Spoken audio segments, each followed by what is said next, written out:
terrible. I don't give a fuck. She for sure beating that nigga up for sure, bro. Yeah. Yo, Remember gotta- how triggered she got when somebody had asked her about her husband's height, and she was just like, like, oh, so he's shorter than you? Like, there's nothing wrong with shorter than you, but like, why? Be comfortable with I it. mean, Be confident shorter with than it. You married it. I don't know. Listen, you I don't guys, know. I'm Asian. Asian men are not tall. My husband and I are about the same height, so I'm not gonna show. I fucked a couple Asian dudes. I get it. What? Yeah. Same. I'm just kidding. There's some tall Mexican. There's some tall Mexican we're not dudes. surprised on that Mexican percentage, chicks, Ash. whatever. We're not surprised. Listen, my husband's like maybe just an inch taller than me. I don't wear heels. We need Thank to God I'm a stop. We need boy. to stop stereotyping the races out there, okay? Because they swear to God, only all black people eat fried chicken. That's a lie. Okay, that's a lie. I eat a ton of Listen, fried chicken. you know what my guilty That's pleasure today. is? My guilty pleasure is watching Wild and Out, and there was this white girl named Maddie that said to this one black guy, and he goes, "You ain't got no ass," and she was like, she said, if my pussy was fried chicken, you probably would eat it. I was laughing my ass off. I'm sorry, but it was so good. I was like, oh.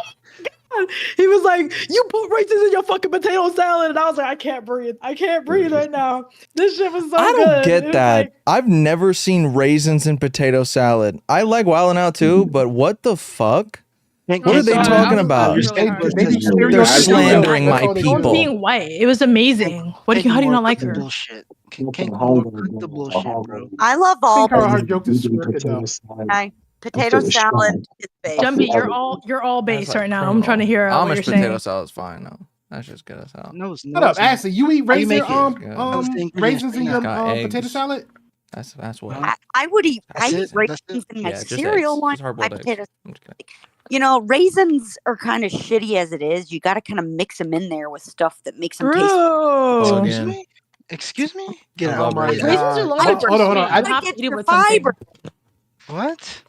In potato salad? Not in potato salad, but raisins. Hey, are I'm not bomb. saying I make mine that way. I'm just saying I would eat it, and I'd probably be like, I mean, all right, you know. No, stop it. I'd be confused. No, you just gotta like when say they no- you actually gotta say put no, corn Ashley. in You gotta cornbread, say that no. shit really pisses me off. I went to a place where they Yeah, have that's that. weird I'm not gonna lie, I like sucks. that.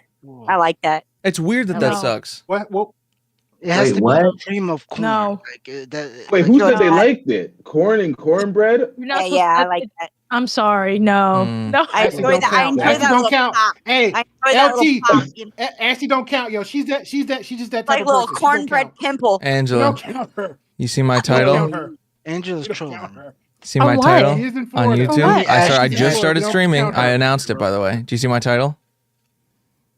You just started streaming? I said I'm live, by the way, just to make Oh, sure. Moxie Wits has How long no ago was wits. that? Yep.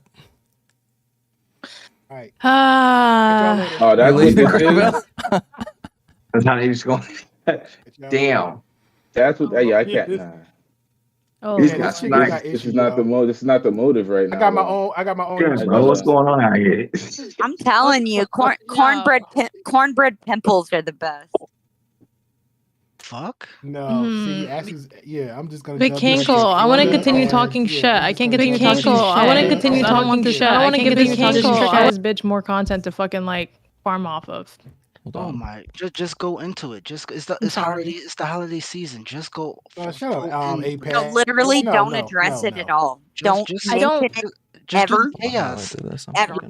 Yeah, I don't want to give her more. Like that's not like my motive. I feel like I'm in a Rico case now. You starve these.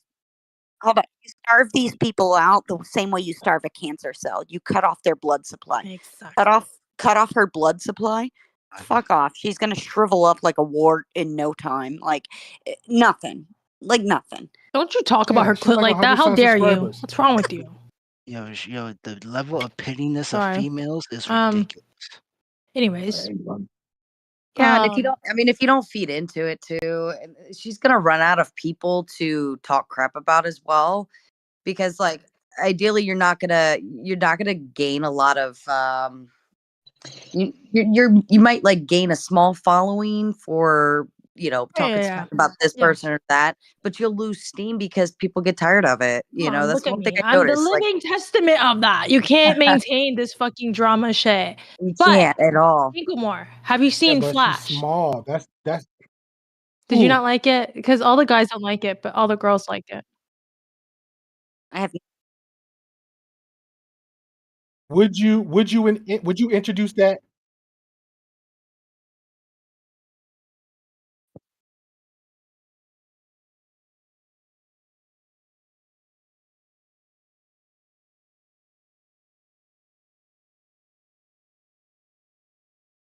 What's wrong with the story? I thought the story was good. Am I too wimpy or something?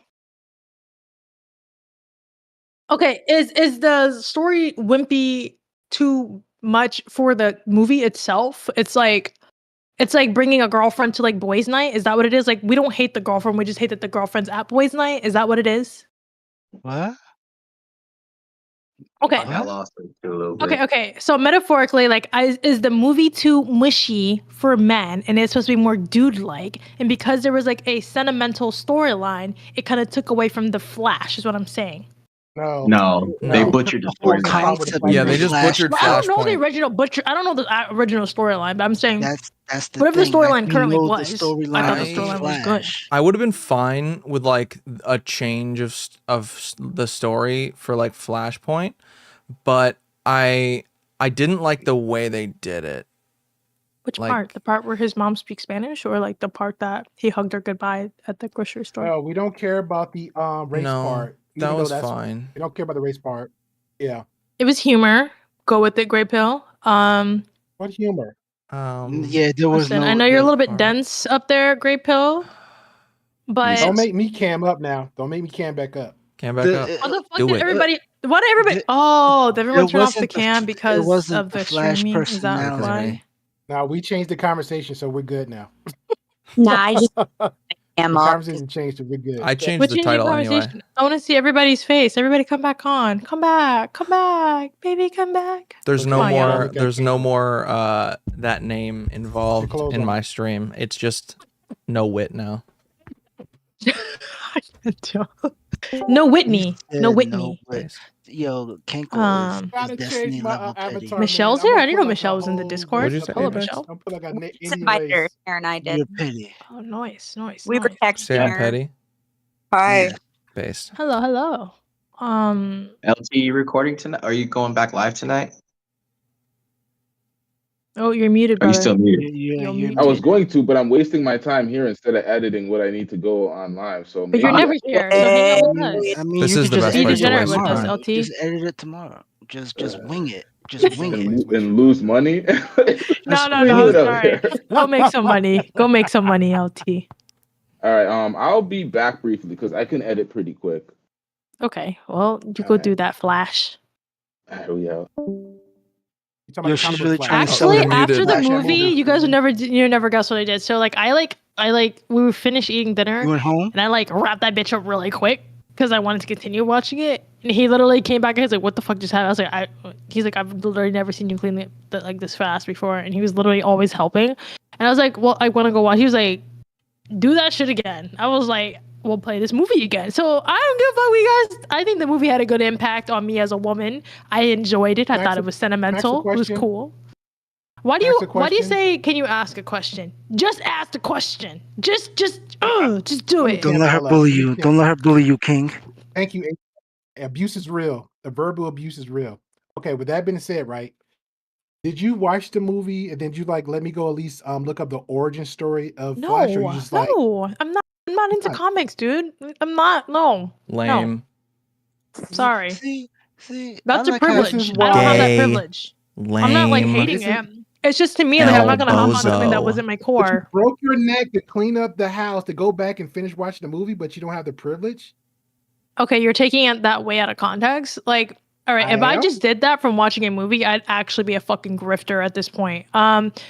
I like what I like. I like anime. That's where my core is at. I like fucking documentaries. That's where my core is New at. grift idea. New I grift can idea. see why.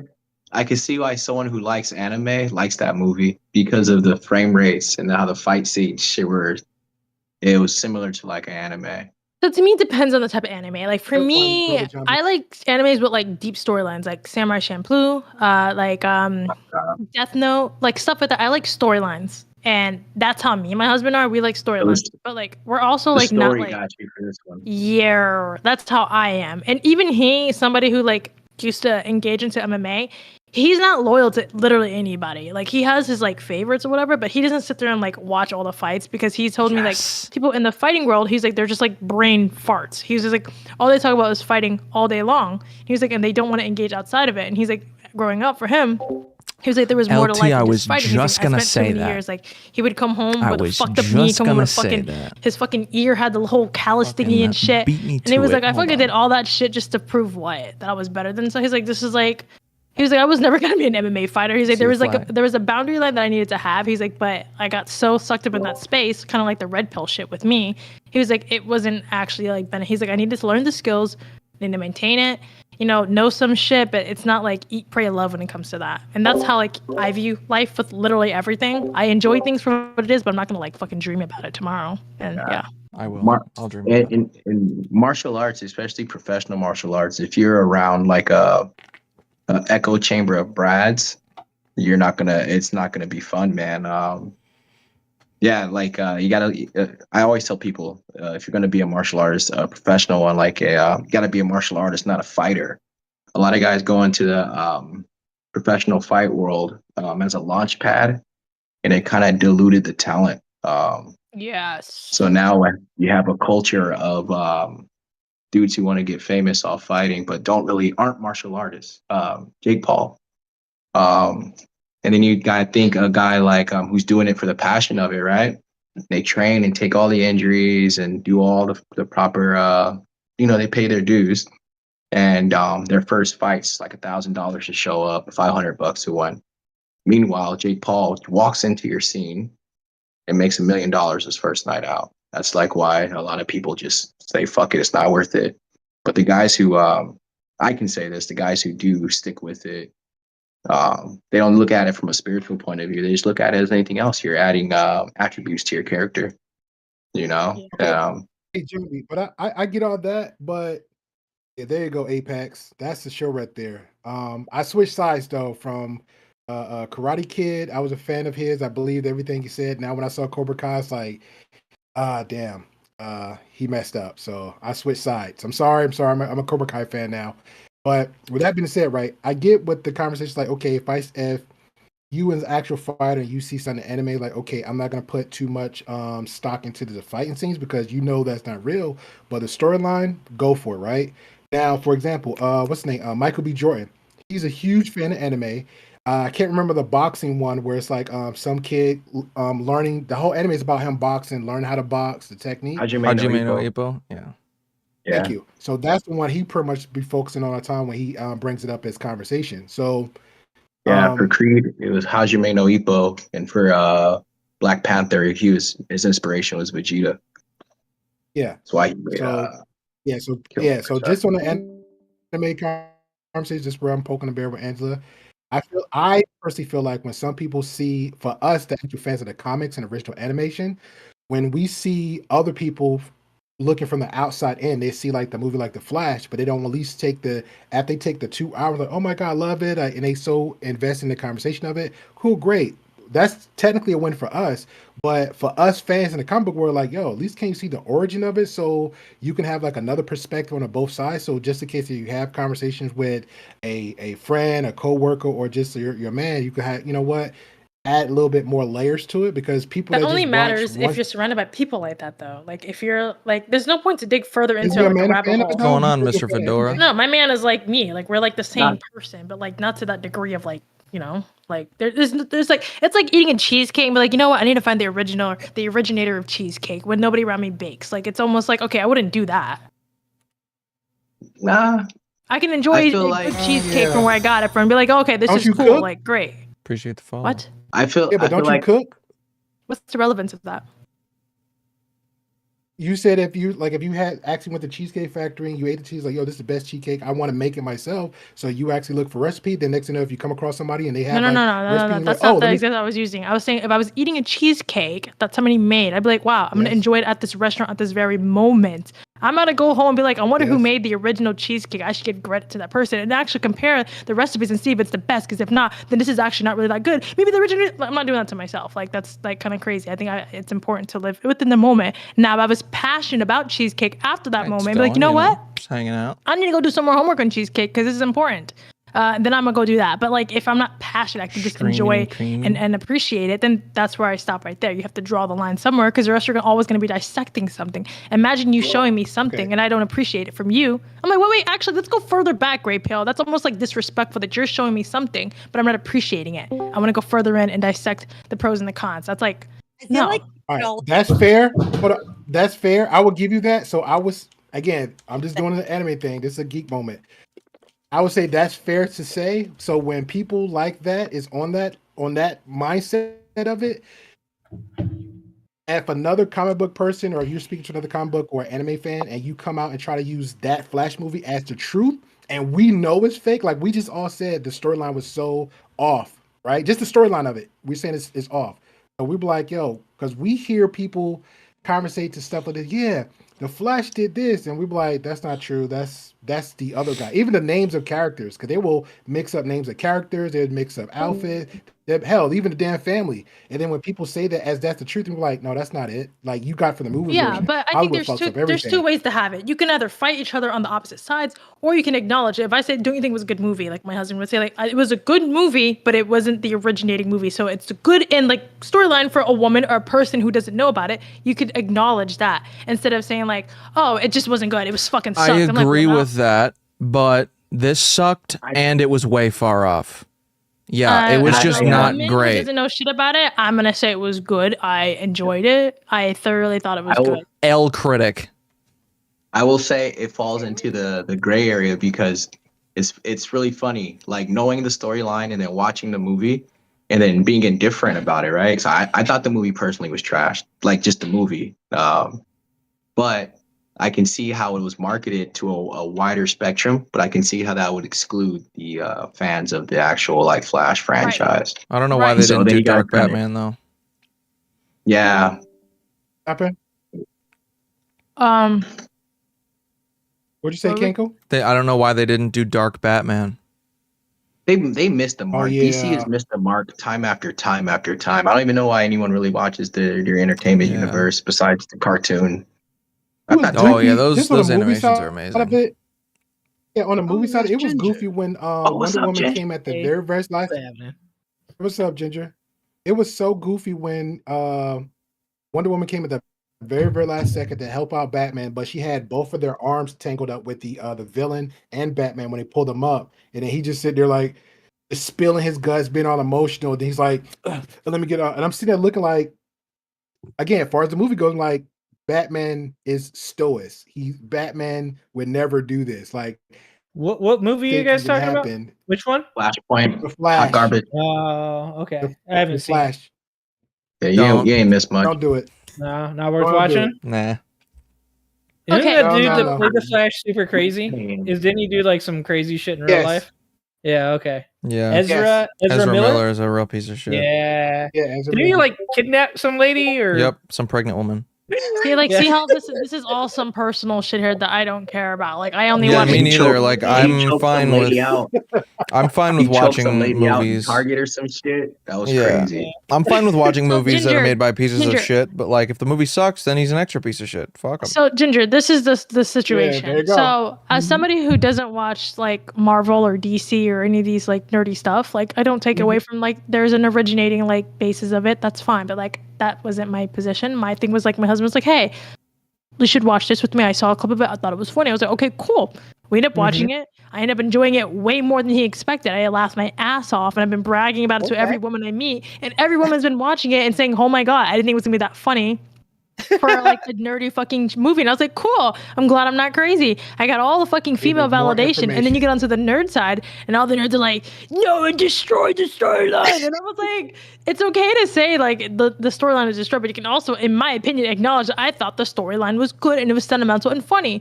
Does it take away from the comic stuff? Sure, that you could say that all day long. But for me, as somebody who likes storylines, I thought the storyline was good. But they're here saying like it was a trash movie, trash. I'm like, what? So that storyline was not going good. back and forth. Okay. Wait, I'm gonna stand 10 toes on that. Yeah, no. You guys are just guys. You guys are you're just guys are not gonna like crazy. it. You're just a dumb woman, okay? Wow. You don't get to have an opinion on movies. I'm just kidding. I'm trolling. Dude, it's like a Gamergate situation right now. I'm a gamer gator now. Okay. I think she's grifting. So, Ginger, when you have time, you need to watch it with your family, and let me hear your family's opinion, and hear your opinion, and hear everyone's opinion. Okay. And you see the conflicting positions. Let's see what the consensus is online. Because there's normal people who don't know shit. Rotten Tomatoes critics. Why would you go online to get any opinion? Yeah, no, it's actually not bad. The opinion of the movie's not bad. It's like a 63. Here she comes with the shaming. Here she comes. She said normal people. It was medium received. Yeah. Here we go with the shaming. It's almost like you guys know me, so if you guys saw my YouTube content, you'd be like, no, it's not bad at all. She means well. And if a random person that's a YouTuber saw my shit, be like, it's fucking trash. It's trash. Trash everything. Trash person. Trash take. Trash setup. Wow. So I mean, dumb woman, dumb take. I'm just let's be honest about this conversation. We all know you, and we just I'm just being a little bit like hyperbolic right now, but to the degree that like they have like a soul tie to this comic, like I'm a diehard Flash, and that's offensive that you think this is a good movie. So I get it.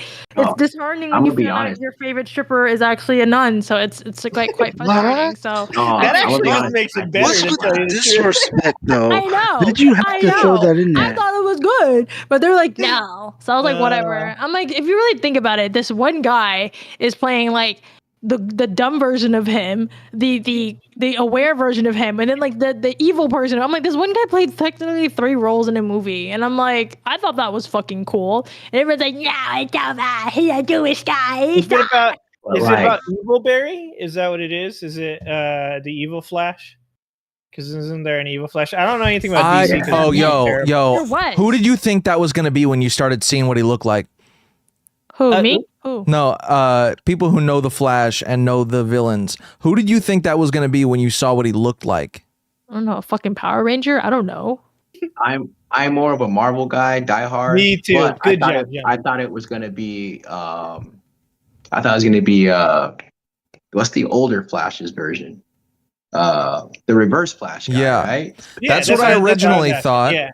And then when I saw what he looked like, I thought it was another one. Gray Pill, are you there? Do you know what I'm talking about?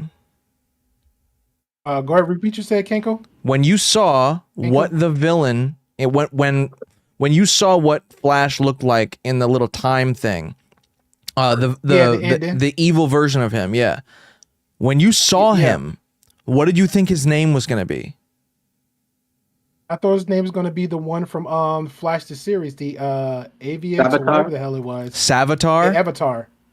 Yeah. Savitar. That's who I thought it was going to be too. I thought, oh shit, it's Savitar. And then it just wasn't fucking Savitar. I was like, what? And even you guys part didn't make yourself to a storyline and got mad that it was actually himself, is what it sounds like. No. Savitar is himself. No. Hold on. It matches with the storyline. No, it doesn't. Because you don't fuck with the timeline. Because even when you write imperfect movies based on timelines, they even wait. Do you guys not know that movies don't actually match the book sometimes? Like, why are we so mad right now? That's fine. It's that they fuck the character up too. This should be your whole channel, Angela. It's just you making these guys so angry. Just being like, first of all, I don't think Superman could even do that in real life. Is that possible? That's pretty right. Who says that? You know what they're actually mad about? They're mad that Superman wasn't in the movie. That was actually the chick. That's why they're fucking mad right now. You know what's funny? when I saw the thing about Russia, I thought it was going to be like a Superman Under the Red Sun thing. Yeah, and then it was Supergirl. I was like, oh, what? Okay. So check this out. Okay, real talk. The reason why I literally hate DC, but the Flashpoint storyline is like pivotal in comic book history. Yep. It's like a really big thing for nerds. Like not just like a niche thing. It's like it changed the course of comic books. Yeah. It created the New 52. All this shit. Even alive. So, yeah, I was. You gotta imagine a guy who grew up on this stuff like 10 finally years ago. gets to see it on the screen. And they just butcher it. Yeah, they butcher the fuck out of it too. It's supposed to be the thing. I thought when I first saw Flash happening, I was like, oh, they're gonna use this as a jumping point to like reset the people that aren't that like left, right? So that they have the new actors. And because this Flashpoint is supposed to create the new 52, which is 52 universes. It creates the multiverse, right? The DC multiverse. I thought, okay, yeah, because all these actors are leaving, they're going to use this to like fill the roles of the actors that left. But they didn't do that, and they just fumbled it, and they really just they destroyed it. They spent the money on actors on CGI, bro. And nostalgia bait. Stop talking. You guys so hard right now. Neil Tyson's like, first of all, Superman's not even possible. They just did nostalgia bait. The whole movie was just nostalgia bait. That's all it was. It was, oh my God, look, it's George Clooney. Okay, hold on. Or, oh my God, look, I also don't like DC. I hate so Batman. I hate Superman. I'm not a fan of any of that. My wife likes Batman and stuff, but I'm a Marvel guy, 100% Marvel guy, right? Same. So no. the only one I've ever enjoyed was the one with all of them, the Justice League, right? One, right? Zack Snyder, was that who it was, right? You're crazy for liking that movie, but okay. Okay. You see what I mean? That's the only one I like. You see what I mean? So are you saying you know that what? The Snyder Cut's fine, but the other one is ass. No, the Snyder one was like 9 hours long. Yeah, they cut all the good shit out of it in the original, and then the Snyder Cut was like the Henry Cavill stash. I was like, all right. Yeah, the Cavill stash. Dude, I love Henry Cavill. I gotta admit, I love The Witcher. They actually did Injustice in the Snyder Cut. They did Injustice. Yeah. I thought that was kind of cool. I like that. That's what I like. I hated it, but I liked it. Okay, so someone can finally hear my frustration on this, because I'm a black dude, so there's not a lot of places I could talk about this shit angry. Check this shit out. They have dropped the ball so many times, DC, bro, that like if I meet anybody in their creative staff, I'm swinging on them, fam. For real. For real. Oh my God. Nolan, Bell, the Nolan verse, Joe Magliotti, whatever his name, as Stroke. The kid who was supposed to play Nightwing, Jason Gordon-Levitt, like they could have took that and went crazy. And then with the Flashpoint, you could have got rid of Ezra BPD Miller. You could have brought in the real people's Flash, the guy from the CW. Yeah. You could have reset all types of stuff. Oh you could have brought in Jeffrey Dean Morgan, like the fans asked, as Dark Batman. You could have gave Bruce that moment. They could have blew Marvel out the box with one movie, but instead they dropped the NSYNC version and added a Kids Bop soundtrack. It was the worst shit ever, bro. Yeah, it was the worst thing ever. I'm sorry. I forgot about I forgot about the Joseph Gordon-Levitt thing. On like he stays on like late nights because I think he works like 3 to 11. Are you talking last to us, time we talked, so he said his late nights would be like on. He's been doing this the whole time. Grey Pill. Friday, Saturday, Sunday. Grey Pill. Grey Pill. Yes. What are you talking about?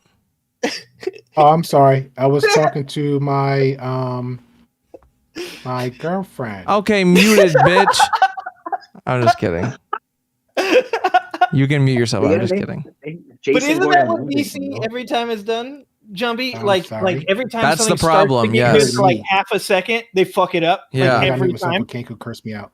Well, check this out. This would murder me about DC, and this is why I call BS on Angela's point about female Superman. I watched Wonder Woman with the intent of like, my daughter's gonna watch this goddamn movie. We're watching Wonder Woman. Being antagonistic. I was literally. Did you not like Wonder Woman? Oh, I'm gonna tell you why. As a super comic book nerd, knowing that Wonder Woman is one of the baddest broads in written comic book history. Yeah, Marvel. How did they still manage to make her the damsel in distress at the end, bro? Homeboy had to come in on an airplane. Like, you shouldn't have even been there, my guy.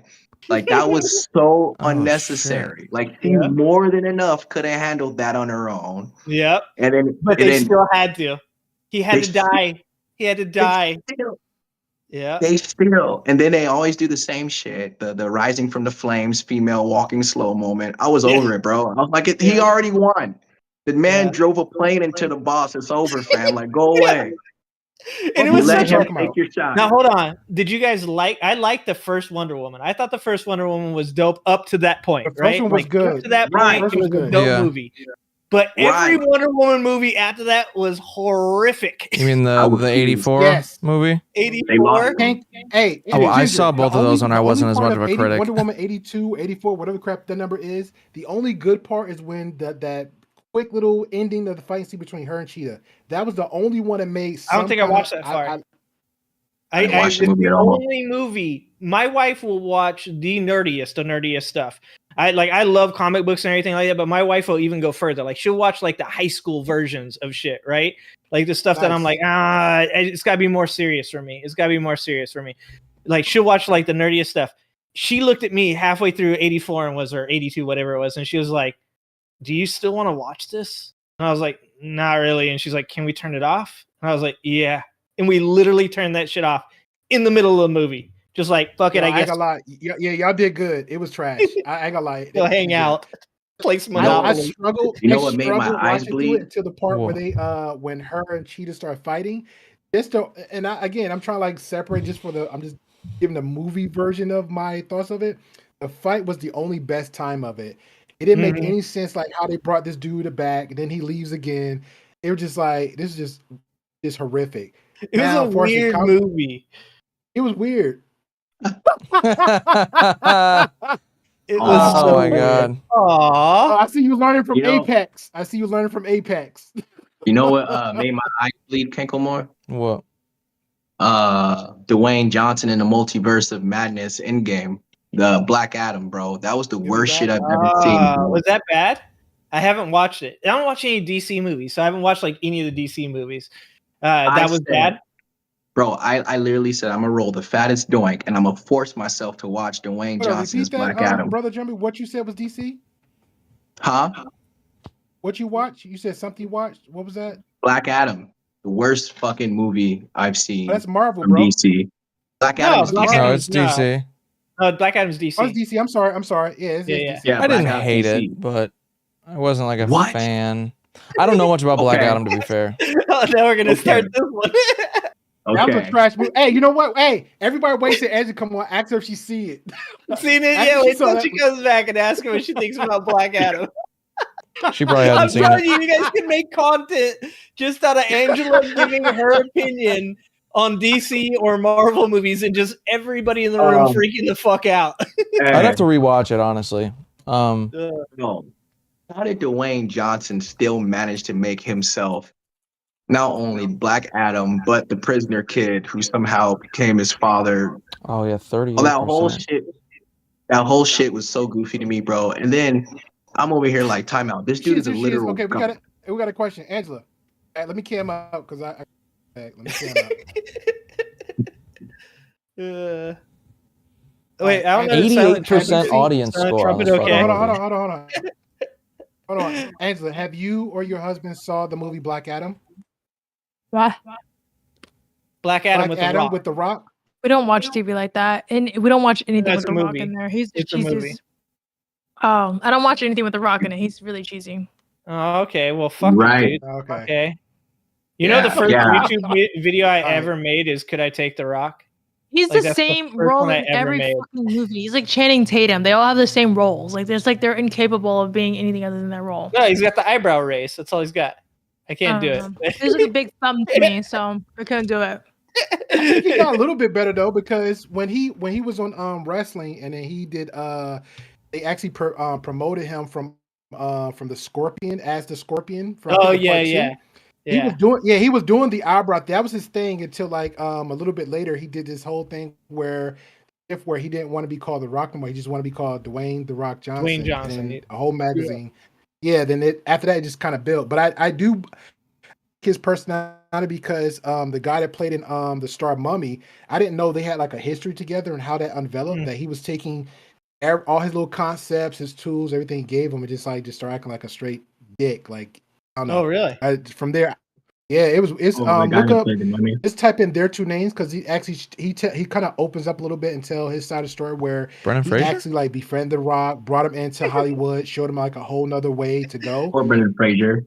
Everything he had. Yeah, it was going bad, through it, bro. Dude, he's going through it. Best rock movie ever though is Be Cool. Have you guys seen Be Cool with Vince Vaughn? I don't think I ever That was good. finished That was good. Oh no, you're right. The one with Mark Wahlberg was good too. Pain or Gain. Pain or Gain was fucking amazing. That Because was he's good. the dumbest motherfucker of all time. He's all coked up and shit, dude. That was amazing. Both those movies, Be Cool and Pain or Gain. Yeah. I worked at I was a mixed martial arts coordinator at UFC gym in Rosemead, right? Rosemead, California. Fucking one of the dudes who worked there, he's a fucking juice head. Say, but why aren't you in other here? Juice head? Not only were they gay undercover, they kidnapped. they got roided and coked up and kidnapped a used car salesman. Oh no! They saw the movie. They're like, this is a good idea. Bro, it gets dark. They held him for ransom so long that he starved. Oh, and shit. then bro. And then they bury this fool out in like the fucking in between Victorville and Barstow, bro. Literally, dude. 2 gay meatheads got caught trying to bury a body. I'm like, you guys are going to the real prison, like the gay prison, fam. Okay, like, they're gonna love it though. Serious question. Serious question. What? How would you guys get rid of a dead body? Oh, I can't. I'm not. How? Kinkle, are you streaming? Yeah. I'm fucking not I don't know answering what that you're talking question. about. What are you doing? Bro, ain't nobody seeing my stream with these 6 people. All right, you can say whatever the fuck you want to say. What does it matter? I don't get it. Is there something bad with saying something that DJ Vlad over here? Dude, the last thing I need is someone coming up missing around me. Okay, and then it just so happens the motherfucker got like lye dumped on him or some shit like that. I'm like, yeah, that's what I would do.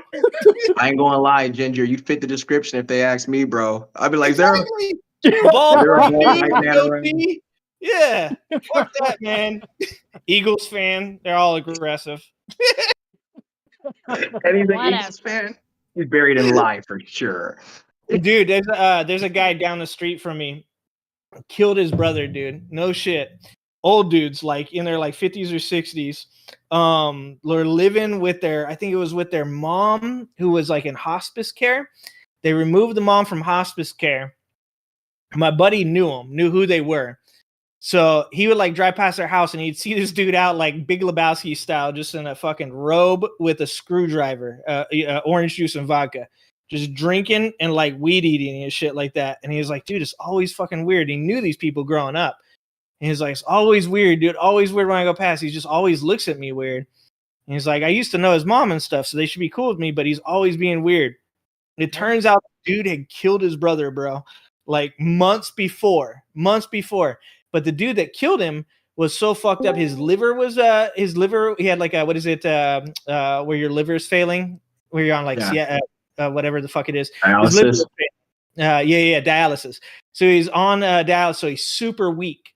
So he like killed his brother in his sleep, but he couldn't like move the body. And so like he had went to a hardware store and bought lye. And would just go out and like dump lye on the dead body, dude. Like that's how fucked up this dude was. He was just dumping lye on his brother's dead body. And then why lie? They get him because he was so fucked up. They had to transport him to hospice. And when they came to get him, the woman that had to clean up the house found like the femur, the bone from his leg, like sticking out of a pile. And then when she opened like this bag, dude's body was inside of it. Like that's apparently how he would get rid of a dead body, Angela. Nice. Like, holy shit, dude. That's some in the life stuff right there. Like, he did not care anymore. You could just order hydrofluoric acid online. Like, it's not that difficult. Get a fucking... Don't you lie. What a loser. He's also drunk on orange juice and vodka, like, all day long, dude. He was not making good He is a loser, then. Yeah, you get hydrofluoric acid. You get a fucking... you get one of those special barrels, and you put the dude in there. You make sure that Fresh and Fit are watching you from behind, and then you pour the acid Byron over judging you. Yeah. All right, you guys. I need you to rate yourself, please. Rate yourself. Rate myself. What's your body count? -0. Are you playing a video right now? I can't even see your lips moving. What is going on here? Oh, okay. My body count is my old lady. in the house that'll stab me in the neck. That's my body. My body count. Yeah. 25. Name three Brother countries. I'm Name, jumpy on this one. name 3 countries, y'all. Name 3 countries. I can do that. Tunisia, Madagascar, and Mongolia. America. I'm going America, Russia, China. Boom. Look at What do you say? Oh, you talking Kentucky. Yeah, that's a good one. Ottawa, Name 3 astrology and signs. Mexico City. Scorpio, Sagittarius, Capricorn. Oh my god, this is really Oh, helpful. And for a bonus, Cancun. This is like I'm actually sitting with them right now. This is the best content you can have right here. This is the best content. You know what the best country is? It's in between my wife's legs. Oh, country. So This is where we're at. This is where we're at. That's where we That's went. true. Yes. Oh, the silent trumpet's gone. Yeah, I work for him. His content is it was a little red pilly for me. I was like, oh no, it was giving me red pill vibes. I was like, no, my friend, you're What falling channel is into a this? deep hole. You don't even know it. I think he's kind of aware of it because he left a comment on my video. The new guy. Silent Trumpet? Yeah. I did not know who Silent Oh, yeah. Trumpet was. Well, that's who pretty much slowly gravitates from your end, and after that they get weeded out. I'm like, okay, on to the next. It was nice. Like, he wasn't being like combative or anything, but like I looked at his YouTube channel. I was like, the thumbnails are giving me a little bit of red flag, brother. Brother. Saba said, "What is a country?" All right, let me pull this up, guys. Saba, get the fuck in here. You guys get me, and not like listen. Don't He was say a nice, it. he was a nice person to me, but everyone's always nice to me, and then they make hit pieces. Yeah, they are. Oh, I saw that. I have not watched the video though. All right, guys. All right. Wait. It's not Eddie Murphy, so calm down. Okay, so Raw. Are we watching Raw? Because I love Raw. what? You guys see this? You're too young for Raw. You don't even know what Raw is. Yeah, I You see mean- it. You guys I see see this? it. You mean Oh, shit. I WWE? saw something. There's some trumpets. Close it. Jesus Christ. Do you mean you guys see WWE it? Raw? No, Nah, I mean Eddie Murphy, Raw. Oh, Eddie Murphy. Leather You said suit Eddie Murphy Eddie. a minute ago. I was about to say. Yeah, no. Leather suit Eddie was a different animal. man. Yeah, leather That's suit the Eddie was a backup whole option. different Eddie. Ginger. I mean matters. Look in general chat in Angela's server. Okay. Why? hold on. Just look Okay, at look at okay. my screenshots. Anybody hear me?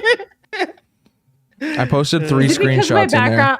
I'll change Oh, my background. sorry, I'm looking at something else. And, What am I looking at in Angela's general chat? Yeah.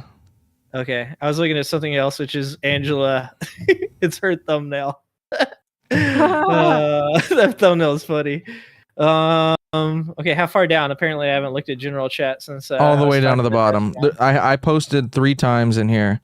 There's three what the fuck? screenshots and then my stream that I named that for a very short period of okay. time. Am I in this video? I want to know if I'm in. Oh, Smashly's doing it too. What is Smashly doing? She had posted something about she was talking to Moxie and said, "Why are you being a hater?" Yeah. Says, "I don't find it hard to believe that she's been offered money and material things I have many times in my younger years." Kanko, I can't read your. Oh no, that's Ashley's too. That's super small. Old people activities, you know. Oh, that's funny. You've got. I love that the 2 thumbnails on the same page.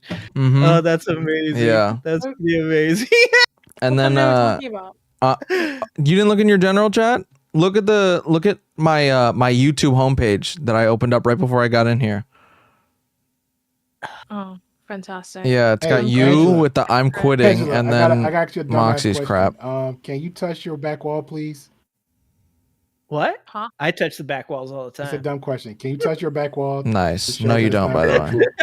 virtual? I do nothing but touch the back walls. I get to the You've bottom. never touched a back wall in your life, Ginger. I Don't can't- even Hey. pretend. Put your mom in the goddamn gutter. God damn it. Behind you, a clear 4 walls that the good Lord man made you. Can you touch it to show that's not virtual? What are you Not talking you, about? brother Jumpy, but thank you for proving. I can't. Yeah, that would reach be a my back shitty wall. virtual background. For who? Who do you want to touch? don't have a shitty Angela? virtual background yet, but I'm gonna have one this week. Touch your wall. My wife I like your background. I like Kenkel's too. My wife is like, your background. I hate your background. You have to do something about your background. But I'm like, okay, yeah, fine. But I don't want it to fall.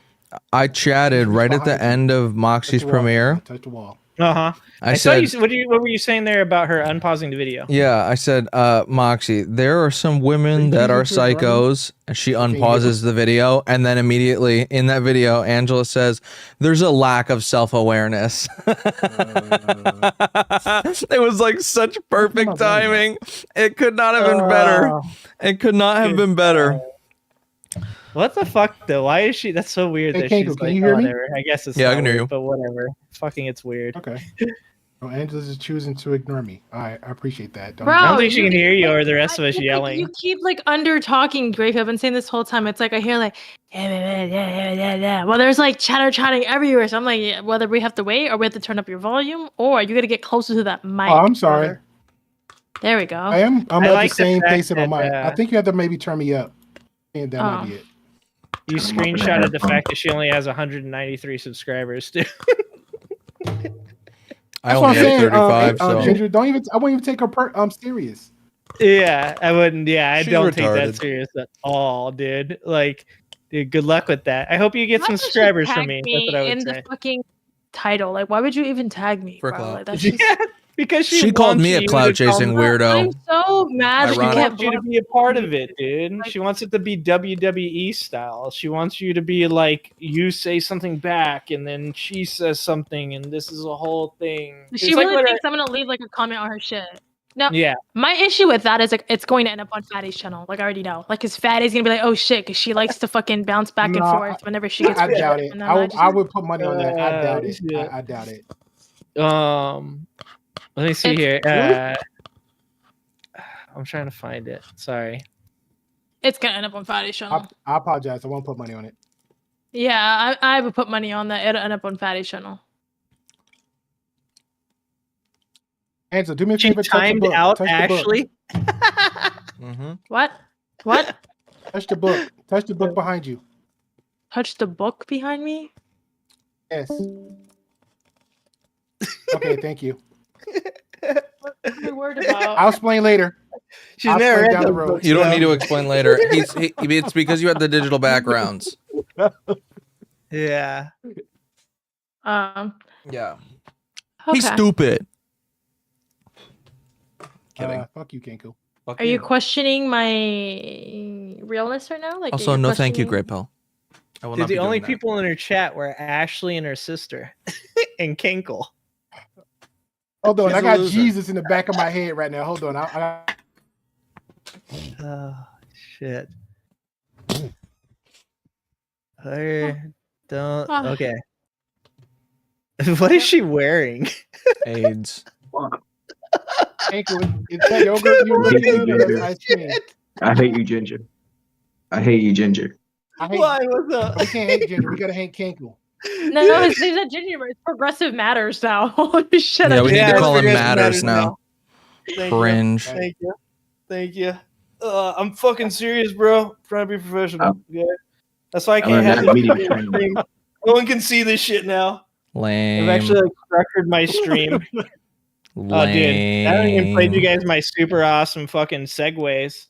I'm My telling you, segues are Ginger, pretty sweet. Ginger, they don't like anything that changes the base storyline. That's just how they are. Like if you change the base storyline, this is the reaction of cringe, L take, You L have critic. no that is that you are, you know what, you are surface level right now. You're so shallow. I'm sorry. I thought So he shallow. said circus level. I thought he was calling you a clown. Oh, that's funny. Levels, epic. That's a nasty good. word. Yeah. You are circus level, sir. Circus level. You That's guys know who good. Bryce I'm Harper gonna is, use right? that. The baseball player. When he told No. that fucking reporter, he's like, that shit's clown shoes, bro. When she asked him some question.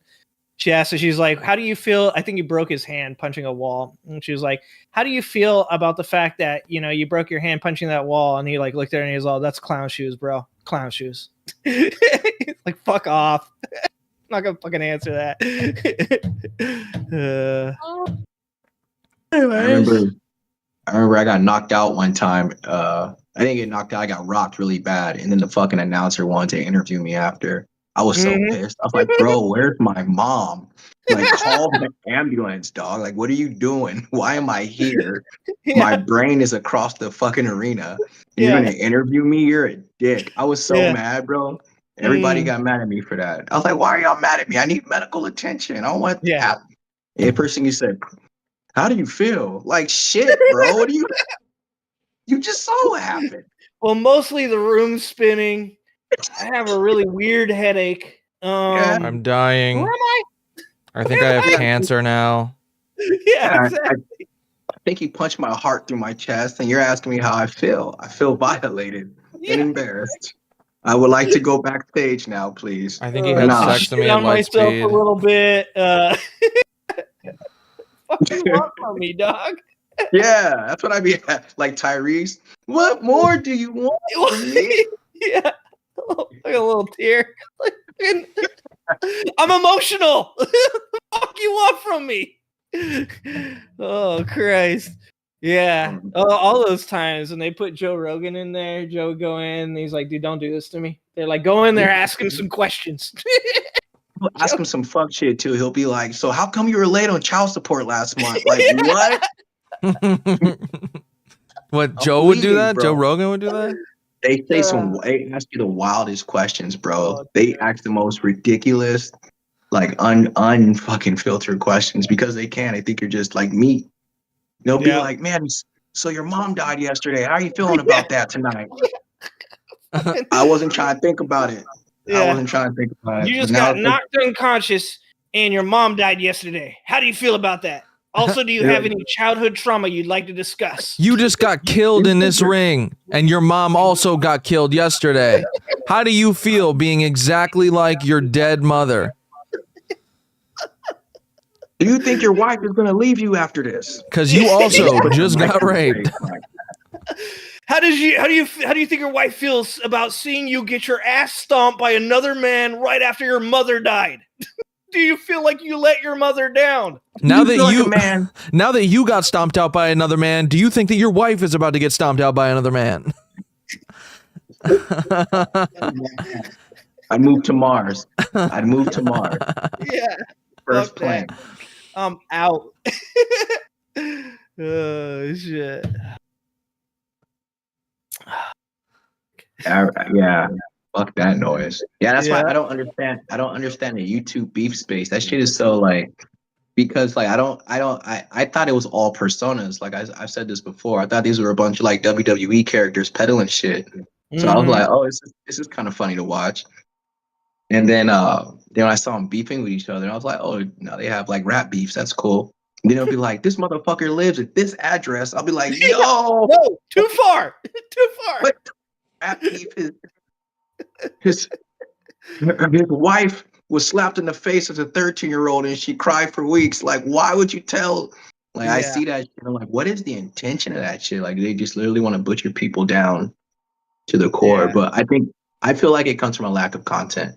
For sure. Saber, get the fuck in because here. There's nothing to do, Saber, right? Like, they don't have anything. Angela server, you fuck. They don't have anything further to like take themselves. It's like when I first started doing this, I did reaction content and I wasn't doing it to like make money or even like make fucking subscribers. I didn't think anybody would watch it. I was trying to figure out like my kids like YouTube, like they're into it. I'm like, okay, I want to know like what my kids are into and I want to be a part of what they're doing.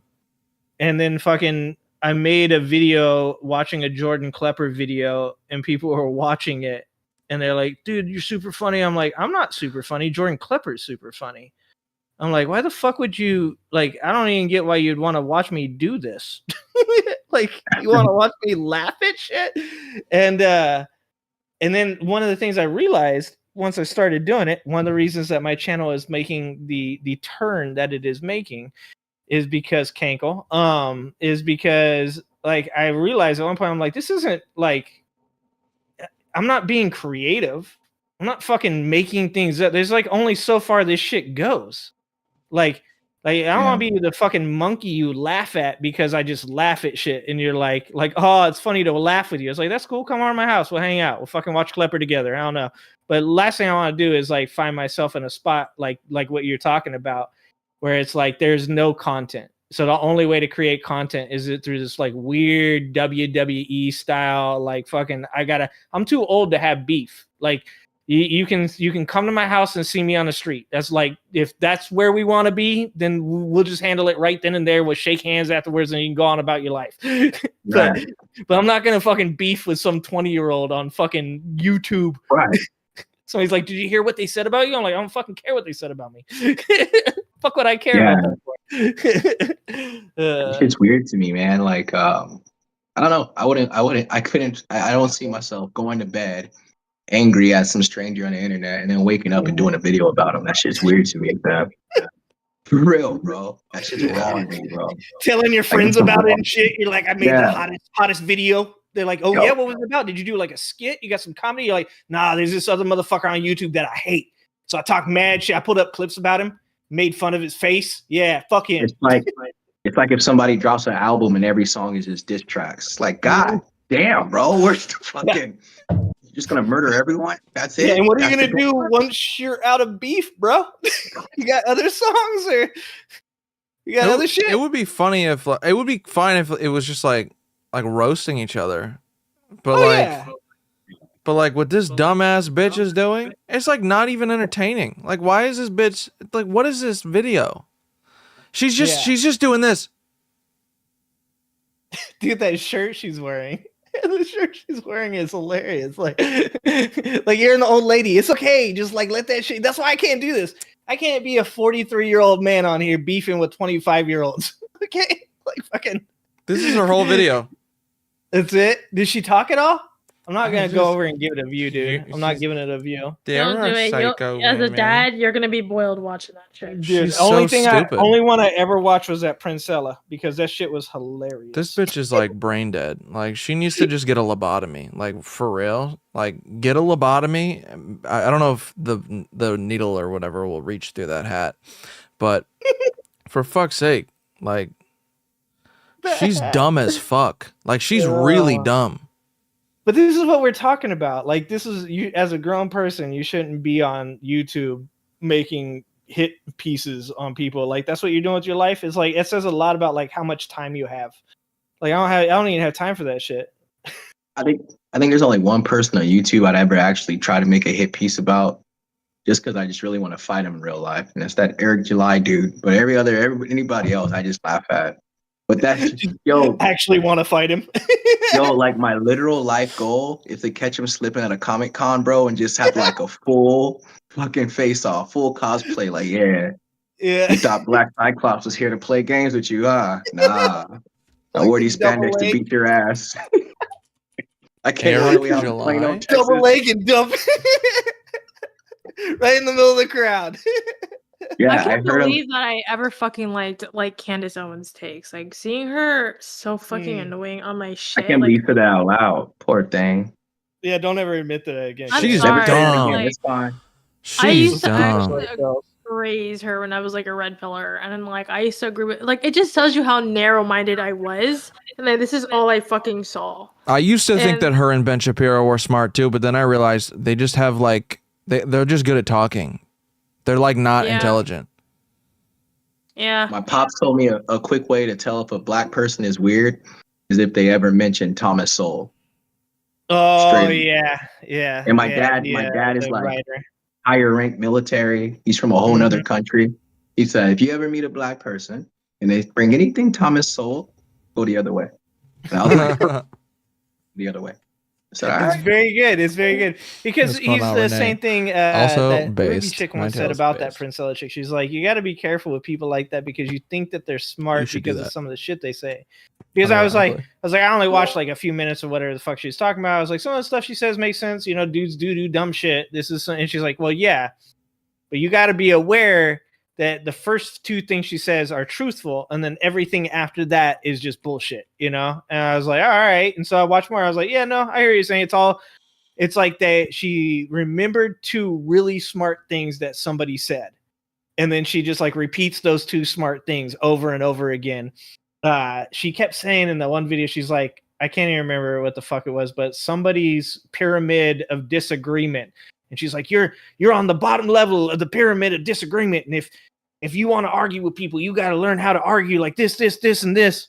And I was like, oh, okay, whatever. At least she knows what she's talking about. And then I realized that's what she talks about every fucking time. It just, every time she just repeats the same shit. It's one of the things that I've said about arguing with Trump people is that, like, when I first went on Gray Pill's show, and the first one I went on was talking to Wes, he's a mild Trumper. He's not a real hardcore Trumper. But I had like 8 pages of notes, like fucking every indictment, I've watched every video, and I'm looking at shit every day of my fucking life. It's why I stream and stuff. And so I'm like ready for the debate of debates. Like, this guy's gonna he's gonna pull some shit that I've never heard before. And then I realized halfway through, all Trumpers always have like 4 things that they know. It's like the same 4 things that they know. And as long as you know those 4 things and why they're wrong, you're good to go. And that's like Candace Owens. I think Ben Shapiro is smarter than the rest of those guys because he's he's got a little bit more of like, that to throw around the word accountability. He's better educated, I guess. But even that, I mean, I guess we'll see. He's about to debate Destiny, isn't he? Yeah, if your life is a Ben Shapiro went to Harvard Law School. The one thing I'll say too, the whole way I found Destiny was through Matt Dillahunty, and I think that was one of the one times I've seen Destiny have a really hard time was debating Matt Dillahunty. Mind you, they're both on the same side of a subject. They're just debating bodily autonomy versus Destiny's like 25-week argument or whatever. But Matt Dillahunty is a very good debater, and he's very solidified in his beliefs, so he doesn't back down off of anything. So that's the type of debate that I'm interested in seeing, is 2 intelligent people having a conversation that can at times be adversarial. All this other shit I don't want anything to do with that. The truth of the matter is, these people, is that at least you might be paying them to listen to you. Yeah, I was always taught that you have all this trauma, you can't substitute intelligence for eloquence. That was something my dad would say. You can't and be mindful of people who do, because they'll talk a good game. They'll have my dad. He said people like that, they talk in cursive. He goes, they'll smooth you out, and then next thing you know, you're just believing the shit they're spewing because it sounds correct. It sounds right. Mm-hmm. Just like Andrew Tate. Yeah, that's another person. Yeah, that's another person. Andrew Tate. Oh yeah, fake, super fake. And it blew my mind because I knew of him years ago from kickboxing, and I was like, oh, that's that weird dude that fucking paid to fight bums and like made a name for himself off that. And then I was like, oh shit, Top G, like what? And I saw like he had like a cult following. I was like, oh, this is insane. This dude's a dork. Like a giant weird dork. And then I remember because he didn't even do like real Muay Thai or kickboxing. He did like KSA or whatever. Karate. Karate style kickboxing. So it was soft style anyways. And he was getting dropped there. Like, bro, go away. Like, you wouldn't even make it in Vegas, let alone anywhere else in the States. Yeah, go to Thailand and fight with those Muay Thai guys that fight in the fucking the buildings that are leaking like rain and shit. Butchered. He would get butchered, bro. So that's why when I saw all that, I was like, oh, it's a matter of time. And then I remember the first thing I said when I saw his the warehouse. I remember my boy was like, look at his house. I was like, bro, that's not a house, that's a warehouse. He was like, what do you mean? I was like, you never been to a nightclub before, bro? I said, that's a nightclub warehouse, my guy. And he was like, really? I was like, I'm tripping and I'm high. I'm just a hater. But even with the yacht shit, it wasn't. I remember I was thinking, I was like, how can this motherfucker, if he can't afford that yacht, that motherfucker's like 200 mil. And I was like, I told my boy, I was like, I bet you he's using these subscriptions to bring these dorks on a yacht that he rented that they paid for. It's like the old school Ponzi schemes he was getting these fools on. Like, next thing he was going to be doing is selling dudes rental cars. Yeah. Like, he had them They're like, we need you to bring the car back. They're like, what? No, I bought bring this that Bugatti car. back. Hey, bro, you had to bring that Bugatti back last week, bro. What are you doing? Yeah, man. Yeah, that shit was all fake, but it's crazy because when I hopped on YouTube and I saw how polarizing he was, I was like, they don't know he's a bum. Like he's not a good fighter. Yeah. And I didn't know anything about his I had heard about him a long time ago, but I didn't know anything about him. So when people were like, no, he's 4-time champion or whatever, I was like, oh, okay, like whatever, I'll give respect where respect's due. Like one of the biggest things we watched with Grey Pill a bunch of his fights and stuff. And I think it was Mandrell brought it up. And it's like one of the things about being a fighter is just getting in the ring is enough. Like if you can get in a ring with another man and fight or another woman and fight, whatever, like you're already like higher than 90% of people when it comes to physical violence and like your courage. And so to like need to like up that more and more and more just shows how fake you are. Because anybody that's ever been in a ring knows how much it takes. Anybody that's ever been in a physical fight knows how much it takes. Like the number of fights I saw growing up where one dude like halfway through the fight would be like, okay.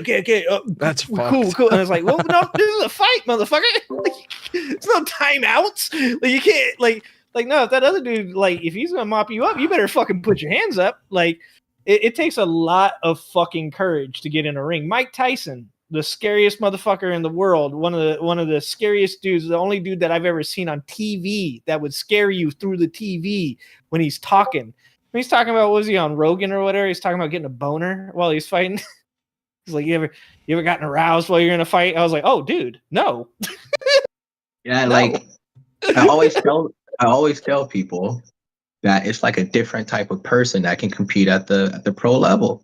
It's a different type of person, man. Like even now training guys, like I have a guy, Chris Padilla, he just won last week. He just got the call this week for the UFC. Like this kid is like 16-6 or 17-6. He's fought a murderer's row of everyone. I'd seen him do it. And he's finally getting the call. Like he's been doing it for a decade. He's finally getting the call, man. And like I know that he would smash anybody that you see on YouTube putting any type of gloves on. This man is a human wrecking machine, but yet nobody knows he exists. And it's crazy. It's crazy that that's the way the space is, man. I realized that shit quick. But back to Andrew Tate. So check this out. I'm gonna give you guys some fucking fight circus insight. So this is the Tate brother fight grip. Tristan, right? The brother was like his promoter. My husband dogged the shit out of Tristan yesterday. Now it was funny as shit. Go ahead. I'm sorry. To just ban. No, so he's the promoter / agent / secretary for the fighter, who was Andrew. So what Tristan was in charge of was selling tickets, getting like the posting pictures, getting the interest up for his brother. And his brother would take all these ticket sales to that promoter and be like, yo, I want to fight a bum, a lesser opponent. If you look at his opponents, they all have losing records or less than records. Yeah, or like they're rookies. Right. So what we call that in the business is can smashing. So where he was fighting at is like the mecca of actual Dutch or Euro style kickboxing, K1 style, Kyokushin, Muay Thai. Dutch Muay Thai is really big out there. He did not touch any of those fields. He stayed in PKA style karate kickboxing, which is like you can only kick. You have to kick the legs a certain amount of time around. There's only certain parts that you can hit. It's like mad soft, fam. And he was getting dropped there. And I remember being out. I was training at a place called the Wolves Lair. And I remember they were making fun of him. Like he was on the poster. Look, this freaking bum is on the poster. And I'm around guys like Paul Daly and shit. And I'm like, yo, these dudes are man eaters. Paul Daly. I remember Paul. And they're looking, and that's when I realized that you can pay the promoters to fight an easy fight. And if you keep doing it, you generate more money, more tickets. That's how he kept getting those title fights. It's the same belt, just given to him over and over after he beats a bum. And one of the kids that showed him fighting was like, I think he at the time was supposedly like 42-9 or some shit like that, 42-5. And then he was fighting this kid that was like, I think it was his debut. It's like, why the fuck would you ever have somebody that's 42-5 fighting somebody that's doing their debut? That doesn't happen. It doesn't taxi happen. driver. You That was a taxi driver for sure. Yeah, For sure. Put He was paid to show up, bro. That's it. Just come on. Yeah. We'll figure it out after. Yeah, he's like, whatever, I got money. Yeah. And so like that's why now you see like a lot, even what I do, a lot of guys were trying to combat that shit by actually like speaking up on it. Like, yo, bro, this dude has no fights. Like, don't accept him into the commission. That's why they have to do those dumbass shows like Triller and shit like that, because like the state athletic commissions are like, bro, you got to pay us. There has to be ambulances, insurance. The opponents have to be evenly matched in weight and record. They don't want to do that. They don't want to do it. It's like, yo, give me a midget or some old dude. We'll call it an exhibition. Give me a basketball player. We'll call it an exhibition. Dude. And I knocked the shit out of them, bro.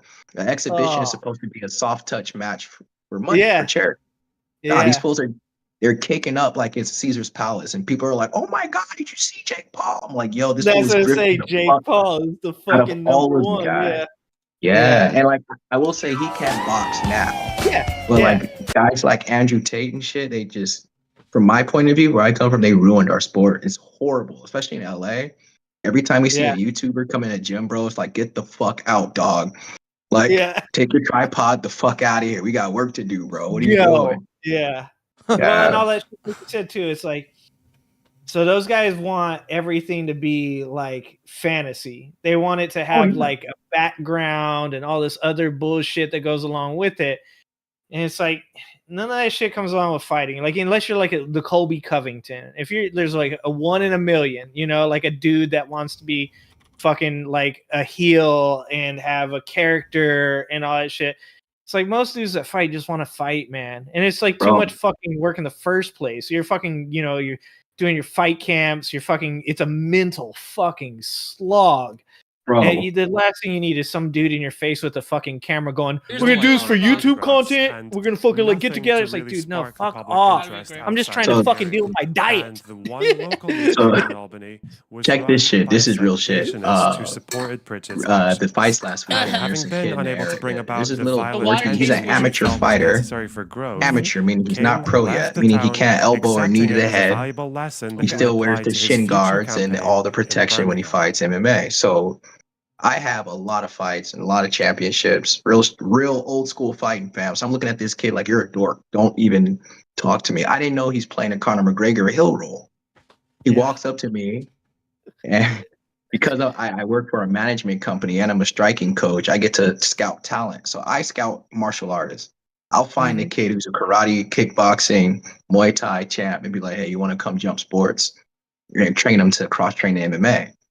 They're better fighters because they have a better understanding of routine, curriculum, and training. This fucking kid sees me and he goes, you're Jumpy from Instagram, huh, War Chief? I was like, yes, I'm Chris, actually. But yeah, I'm War Chief Jumpy, fam. What's up? And he goes, yeah, I've seen your fighters. I think I could beat them up. Why are you telling me this, man? I think I could beat you up too. And then I look and his homie's recording me behind him, bro. Yeah. I'm 37 years old. I'm a father. Bro, business owner. Nah, fam. I said, hey, dog, check this out. I took off my vest and I was so maxed. I took off my hat, had to expose my horrible unshaven hairline. And I said, now I'm going to beat you up. I said, now I'm going to beat you up. I said, now at this moment in time, fam, I need you to know that we have to fight as men because you just disrespected me in a public space where I'm working. And he, I said, little boy, take your fucking jacket off. Let's do this. And I said, you signed the waivers, right? It's cool. We'll call it an exhibition. And he fucking froze right there. Full character just fell off. And it was kind of fucked up because I embarrassed him in front of everybody. But I said, see, guys, this is what you don't want to be. If you're going to be a hard ass, you got to walk the talk. Otherwise, you're just a pussy like this kid.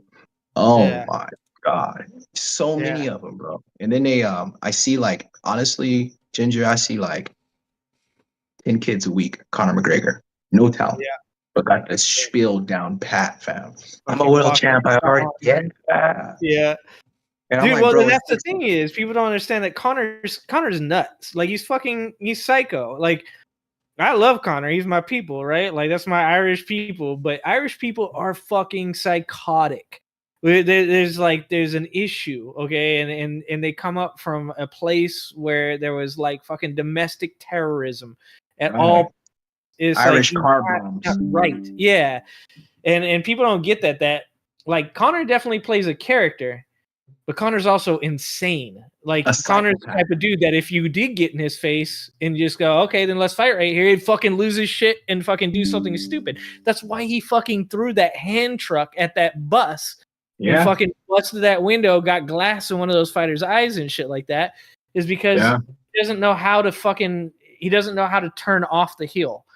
The thing, that dude is literally, like, you nailed it. Like, he's literally a psychopath. Like, his coach will tell you, Kavanaugh will tell you, like, this kid is, the reason why he's special is because there's nothing he won't do with his mentality. He'll go straight through it talking shit with a hatchet in his forehead. He'll be like, fuck you, motherfucker, I'm not dead yet. And you're like, yo, that's, if you can mold that, it's crazy, fam. Yeah, we have a kid like that right now, man, that like we look at him, he's built like a Cro-Magnon. He's built crazy. We're like, yo, who are your parents? Are they Aztecs and Olmecs? Like, where did you come from? But his mentality is, I've been poor all my life, so I gotta kill shit. And that's what he does. He just fights straight. And we don't tell him much except the game plan. But those guys we look for, because if you can mold that kid, he's gonna fight all the way till he can't fight no more. And then these other dudes, they'll fight until it's not cool anymore, or they're not popular anymore. They'll take a break until your facade gets dropped, right? Like that's what so many of those guys have a problem with, is they lose once and all the mystique goes away, all the you know, the myth goes away. Like that's what made Fedor so scary. I think Fedor once said, when I fight, I act like the man across from me is trying to rape my daughter. Grape my daughter. Sorry, Kanko. I know you're streaming. You can say that. Can I say that R word on YouTube? I don't care. Okay. But yeah, that's what he said. He said, I act like the dude across from me is trying to rape my daughter. And except for it's Fedor, so he says it in a Russian accent, so it's even scarier. That's one of the scariest human beings alive, dude. Man. And yeah, like no one, like back then in Pride, like you had dudes on roids. You had Don Fry, you had Dan Severn, you had Ho-Man Choi. You had these huge guys. Think about the sleepers too, like Karatanov and Igor Vachanchin. Sleepers, dog. They would murder your face. Yeah, they just like, look at you whole time, just like so fucking deadpan. Like, just like they look like they didn't even care. And then they just Fedor, when Randleman dropped Fedor on his head, he dropped Fedor on his head, buckled his neck to the side. Didn't he pick him up again? I think he might have did it twice to him. And Fedor somehow got up and just landed. Boom! Just fucking. And you're just like, holy shit! Like, how are you even swinging? Like, I remember we were just talking about when you get knocked out. Like that feeling that you land on your head, dude. You're not there anymore. Bro, I was at Jackson's with Andrei Arlovsky when he was prepping to fight Fedor at Affliction.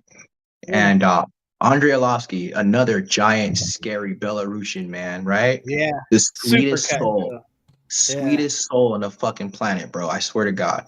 Mm-hmm. And I remember he was just jacked for this fight. His footwork was on point. He looked like a murderer, like a sentinel. Yeah, he was a good fighter. Yeah.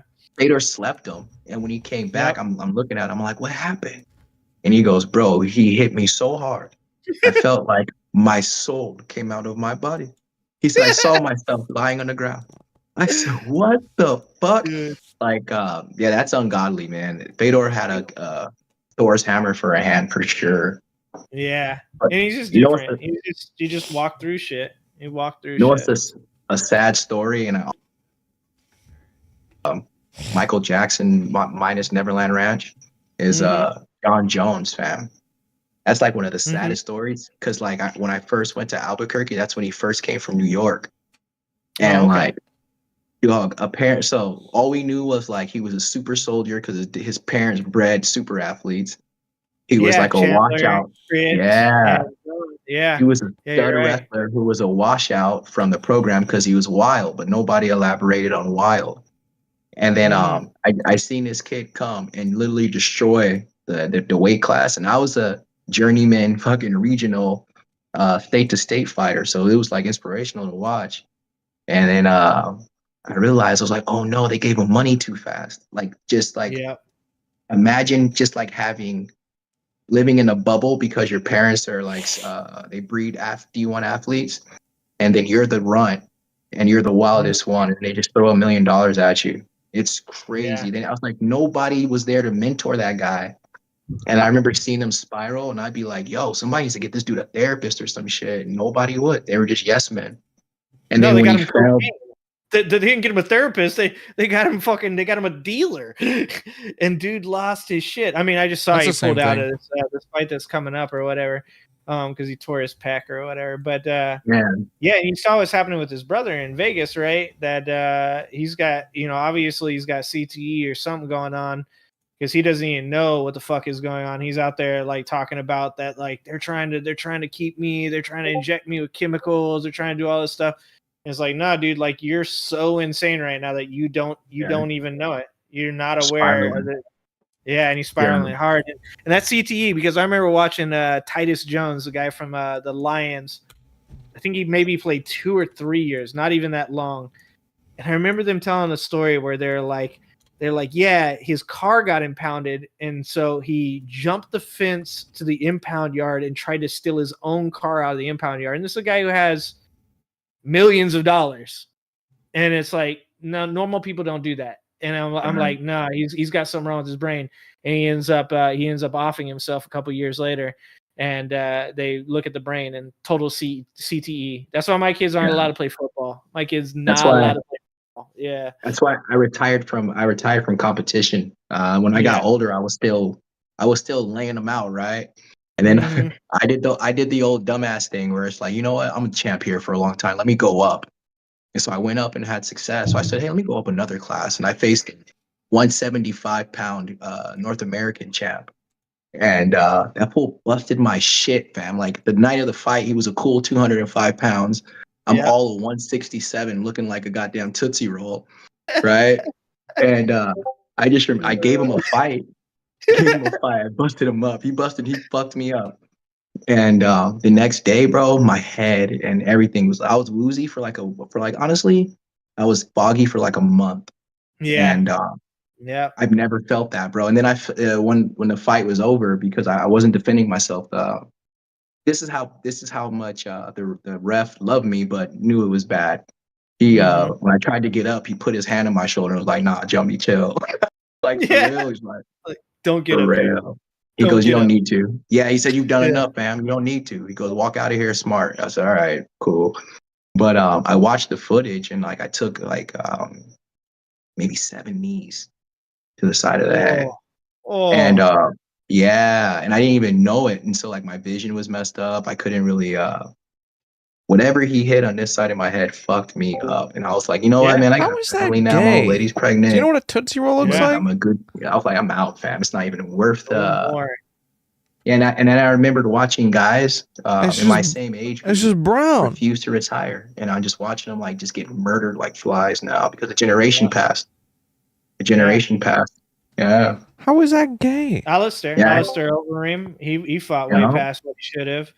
Who was it that was in that last UFC? There's another guy like that. Fuck, I'm trying to remember. There's tons of them. All of them, they don't know any better. And also by then, like you said, like once that part of your brain is damaged, it's damaged. There's no, your brain, when you're that old, you're not coming back from that kind of stuff. And no insurance, little brown no log union, that looks no like Medicare for that. Like a turd that popped out of a dick. Every year we have to do a GoFundMe for Spencer Fisher. Remember that dude, Spencer? Like a urethra-sized turd. He had those wars with Sam Stout in the UFC. Little cute, little or like little a reddish brown hair dude wear the long tap out shorts. He would just bang it out. Flying knee, he was dope. Little white guy from Iowa, man. His brain is so fucked up from those wars, bro. His brain is so fucked up from his wars. Yeah. No. Bro, and that's the thing is you remember these dudes. You remember them, but at the same time, it's like they don't remember them. like, they don't know who the hell they are anymore. I at our gym we have a lot of military personnel, and it's almost the same vibe when we look back on our friends, man, because after the fight, like they're fucked up and there's nobody there. They don't give a fuck. He was like, yeah, it's kind of, well, at least we got the VA. It's like, yeah, but shell shocked, but yeah. I have one guy that one friend. He made it to the UFC. He actually fought Sean O'Malley and lost a split, and then got washed after that. And then I just watched him like decline. And I was trying to tell him to stop. Yeah. Even Jason Mayhem Miller, that dude was just recently. Remember when he was just a normal dude? He was doing the bully beat up shit, yes, it dude. is what a Tootsie Roll is. It looks like a little brown log, little brown penis poop. Dude, what's his name? Shields. Jake Shields went on that shit. Lost a striking round to a bully. Jake Shields lost the striking rounds. Thomas Denny lost every one. He went home with no money. Oh, dude. Oh, Christ. That was funny. But yeah, Miller. And then what he ended up doing? He ended up like taking people hostage or some shit like that, right? He took his old lady hostage. He had a barricaded fight with the police. He was doing all types of wild shit. That fool was running through the streets naked in Newport. Yeah. That's real, dude. You can't. Your brain's very important, man. Orange County has a high suicide rate for fighters. Oh, really? Yeah. Don't doubt it. What was that one dude? The fucking cyborg dude killed his girlfriend. Oh yeah, War Machine. He tried to kill her. He stomped her down there half to death. Yeah, that's what it was. And then did he take his own life? Was that what it was, or no? No, he's doing life in prison. Yeah. Because it was attempted murder. It was like double attempted murder. Yeah. Yeah, and all types of other weird shit. Yeah, that dude John Copenhaver was a nuts, fam. I remember. Yeah, that's his name. Yeah. I see that fool get hit in the head with a straight bat. They're just like little chocolate logs. Psychopath. They're like that's what I'm saying. When I hear people talk about how hard they are and stuff, especially on YouTube, twisting your arm, like you've seen a dude that can literally get hit in the head with a bat and still fight, and you're like, you don't know what it is. You don't know what that actually means, man. Like the people I grew up with, fucking psychotic. Bro, no, it's not. My kickboxing coach was Scottish and Irish, fam. His name's Craig Buchanan. The Bullet, they called him. He would come out to bagpipes, dog, and a kilt. He was a psychopath. And that was like literally the worst person you should probably have your pre-adolescent kid around. My mom was all for it. I was in that dude's gym like 8 hours a day. And I remember he was I don't know if I'm saying it right. He was a traditional skin, where they listen to like punk rock and they shave their heads and they have like they're not racist though. And he had there's sharps too, which is skinheads against prejudice. Like sharps. Yeah, straight edge. You didn't drink, you didn't smoke. Yeah. Sharp to straight edge. Yeah. I seen a dude lift up a fucking we were at Sizzler, dog. And remember those trash cans that had like the ashtrays attached to them? Yeah. Yo, so Craig was washing these dudes over it was literally over like some Roadhouse biker broad beef.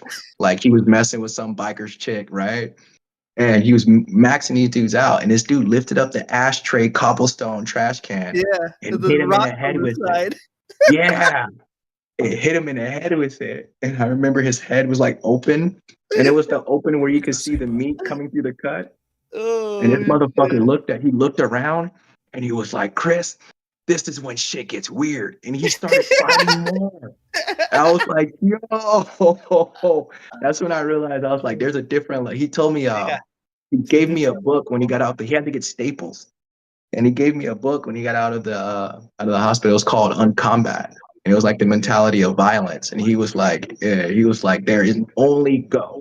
He goes, I got hit in the head with a fucking trash can, Chris. I was not going anywhere but to finish this fight. We crossed the line of no return. We've turned Angela into a confused little Asian baby. I'm sorry, Angela. You hijacked your shit. I'll be quiet. My Where bad. You at, Angela? Where you at? She I left. like that she's got these pictures now.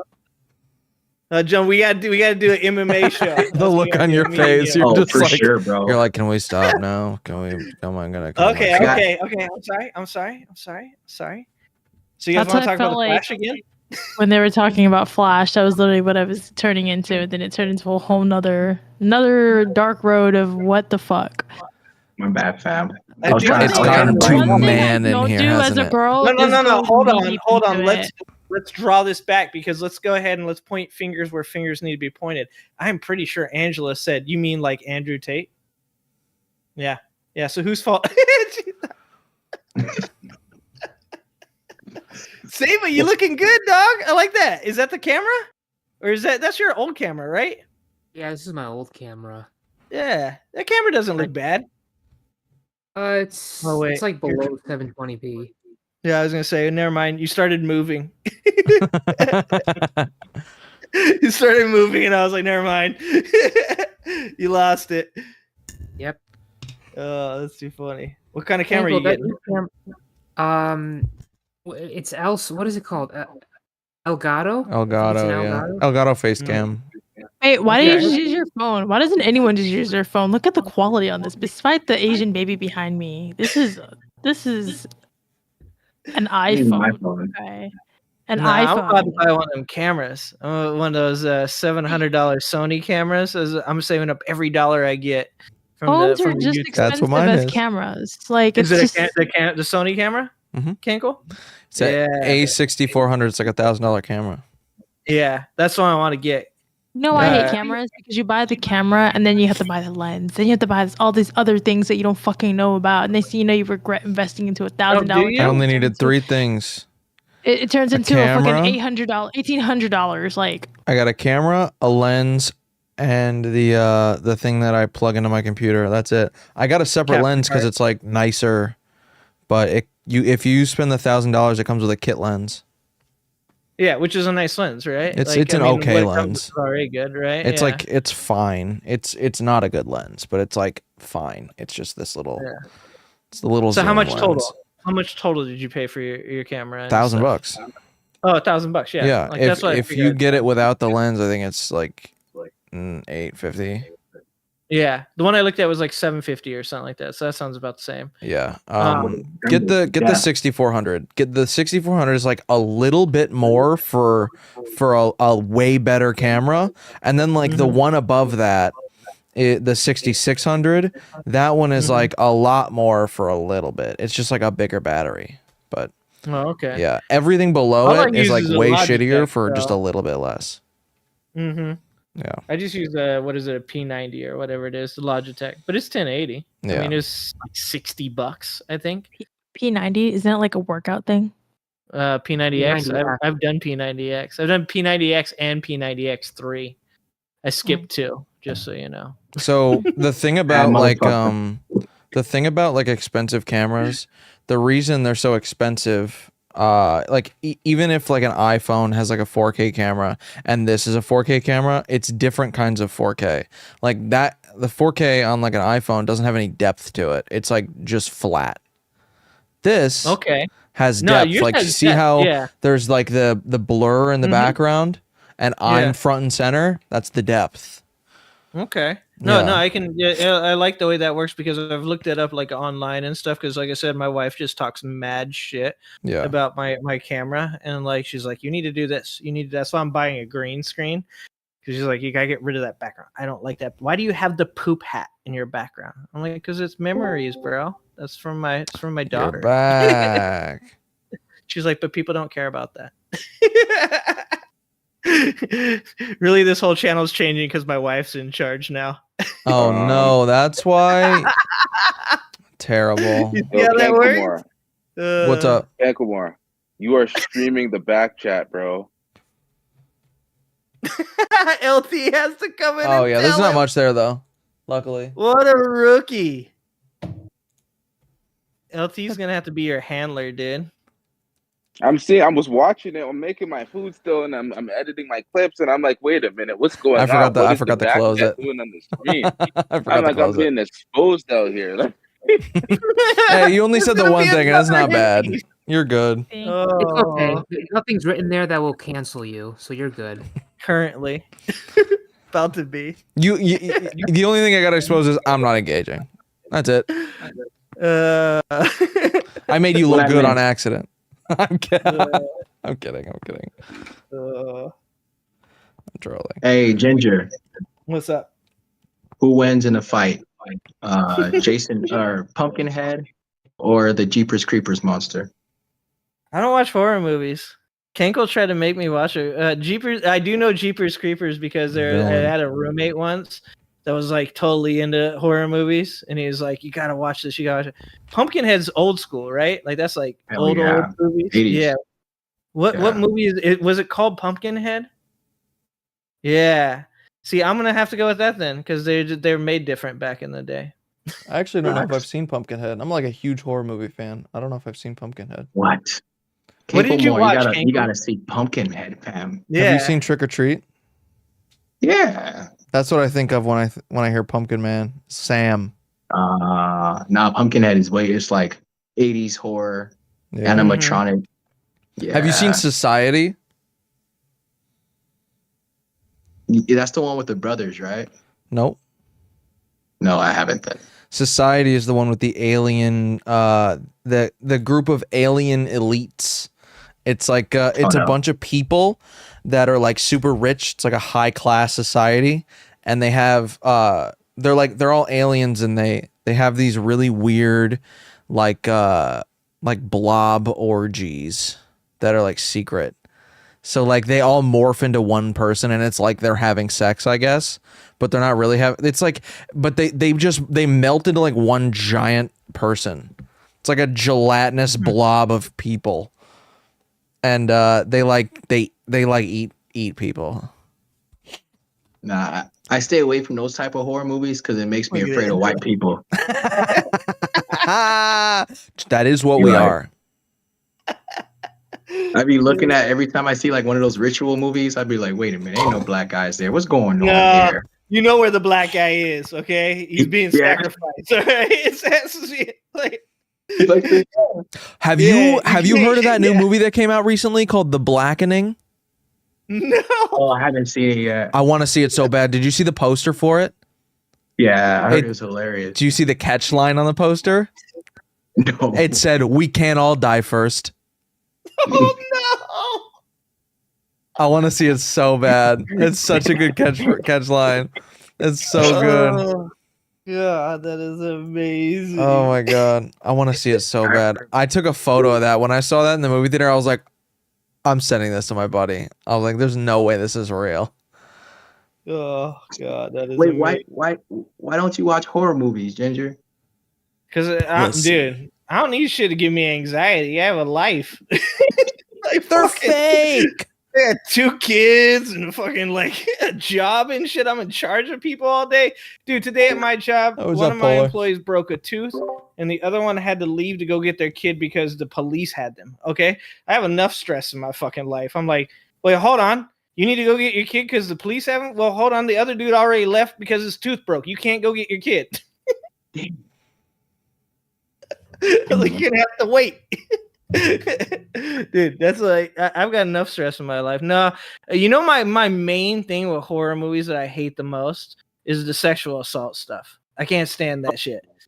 Like, there's just like it's so gross to me. Like, that was like a whole genre, dude, like 2000. I would say like 2005, 2010. It had like all those revenge great movies, and I was like, what type of shit is this? Well, Jeepers Creepers, right? Like the first one, isn't it? Like within like 5 minutes of that movie starting, it's like the family gets a hold of the girl or whatever. Bye. But it's LT out. Sorry, you guys scared LT with all the rapey stuff. Yeah, no, I couldn't do that. I like that's one of my main things with horror movies is that shit makes me super uncomfortable. Specifically because I'm almost always there with my wife too. But I mean, like. I can't deal with that kind of shit. Like, even like there's a book that I read this one time and it was like this dude, his name's Terry Goodkind, and every single book he would write the guy's wife getting kidnapped, and it would be like, and she's about to get assaulted. And I'm like, no. Like, why is that every fucking time, man? Like, why does she have to be kidnapped? And then they're going to us like no, fucking stop that shit. Like, I don't need that. Like, you can scare me in other fucking ways, dude. I stick to I stick to 80s horror because I think it was still like scary still. Yeah, it was just people following you, fucking with a knife. Speaking of following you, have you ever seen the movie It Follows? Oh yeah, that messed me up. That messed you up? Yeah, It Follows. That was the one about if you have intercourse with somebody and they have like that spirit on them, Mm-hmm. if you don't have sex with someone else, it'll like mingle you up and then go back to the person that gave it to you. Like, what, bro? Like, you're telling me this is a walking spirit of chlamydia? I am out of here, bro. I'm not. That movie messed me up, man. The worst STD of all time. See, I like imagine just living your life like 10 years after you had some random hookup, right? And then you see the girl you hooked up with following you, like, yo, what are you doing here? And then she gets close to you and rips off your arm and then beats you to death with it. Like, that's not right, bro. That was a horrible flick, man. That made me afraid of a lot of things. Nah, I like Stephen King, like that kind of horror, like Stephen King horror and stuff, like that kind of stuff. I like cerebral stuff. So I like suspense and thrillers and stuff like that. Like, I mean, the entire Denzel Washington genre of what was it like? Was it The Bone Collector? Yeah, like cool. Seven Deadly Sins. Yeah, the Seven. Yeah, with what was the one? Hush? Was it Hush? Hush. I don't know about that one. There was one called. Damn, I'm trying to remember because, like I said, I used to have this roommate, and he'd watch all kinds of crazy movies, and some of them might be actually pretty good. Some of them I'm just like, dude, this is just gore porn. I'm like, ugh. Yeah. But he would watch one every once in a while, and I'd be like, dude, this is actually a crazy ass movie. I'm trying to remember the one. It's like in my head right now, but I can't think of about this like religious dude, and he's like gets this like prophecy, and he's like killing people with like this like fucking like hammer, and like he has like these gloves, and he's like, no, I saw all these like things. And then he passes it down to his kid, right? Yeah, right at the end. Yeah, that was a good horror flick with the two brothers. France or something like that, or no, it'll come to me. It was like I like stuff that has like a. It had Bill Paxton. Yeah, I think it's Bill Paxton. Yeah, you're right. Yeah. Now I have to Google. A good movie. Yeah, but like movies like that, like horror movies like that, where there's like some kind of like background to it, like where you have to like think about like why this is happening. Like the old ghost movies and stuff like that, kind of like I like those because there's always some trippy like reason for why the ghost was haunting the house. Like it was always like, you know, like they're fucking, you know, the wife cheated on the husband, and then the husband murdered the family, but the one kid survived, and now the kid's like, you know, like it's always like that kind of stuff. If there's like a story to it for me to figure out, like I like that kind of stuff. So but straight up like this, like the new era horror is yeah. I stick to like my kid unfortunately is going to have to learn about the masters of horror, Stephen King, John Carpenter, Clive Barker, straight up, Wes Craven. Dude, Nightmare on Elm Street fucked me up when I was a kid. It was like you can't go to sleep. Like that was like the worst like thing for a little kid to ever watch. I was imagining a new skit for a new friend.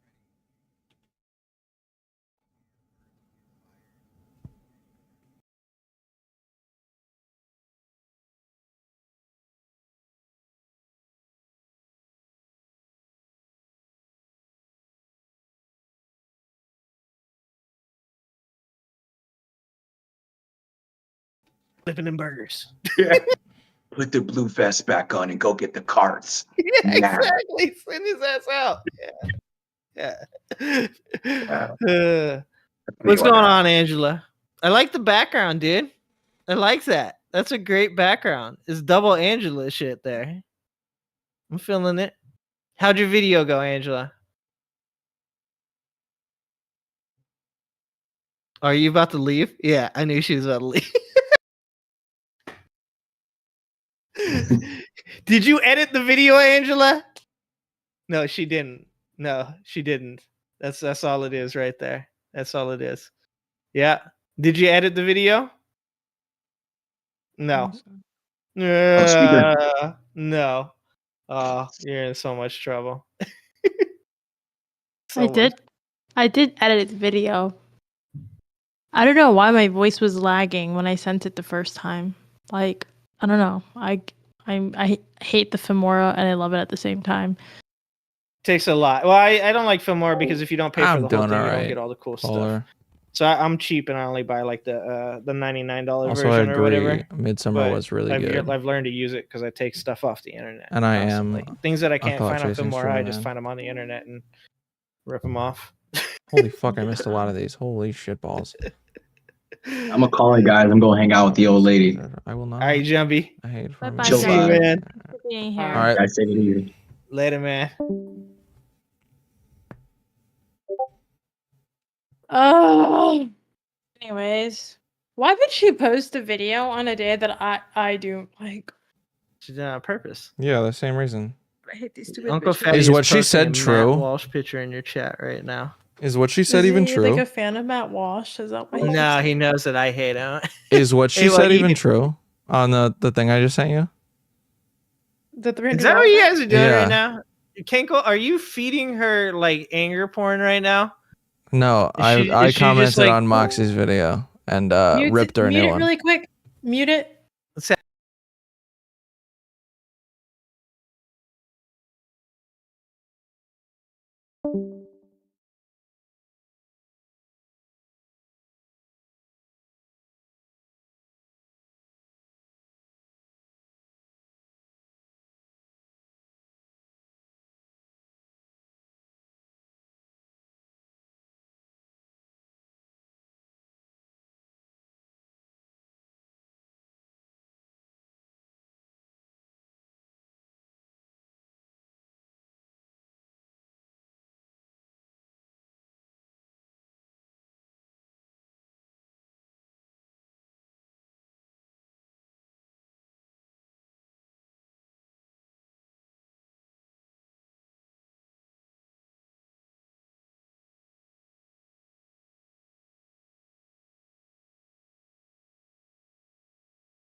it was like she was just like she has this like superiority complex that she can't back up. Yeah. It's like she's so snarky, but like really confidently retarded. Like this bitch should really just eat a shotgun shell. She's just so dumb. She really just needs to like suffocate herself with a sock. She's just genuinely the dumbest person on earth aside from Pearl and Zerka. She is with all of these people, they don't have qualifications to do this stuff. Bitch, not everybody needs a fucking degree to talk about things. This bitch clearly can't talk about anything. It's total Dunning-Kruger because you have Angela here, who is well qualified to what she's going to do, but unconfident because she's smart enough to know her weaknesses. Whereas on the other end of that, you have people that are so confident but stupid and can't see their weaknesses.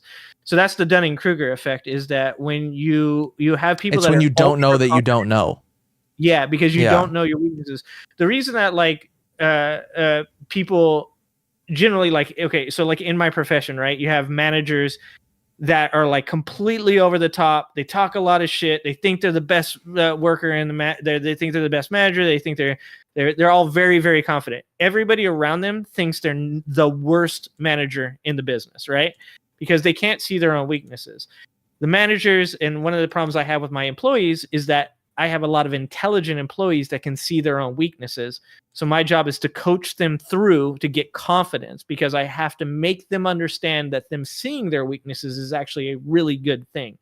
Them being able to say, well, I didn't do this because I know I'm not good at that. And I go, okay, well, the thing about that is you didn't do it because you knew you weren't good at it, but we can get you there. And then you can be confident through the experience, because real confidence comes from experience. So people that are affected by Dunning-Kruger generally can't see their own weaknesses. Therefore, they're the most confident person in the building, but they're also the least likely person to actually get it done. So I don't know, Angela, like, do you hear what I'm saying? No, like, I'm not not aware of these things. To me, this is why I like million times above where Moxie is. Look, I'm at a point now. This day moving forward, I'm not explaining myself to a single person, and this is no offense to anything about it, because to me, it's just like the fact that I have to. It's like being a dad or a mom and like being questioned on like your parenting skills. It's almost like offensive that you know what the fuck you're doing, but you have to explain every single way to a bunch of like little kids that don't fucking see what tomorrow looks like. So to me, it's like, honestly. And from moving forward, this is why I'm so glad I made the video today. I'm so glad I'm like just like starting over and get the fuck out of this shit show. Like this is such a fucking embarrassment that I was even fucking in this space for this long. Like I'm so over this shit. Like the people that I look up to, the people that I fucking like model by, the people that I respect don't have this type of drama. They don't fucking entertain this shit. They don't even fucking like, they spit on shit like this. Yes. And to me, it's like, I wouldn't give a fuck about having stuff like this if I had like so much more credible shit to live by. But the fact that I'm in the middle of like building my fucking shit and like learning as I go, you're gonna fucking accept that you're gonna be making mistakes and you have to fucking own it. Or you can be a fucking douche lord like this fucking big forehead bitch and fucking act like it doesn't fucking exist and just be like, oh yeah, no, I'm fucking perfect. Like, bro, shut the fuck up and get fucked. Get racked, bro. Like, well, and the thing about it is too is that she is banking on you to make her reputation, right? Like if you don't engage with her, she doesn't get anything. Arrogantly like no one's gonna come to her. Like I'm not a Dunning-Kruger like every fucking leftist making right this a thing, so that way people will follow her to continue to like, you know, the drama, the arc. Like, oh, this is her Angela arc or whatever.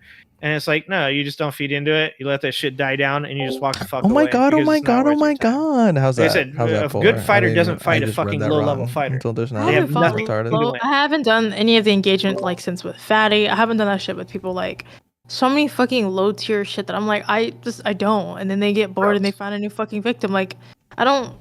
It's like this game is so like repetitive that I'm also like mad at myself for even. Like this is why it's so much easier to be a dick and never open up your guard and deal with dumb people like this. Because when you open up your guard, you fucking scraping these fucking low tier shit. and sometimes you may have them do stuff like, and to me it's just like, wow, like the people complain about the lack of humanity in the world, and they get a place to fucking be a human, and then they choose to be a fucking piece of shit instead. And to me, because of what, your feelings for her, like, come on, bitch, like, get the fuck out of here. Like, that shit's wild. I don't even think it's because her feelings are hurt. I think it's because she thinks she has an opportunity. I 100% believe it's a clout chase. I think that you're the closest person to her with the most amount of followers and the most amount of like care in the sphere that she's in, right? Like she's in a sphere that doesn't like you, right? Yeah. Like these people. And so like by her making this is how you troll. You know what? I am a leftist. You as can keep trolling Kenko said, an idiotic video about you. It's really her attempt to show to everybody around her, like, hey, look, I'm willing to go in on this person you guys don't like, and I'm gonna show you guys like that I'll take her down. It's and really like, bad though. It comes off like a stream, but watching streams later fucking sucks. Why nobody likes watching streams later? Because there's no interaction. Oh wait, there's no interaction. Was it not live? No, it wasn't. It was a premiere. Amazing. It was a premiere. Oh, that's even better. It's pathetic. She wasn't there? No. No, you can't, dude. Come on. Yeah, her videos are on StreamYard. StreamYard. You just you let that house burn, dog. You just walk away. She's a fucking loser. She's like, she is a hardcore dipshit loser. Dude, she's like genuinely one of the dumbest people I've ever witnessed speak. And it's so funny. It's so funny because in that little like intro thing, she fucking she goes, when I was fraudulently recorded because some people just stream themselves in VCs because they're like clout chasing weirdos. This bitch, after I apologized for not making it clear, which by the way is 100% on this dumb bitch, because if she was watching Angela's stream, I literally said I'm live right now at the end of the fucking stream. We said it when we were in there too. I thought that there was like a whole clarification with Neve. I mean, I was there. That wasn't the issue, guys. Like the main issue was like she messaged me like, I don't even know, a couple weeks ago and wanted to have a conversation. It was like, yeah, like let me know when you're free. And I was like, yeah, I'll let you know, but I have a debate. So I think that was the debate week with like Andrew, and I had a lot going on. And I never got around to like messaging her back or like, you know, you're echoing, Ginger. That was her problem with me though. Huh? She said I fraudulently recorded her. No. Like she was just looking for drama. I don't really know, but like She's retarded. like for her with me, it was more so like because I didn't reply to her or some shit like that, and I didn't like reach out to her, and I just didn't fucking have time. Like I'm sorry, bitch. Maybe you should have paid $300. Maybe I would have reached back out to you. I don't fucking know. She's a clown. So to me, it was like I have other shit going on in my life and I have fucking priorities, and I actually feel like she's a worthless housewife.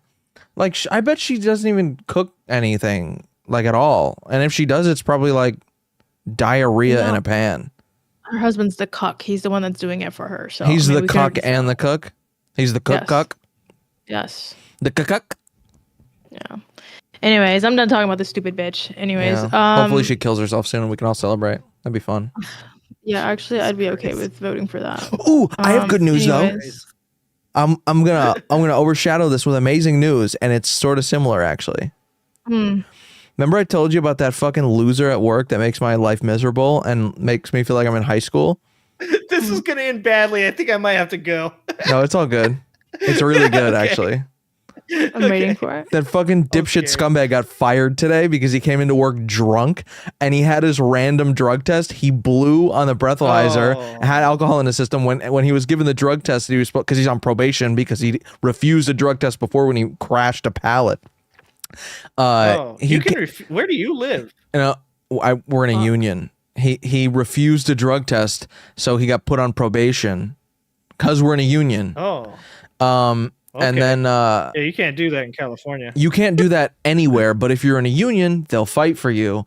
So you refuse the drug test, and then he came back like 4 days later because he crashed the pallet on like a Thursday or Friday, and then he came back on Monday or Tuesday and passed the drug test. So he clearly stopped doing dope for that little bit of time, but then the random drug test came, and he blew on the breathalyzer. It blew. He was a little bit drunk, and he refused the drug test and he said, "Yeah, no, I take opiates."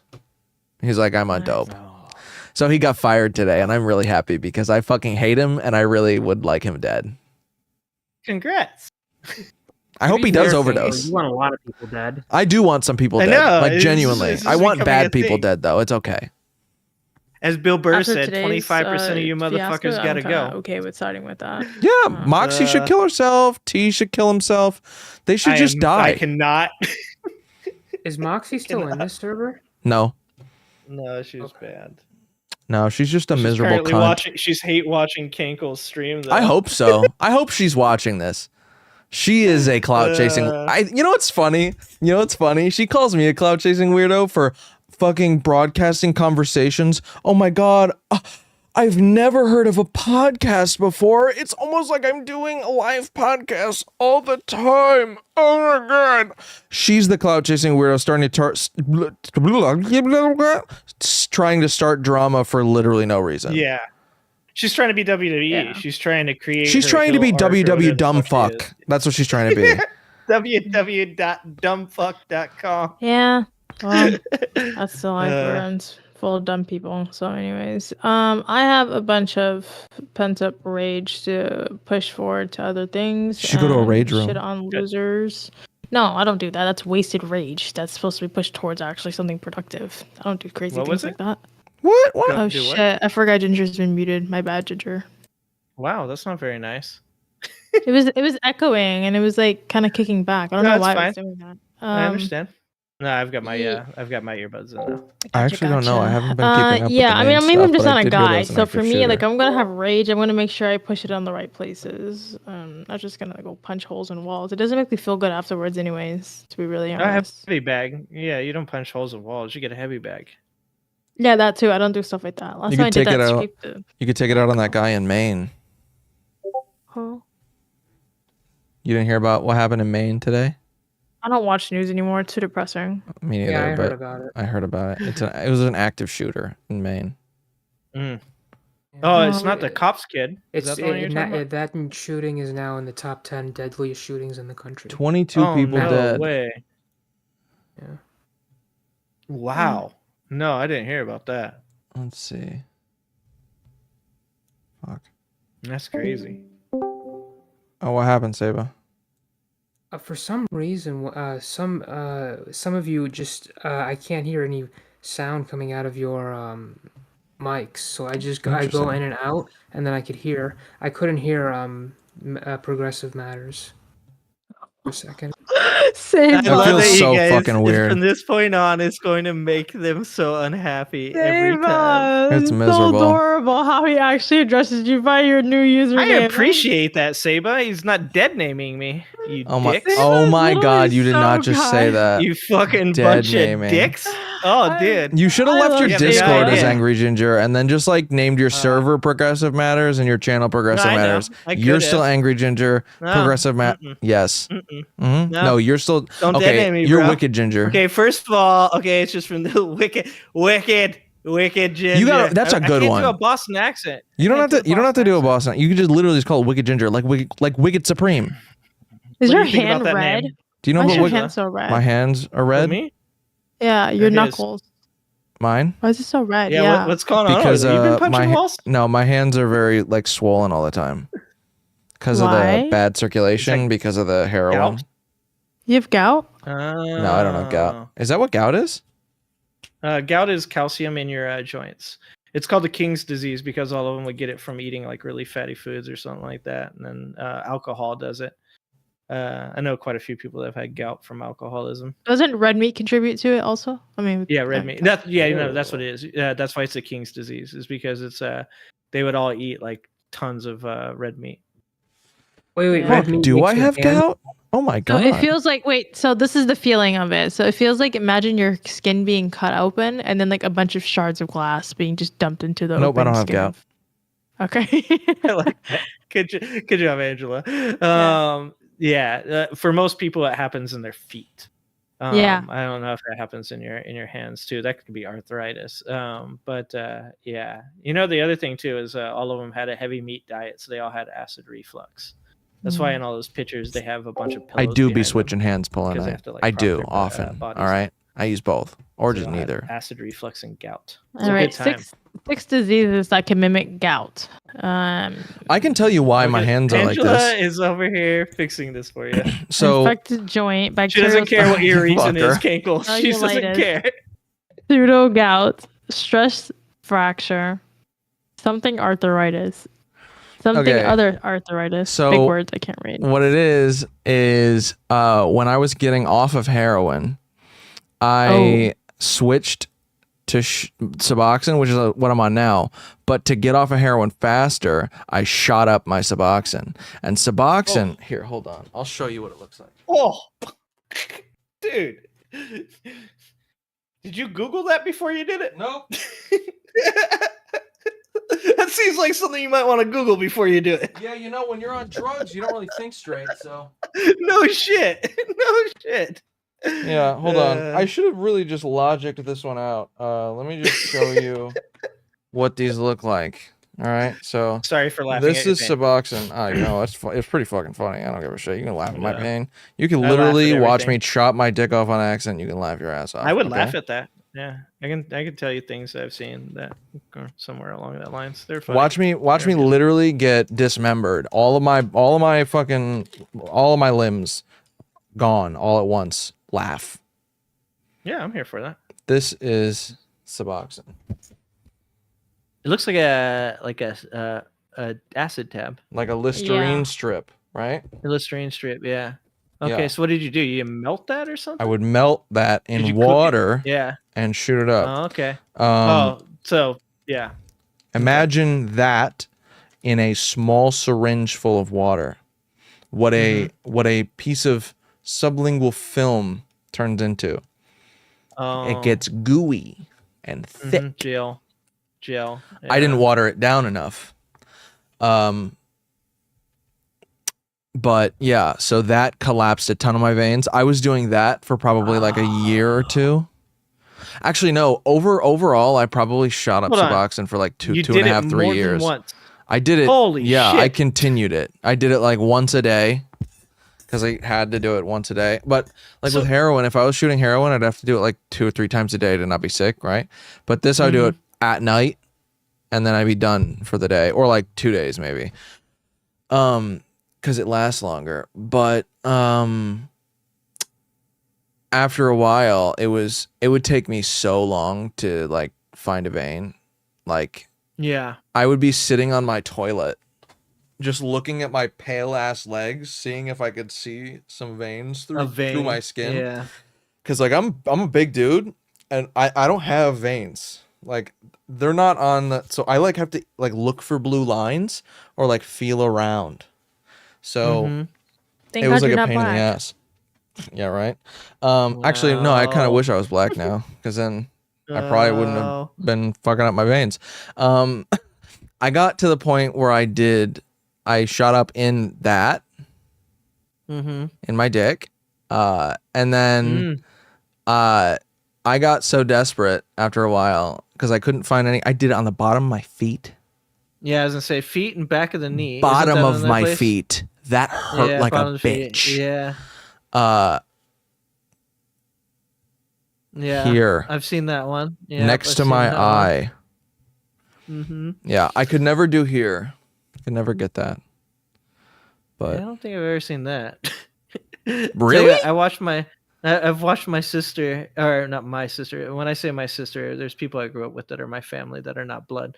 I watched her shoot up heroin when I was like 11, and I was like, yeah, I don't think I'm gonna do that, because she cried and told her brother, who was there with me, don't ever do this, as we watched her cry and shoot up heroin. And we were like, you know what? No, I don't think I'll do that. And so luckily that was my life story from that one. I didn't, my sister, my actual sister was addicted to crystal meth. So I saw that too. I saw like all the drugs, and so I didn't do any of them, except for I smoked weed for like 20 years, and I don't need to do that anymore. I both don't miss it and really, really, really miss it. Yeah, I bet. Yeah. It is. I never made it past the gateway drug, so I'm good. I mean, I would recommend psychedelics to everybody. I would always recommend psychedelics to people. Those are genuinely good. There's almost no downside. It's like I was rare. gonna say, have you ever had a bad experience? Yeah, my first experience was awful, but I got over it. And then you kept going. Yeah, because I knew that was a rare thing to happen. Sometimes your first. I knew okay. I was the guy that educated myself before every drug I did, except for the hard ones. Okay. But yeah, it's very rare for you to have a bad trip. Most of the time, your first trip is shitty, and then after that, it's like, it gets easier because like you get used to it.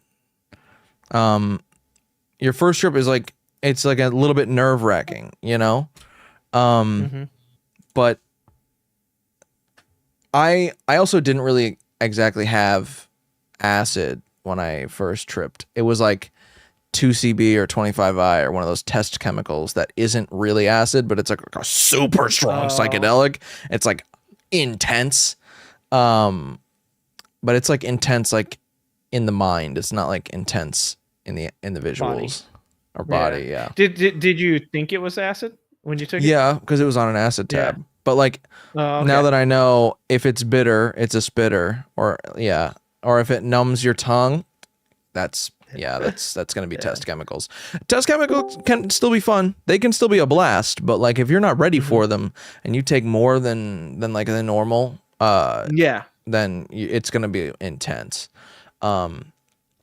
But that's what you're saying when you're saying that like first time is always kind of bad. Like I mean I've done mushrooms. Sort of. I don't do those anymore, but like because my last time doing mushrooms was when my daughter was gonna be born, and it just like I was so stressed out over the idea that I could like fuck myself up that like it just made it like the worst possible fucking trip you could ever have. And so after that, I was like, yeah, this doesn't make sense. I can't enjoy this. I've always said, like, once my kids are old enough and stuff, I might do something like that again. But, like, just the idea that I could put myself out of commission and, like, leave my kids behind to, have to pretty much fend for themselves or my wife. I was like, yeah. So I can see what you're saying. First time, if you're not ready for the types of things that could happen to you. And if they're not the things you thought were going to happen to you. That's the only thing I've ever messed with, really. Mushrooms can't harm you at all, by the way. I'm scared if I do that stuff anymore, I'll get stuck that way. That's what I'm saying. Yeah, that's what I'm saying, Fatty. Is like those stories are fake, by the way. Like that. No, hold on. I know a guy that talks to his hand. Because of he now, mind you, okay, so this is a far end of the spectrum. He was in a car accident while he was on acid, and he came out fucked up. And his name was Ralph, and I grew up with him. And he talked to his hand like this. He'd sit there and do this, and then he would do this. I think that's probably the brain damage from the car accident. Not could have been, but. I don't think he was. I don't believe he was. His head was injured, but like, I mean, I could be wrong about that. It was like some crazy guy I grew up with. There is one thing that can happen that my friend has now. It's called HPPD. Yep. Hold on, Angela, before you go, I saw your video. That was a very good video. I love that. Like, Great Pill, did you change your camera? No, I actually changed the lighting. So I had the lighting in front of me. So on StreamYard, it looked like I'm like kind of Native American, kind of Indian a little bit. So it's like show more red skin tone. Yeah, you're blacker. So I put the lights up and show more lighting surrounding me. I was like, that actually fucking works. So, no, and like kind of like what Kenko's got going on there, you looked like flatter. Like your image always looked like really flat. Now it looks like you have depth. Like you can see back into your okay, that works. That works because I don't know, that works. I argue with it. Yeah. Thank you. But yeah, it looks nice, dude. Yeah. Thank you. Love the video, Angela. It was very good. It showed more of. I'm actually gonna watch again twice. It showed more like just being more human, like always. So, and actually, just the content. It seemed like perfect timing after the buffoon did theirs, and like yours came right behind it, so it worked. So I don't know who did the editing of it. Bravo, good job, whoever did that. Well, thank you. There were some glitches in there, but I appreciate you. Thank you. Oh wait, are you doing the editing? I'm very picky with stuff like that, so I didn't catch as whatever you saw it, but I thought it was really good. The answer is yes. Say yes, right? Yes, for what? You did the editing? Oh yes, I did. Yeah. Okay. It was good work. Actually, I thought it was on par with Neve. That's why I thought we did. That's how good it was. I was like, oh, Neve did this? Okay. But you did good work. Wait, why is my text red in the chat? To be fair, back in the day, I used to edit videos amateurly, but I wasn't tech savvy, but I feel like I had an eye to catch when things needed to like change, and when I was like the meme crackhead and like fucking shit like that. My family loved it. They were like, they would crack. Better than mine, because like I'll usually just do commentary and just add in context. Me and somebody I just started recently, we was actually talking about what you're touching on now. So yeah, it was really good. Keep it up. Thank you. I appreciate you. I mean, the thumbnails, I kind of gave up. Yeah. To be really. But that's what I'm saying. We talked about, I thought, okay, when me and you talked, I thought I was going to be your thumbnail guy, like, every time Okay. you do like content. To be fair, the last conversation we had, you ghosted me. No. You did a thumbnail. He's just a shitty texter. After we talked. Well, I was messaging you and I sent you like link, and then only message I got was the StreamYard one. Seriously, that's all the message I got was like a StreamYard. Like, come on, I'm like, I have a very low pain tolerance for rejection. Wow, it hurts. This is turning into a good conversation. Okay, so tell me how you feel. Because I thought the last conversation we had. My childhood traumas. Okay, hold on. Let Angela. First of all, okay, we need to let Angela speak because she's talking about her emotions. Okay. No, right. It's men versus women. There's more men here, so it should be men's feelings first. Please. They do so. Oh, okay. All right. What is a man? First of all, what is a man? Oh, that's a good question. Saba's got a good question. What is a man? Oh, whoa, man. Any dude here with hair on their chin. Oh, okay, I win. Sable wins. There's one way. Oh, wait, hold on. Right? Fuck everybody in here. Literally everyone. No, I have a kiwi. I have a kiwi on my lip right now. My poor husband. Whenever someone says Angela shaved hers. She shaved her chin. It's been a while since I had kiwi. I'm kidding. Who eats kiwis? Kiwis gross. But seriously though, I don't know. Ask Mantis. I'm trying to talk so we can get some stuff clear. Okay? I'm still trying to keep it friend. Wait, is she a Kiwi or is she an Australian? She's a Kiwi. This is why I don't bring him and Medra. I don't put them connected together. Okay, that's like the wrong. I've been doing this all night. Grey Pill wants to eat kiwis. You're here for Jumpy. Yeah. Grey Pill wants to eat kiwis. What's wrong with kiwis? You get me, Ginger? You got me, Angela. I hear you. The question is, does he skin the kiwi before he eats it? Oh, that's brutal. Sir, I eat peaches for days, okay? Okay, Ginger. I eat peaches for days. I eat peaches for days. You weren't the better. Oh wait, you're in Alabama. I was gonna say you're in Georgia. Damn, I think so the better close. question. I'm like 30 minutes from. I'm like 30 minutes from the state line. Is he gonna what? 30 minutes from the state line. Is he gonna lease or buy? Did you guys see my old video? I don't know if it's kiwi. live or public, where it says "honest, not racist" nail tech from 3 years ago. Wait, did you say honest, not racist? Dude, anytime someone says they're honest, not racist, they're racist. Because okay, so this is what happened. No. I'm being honest, not being racist. You being racist. What happened was 100%. I was like, shush.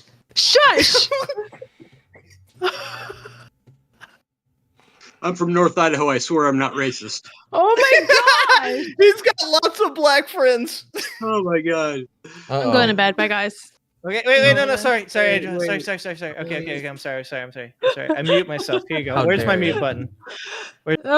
This story is not important anymore. Anyways, hi guys. For what was I talking about? Okay, so based on the video, Gray, this channel is not growing. I'm not growing. It's like the subs are stuck because I don't want to post red pill content. to me, it's like I'm not gonna sit here and just I don't believe in just staying like at like a flat line in anything that I do in life. I've always progressed and grew, whether for the community, for myself, financially, like whatever the fuck it is, it has to grow somewhere. This channel is not growing at all. So as of right now, honestly, there was like some edits with the videos that I want to fix, but I was like, I mean, who gives a fuck? Nobody cares anyways. Half the people only came just to fucking hang out with me and shit talk. They don't give a fuck about 5 ways to find out how to put boundaries on your bitches. Nobody cares. So to me, it's like, what am I doing this for? Why? I need to take that content, bullet point it, make it more professional, put it on a new YouTube channel. That's where the thumbnail shit will come in from. Yes. But on this channel, I could fucking put my finger toes as a thumbnail. They wouldn't give a fuck. The views would probably even go up if that was the case. So, yeah. Don't just. All right, my response to that is, you I don't know. Maybe you want it to go as quick as you think or feel it to go. Wait, what? No, I don't want things to go fast. I want things to go normal. Did you not? No, you didn't listen. Did you not watch the analytic parts? It's almost like look, think about that fucking Infinity War thing. You can't fight it. There's literally 98% of people here from shorts. My shorts are strictly from Red Pill content. You can't fight that. It's not even like 50-50. Like if we just crossed our fingers and make a wish to the foundation that we're gonna win, it's not like that. Like it's like inevitable. That's part of you have to put, like, you really have to just push through that, because if your content starts. Oh, there's not listening. If it was a clean like platform, yes. If there was no touch, like you can't. Okay. It's like saying you can unvirgin yourself. You can't unvirgin yourself, dude. Like it's been touched. She's been passed around. So you do. So you feel like you want to make a channel?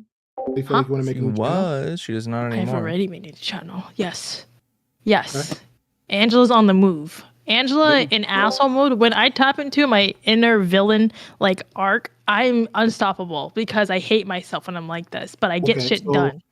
Okay, so with the new channel, so because I remember I asked a question one time. I don't know what platform you're on. I think I asked in Super Chat. So your new channel, nothing of Red Pill or Community of Manosphere will never be mentioned. You have a whole new brand with that channel, correct? Mm-hmm.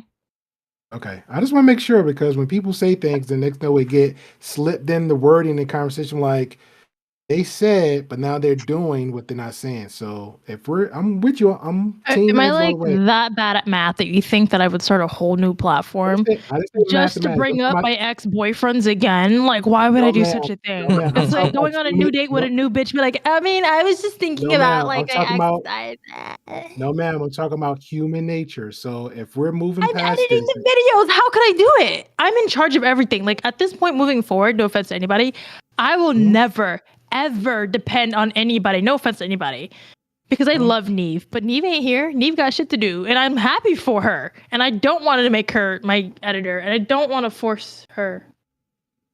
Well, you just she's getting a message from Neve right now. Neve's messaging you just her. Stated your goal. You said your goal was to keep this channel clean and honest, and Red Pill as free as possible. What can you do? Who can you reach out to that's in that type of... I can't see your phone, bro. No. This moving forward is I'm not doing any collaborations. I'm doing it strictly Angela. Really me. Zero networking. That is the proper way for someone like me with my fucking personality to grow. I cannot grow with people. People like me are too fucking anal about the shit that I like. And then on top of that, I like consistency. On top of that, I myself can't depend on people because I don't work on like average time. Sometimes I like things really fast. Some things I need time to like sizzle out, to kind of play out, and I can't explain it. So with my personality, this has to be from Moxie's bullshit, bro. I fucking. And you're used to wearing all the hats too. You're maybe not used to giving those hats away, giving those responsibilities. Anybody read this shit? Is this like hold on, I'm trying to read it. If I can pay you to do a live mukbang. I don't know. What the hell's a mukbang? That one is where you eat a bunch of food. I'm down, Angela. If you can let them know that I am available. I have a dancing bear. If they would like to, me and Fatty will do it. We'll also strip because that's what we do. Yeah, couple dollars. This is a terrible joke considering I have a brother from this, but sometimes I just think about these straps, bro. And no, no, you don't. Oh my fucking god, Stop this that sucks shit. so bad. Like, I swear to God, I'm never doing this shit ever again. Anyways, it's so bad that Angela won't even tell us what her new channel is. She's just like, it's a clean break. It's just. I need honestly, my true intention was to basically fall off the map like I always do. So we still love you. We still appreciate you. Storyline of Angela, 14 years old, parents said some shit I didn't like. They told me they're gonna beat me with a belt. And I was like, fuck that, packed my bags and left. Then my aunt did the same shit to me when I moved in with her, packed my bags and left again. Then when I started working with her and she told me that I wasn't shit. And I was like, oh yeah, bet. And I literally packed my bags and worked for another person. After that, I was like, wait, you know what? COVID happened. I'm a fucking loser, started YouTube. And I was like, well, it's kind of fun. Then I got introduced a fucking job in fucking stupid fuck Miami. And I was like, you know what? I need to reinvent myself. Left again. I do this thing whenever I hit like a peak and I get really frustrated with my current like people around me, I just leave. I don't explain myself. I just fucking leave. According to Moxie, that makes you a grifter. Give it to a grifter. My issue with like that version of me is like it's not healthy to just up and leave. So for me, it's like don't do that. Stay and keep the relationships you have with people, but recognize where you want to grow at. And like I'm not here to like patronize anybody or make everyone feel like shit. So to me, it's like I know what I want and what I need, and sometimes what I want and need, I have to explain so much more than I can actually believe in myself, or like, you know, I just do these things and and then I figure them out, and that's just kind of like how I grow as a person. That's how I feel like I've gotten this far. Like everything I've done, including in that fucking video, like my parents or my family were like, "That's fucking stupid. Why would you do that?" And now they're all fucking living just fine because of that, and they've never once been like, you know what, thank you for this. Because they're not going to. And I don't give a fuck about that, except for my uncle. And besides that, I feel like if I waited for their validation and their understanding, I would never fucking grow. And I'm not going to sit here and wait for people to fucking understand what I feel and what I see based on my analytics and based on my interaction. As every content creator here, you can look at your analytics and see where your source and where your viewers and where your time and all that shit is coming from. You know what you're feeding. You know what your kids want. I know what my kids want. I'm not willing to breastfeed these fuckers no more. So no. I'm breast formula on a new channel the correct way, and when it grows where it needs to go, because I'm still hesitant. I'm possibly making a mistake, because what if it doesn't grow? I'm not willing to share my mistake again. I can't do this shit again. One more time, I'm a heartbreak, broken, dead person. So no, I don't want to share it, because I'm fucking embarrassed. So yeah. Anyways, I will still be here like I am, sitting in the Discord while I supposedly should be sharing $300 to talk to people. But instead, I'm fucking here on YouTube. That's a Moxie reference, because she's a stupid bitch. But anyways, here I am, and I'm still here, and I'm still being punished, and yeah. My chat said that you and Ginger should do a live ASMR show. Yes. No. What the f***, Angela? Dude, seriously, you're just shooting down all the best ideas. Did you not $300? I'm already how do fat I? ass. Yeah, but I'm Angela, trying to get up in there. If it's any trying to get some $300, $300. I agree to everything. Team Angela, I agree to everything you're saying. I actually have. Kenkel set that up. Mentioned I have a whole nother channel. Nobody don't know unless I tell like one or two. Let's say Saba's a gamer, he will get the channel. Kenkel's a gamer, and not he will get the channel. I don't promote my other channel. You know, a different name, other channel, different. You know, name of who I am on there too. So I totally get it. I it's hope it only works out temporary for me. Like if it goes where it needs to go. Like for me, like what I do, and this is the worst part about me, is like my husband says I'm like the worst scam artist. He's like, you can't seem to fucking be shady with shady people. He's like, because when you're dealing with shady people, you have to work shady. And I'm like, I don't want to fucking deal with shady people. He said, well, you're gonna cross them. And he says that I'm too honest sometimes, and it fucks me in the ass. And it does, because I fucking deal with stupid shit like this, and like I just want my work to be a reflection of who I actually am. That's my issue. But I need time to get there. And if I have people who like my personality but don't really care about my content, go and follow the channel, and then their content markets the fucking algorithm, then I'm fucked also again. So I'm like, no, I just need to just clean the slate. Yeah, but you do. Okay. Well, yeah, I'm not gonna poke the bear with it. So I mean, do what you gotta do for your channel. If you give yourself a time limit for the other channel, hey, go hard, go heavy on it, and do your thing. And when you come out the way it wants, I mean, let us know. So I'll leave it like that. Of course I'll let you guys know. You guys think I'm fucking demonic or something? Why would I let you guys know? Well, first of all, you don't even want to do the mukbang. So, I mean, like, I just want to point out that at this point, I do feel as though you're just leaving. I mean, I was offered money as well. Oh, what the fuck? Angela, you fucker. In this scenario, I was offered money as well. I ain't gonna lie, I didn't hear. I have to agree with Ginger in this one. He was offered some money, and from one Libra to another, and you're not the only Libra that I know right now, including myself, that's going through the exact same thing. Yeah, see, astrology. Uncle, you are a male Ginger. You are major star alignment going on right now. You are a male Libra, and there's a difference between male and female Libras, and depends on the cusp of the month. So if she's in the beginning, you're the end. Save me, I dated a female Libra, and I can't save myself. How am I gonna save you? The emotions was erratic with the female Libra I was with, but I just let her go with it, let her figure it out, and come on back home. That's all I can say. But that Libra, I just want to know: is there anybody in this channel that's willing to do the mukbang with me? Oh, sure, yeah. I'd be down. Fat. Fuck yeah, okay. Naked, I can't get naked. Ginger, did you tell Angela about the thing you told me? Who's gonna be naked? Was that even? You offered to strip down and do it. You said that was another bonus. Oh no, that's only with Fatty. That's I'll because do I it feel in a comfortable with bikini. Fatty.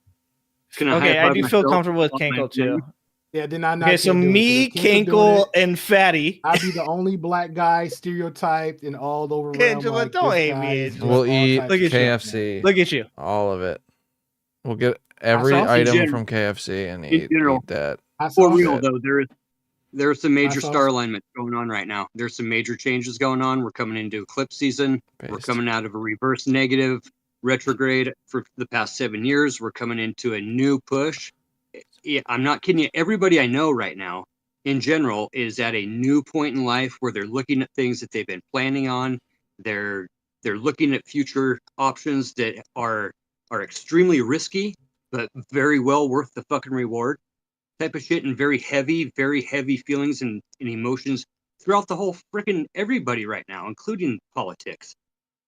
So with that, it sucks that if you're gonna go big, if you're gonna start new.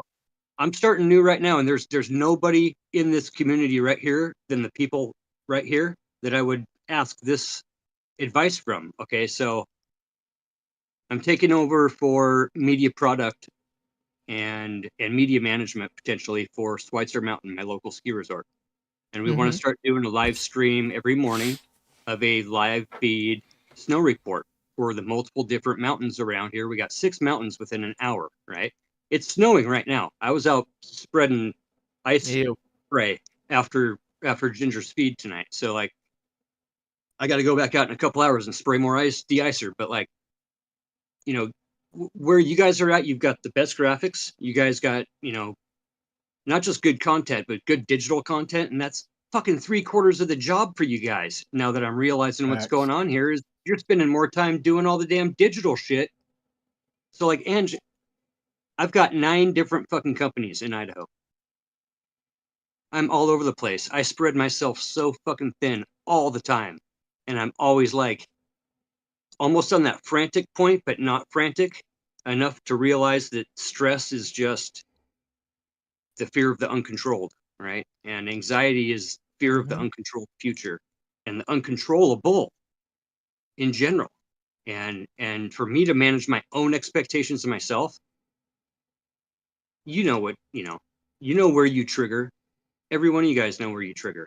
Being able to recognize that pre-hand and say, I'm going to do it this way, and fucking be as excited as you were about your potential future and what you're going to do. You know what you're going to do. Every one of you guys knows what you're going to do. I think the most frustrating part about anyone that is growing is like you can have 2 routes, and the most selfish people can say like, I do what I want, I don't have to explain myself to nobody, which is how I've always been. The shitty and best part about building relationships with people is that it is responsible to explain yourself to those around you that whether support you, look up to you, or respect you. I think that's the best thing you can do.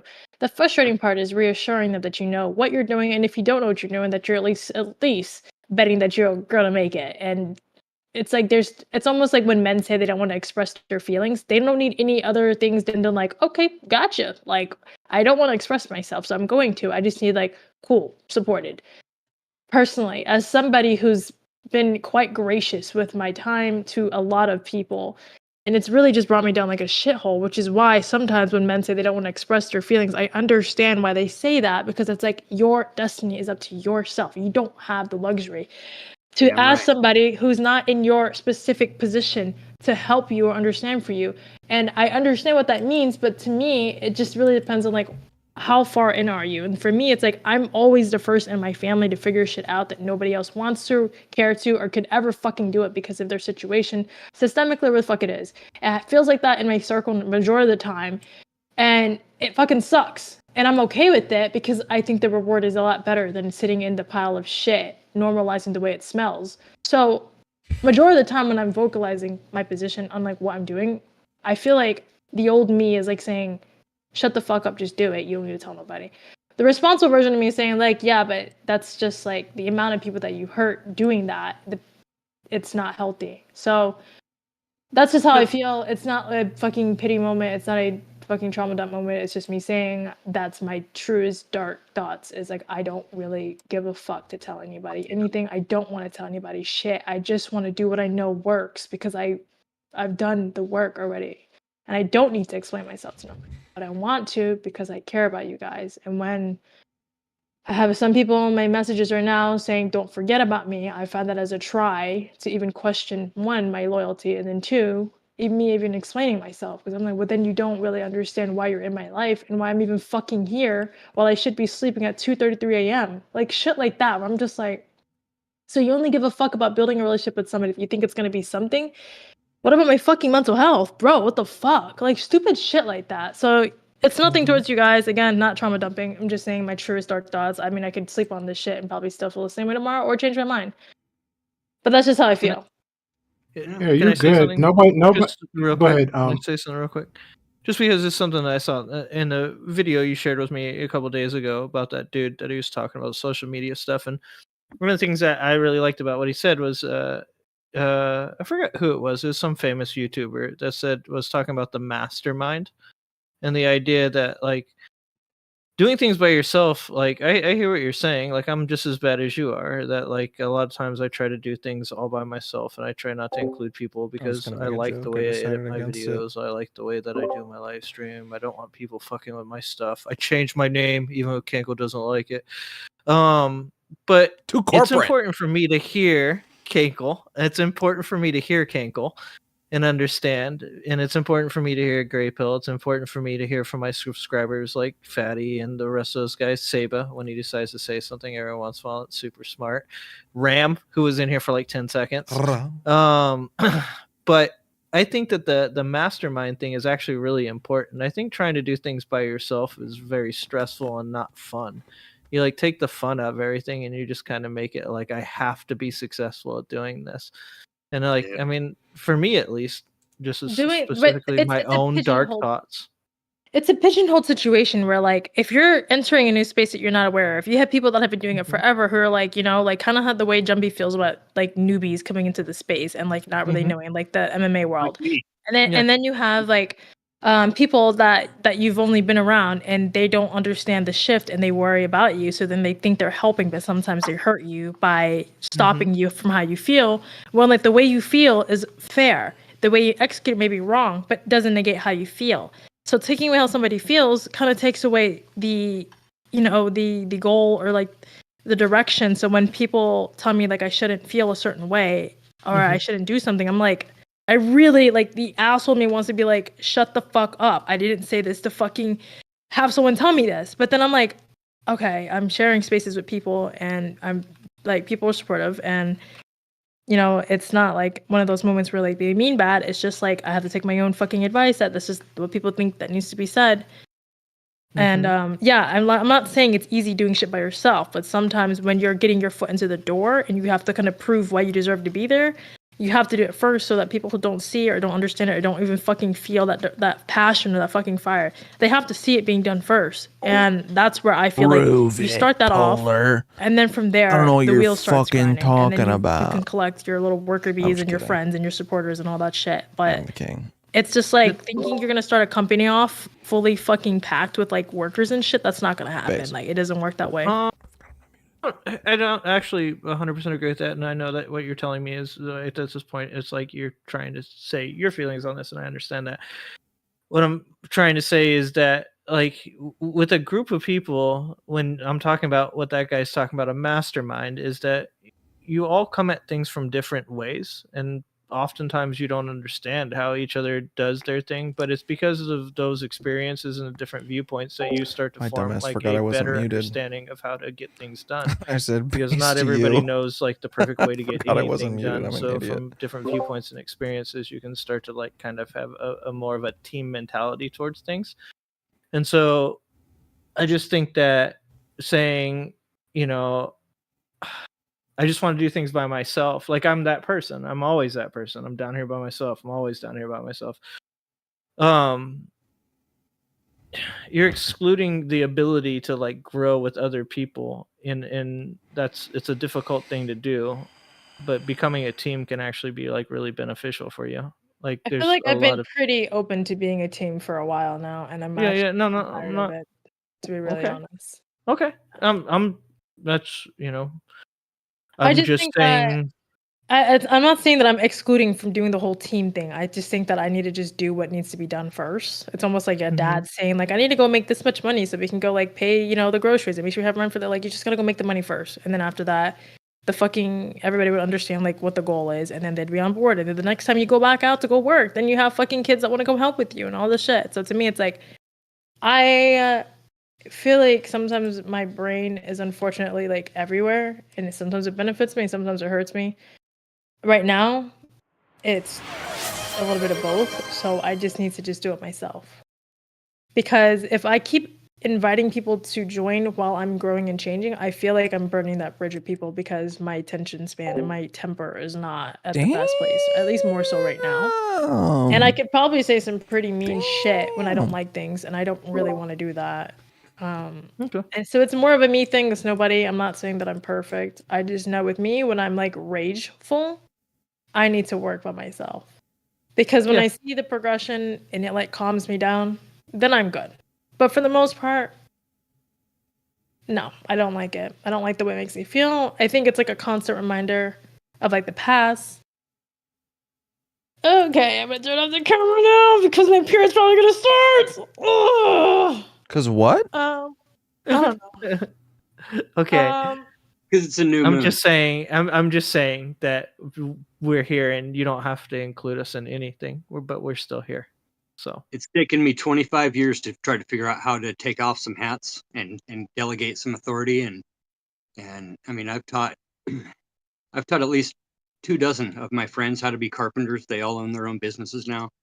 I've been a Chamber of Commerce member forever. I've always been in the National Association of Home Builders and Green Certified Builder, trying to school myself and keep that business name out into people's, because I'm not just the carpenter, I'm not just the lead man, I'm not just the foreman. I'm also the media guy, the face man, the computer guy, the secretary. I mean, it's a running joke that Fatty has to go home, put on his miniskirt, because I will put on my kilt and sit here and do fucking paperwork for hours, And I'm finally 5 years ago at the point where I could release some of that, and knew that I had good enough guys. And then COVID hit, and I got burnt on an $18,000 man lift on the job at the end of a job. And I mean, it not only did it suck up all the profit off of that job, but in return took a bunch of the down payment off the job that was coming up to start. And I've mentioned it, but I work for I work for the upper 1%, straight up. I build huge shit and have big crews that are all. I've spent over 40 grand in the past 20 years on OSHA fines for my friends being up on ladders and scaffold. Damn. You wonder why my head looks like Ginger's, man, because like. God damn it! You fucks. And then I got a lumber mill, right? We got a lumber mill. We got a wood miser. So we're doing urban tree removal. So we'll go take the maples and all the hardwoods that are cracked and jacked up after storms, like probably tomorrow, and let them sit, and then we'll log them and slab them and make furniture for all these rich people for these big ass houses that we're building for. And like, I don't know, if you guys got your computer, just look up Gozzer, Gozzer Ranch, Gozzer Ranch. Kim and Kanye were on a TMZ thing like 5 or 6 years ago. My daughters are still some of the Kardashians' best friends from working here. Like all the hockey guys, all the baseball guys, all the coaches, all the NASCAR guys. Like Elway's got a $3 million boat up here. I've worked with Stancraft Wood Boat Company. I used to be a salesman for Stancraft. Like every year, okay, every year, every human goes through the cycle just like a tree. Okay, and just because a branch grows one way doesn't mean that you're still not part of that tree. And I have that same problem because I had kids at like, junior year. Real quick story. I was adopted when I was 1 month old. I still have separation anxiety. Straight up. Okay. At 17, had an abortion with a gal that I'm still great friends with. At 17 and a half, had an abortion with a different gal that I'm still great friends with, right at the same time that my ex-wife got pregnant.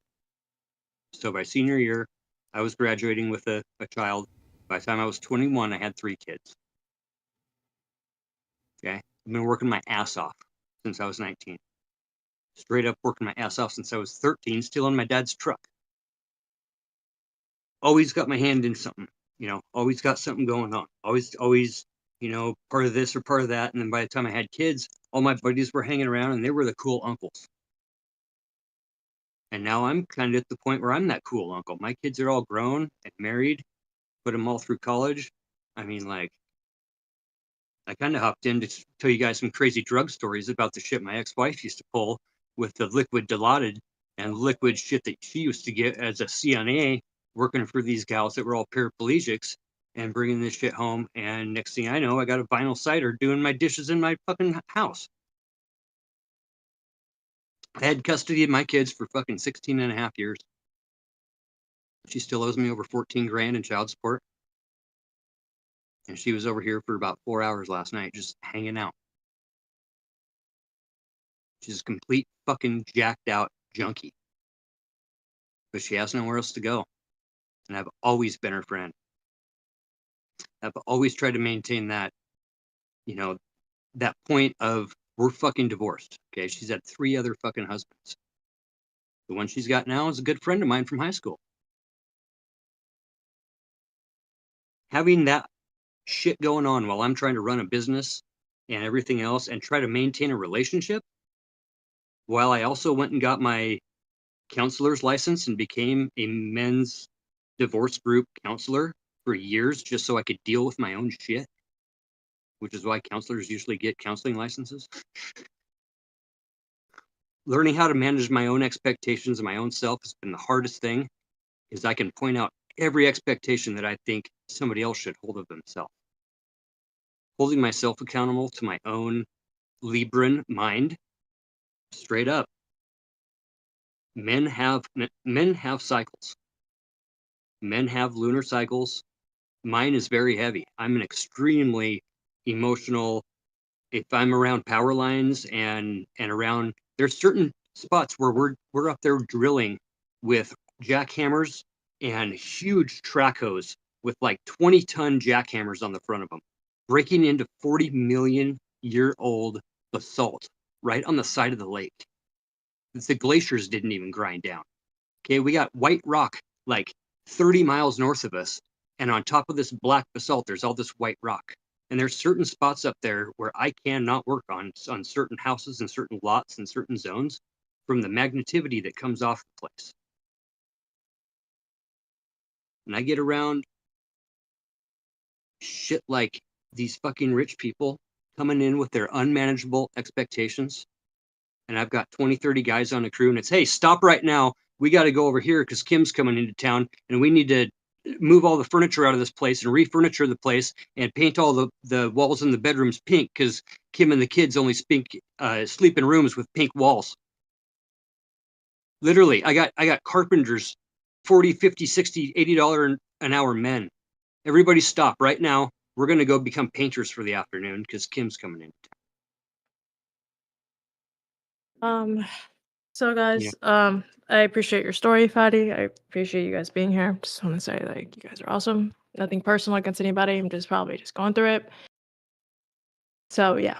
Good night, guys. Thanks for being here. I'll talk to you guys Happy soon. new moon. Good night. Appreciate you. Bye. Thanks, Fatty. I do appreciate I that. have to watch the moon. The moon and the cycles right now, you guys, I'm telling you, there is some fucking cool shit going on. Okay, I'm at the point right now to walk away. I'm walking away from a 25-year-old construction business. Straight up, I'm fucking burnt, dude. I'm fucking burnt out. I'm burnt so hard, dude. I don't even want to fucking think about pounding a nail, cutting a board, pouring concrete. I mean, I can't even begin to tell you how refreshing it is to be in a community like you guys right here, like Ange, her community. The gal that you hooked us up on last night, Gray Pill, that we went and raided, I ended up on her chat till like freaking 3 a.m. Gray Pill, you're muted. I am not a leftist. Actually, you know what? Yes, I am a leftist. You know, just keep giving me amazing money to people. burn You and said wipe my what girl tears I with. sent you to? Where'd you guys go? We went and raided some was it last night or the night before you raided us out when you were done with your cast? Inky? Tree of Logic? Inky? Oh, dude, did you introduce Fatty to Tree of Logic? I didn't see him over yeah, there. I don't have my screens up. I forget. Funky little gal. It was super high. Funky little girls. Cool little super Asian high. girl. With oh, you're talking about food? No, you know food shops. No, not food. She was. I didn't show food shops. She's got. Oh, maybe Tom raided us out over there. Yeah, I bet it was Tom. Tom likes to raid people's channels. He raided me once last week. The coolest Did people he? have the coolest Yeah. Did he? conversation. These conversations I'm like, need where to you be get- had, especially yeah, I in was the like, community. I was like, Guys like you guys talking about trans issues, where I'm in a place where literally the churches say yeah, it definitely was that my channel. is not Ginger Polar in my chat said he loves that you cosplay as Ming, the merciless archenemy of Flash Gordon. Is it because I'm always doing this? Yes. Flash. Yeah, I've got to cut my beard, to be honest with you. I actually want to grow my whole beard back, but it's all fucking weird when it's all like. I actually like it small like on that. the side. Now he got me thinking about Ming. I ain't gonna lie, I hated Ming. I hated Ming. I don't God, Ming was a do. idiot. My wife will come up and she grabs this and she's like, she don't like it when it gets super long, so that's when it gets cut. But usually during the winter, my beard's like this fucking big. It's gigantic. I'll show you guys pictures of me at some point, like when I have a gigantic beard. But now that my head's super cold, I need to buy a beanie, like fucking Gray Pill. You give me a sweet Eagles beanie or something, or I could just wear I got my shit hat. This right here is pretty dope. I could just wear this as a manager. Okay, like Boop that. hat.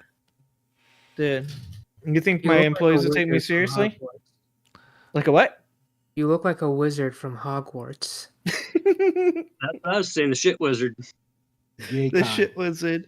Dude, I don't know. I think I could still be pretty authoritative. Well, I'll give you a picture in a couple of days of my beard full of snow when I'm up snowboarding, bro.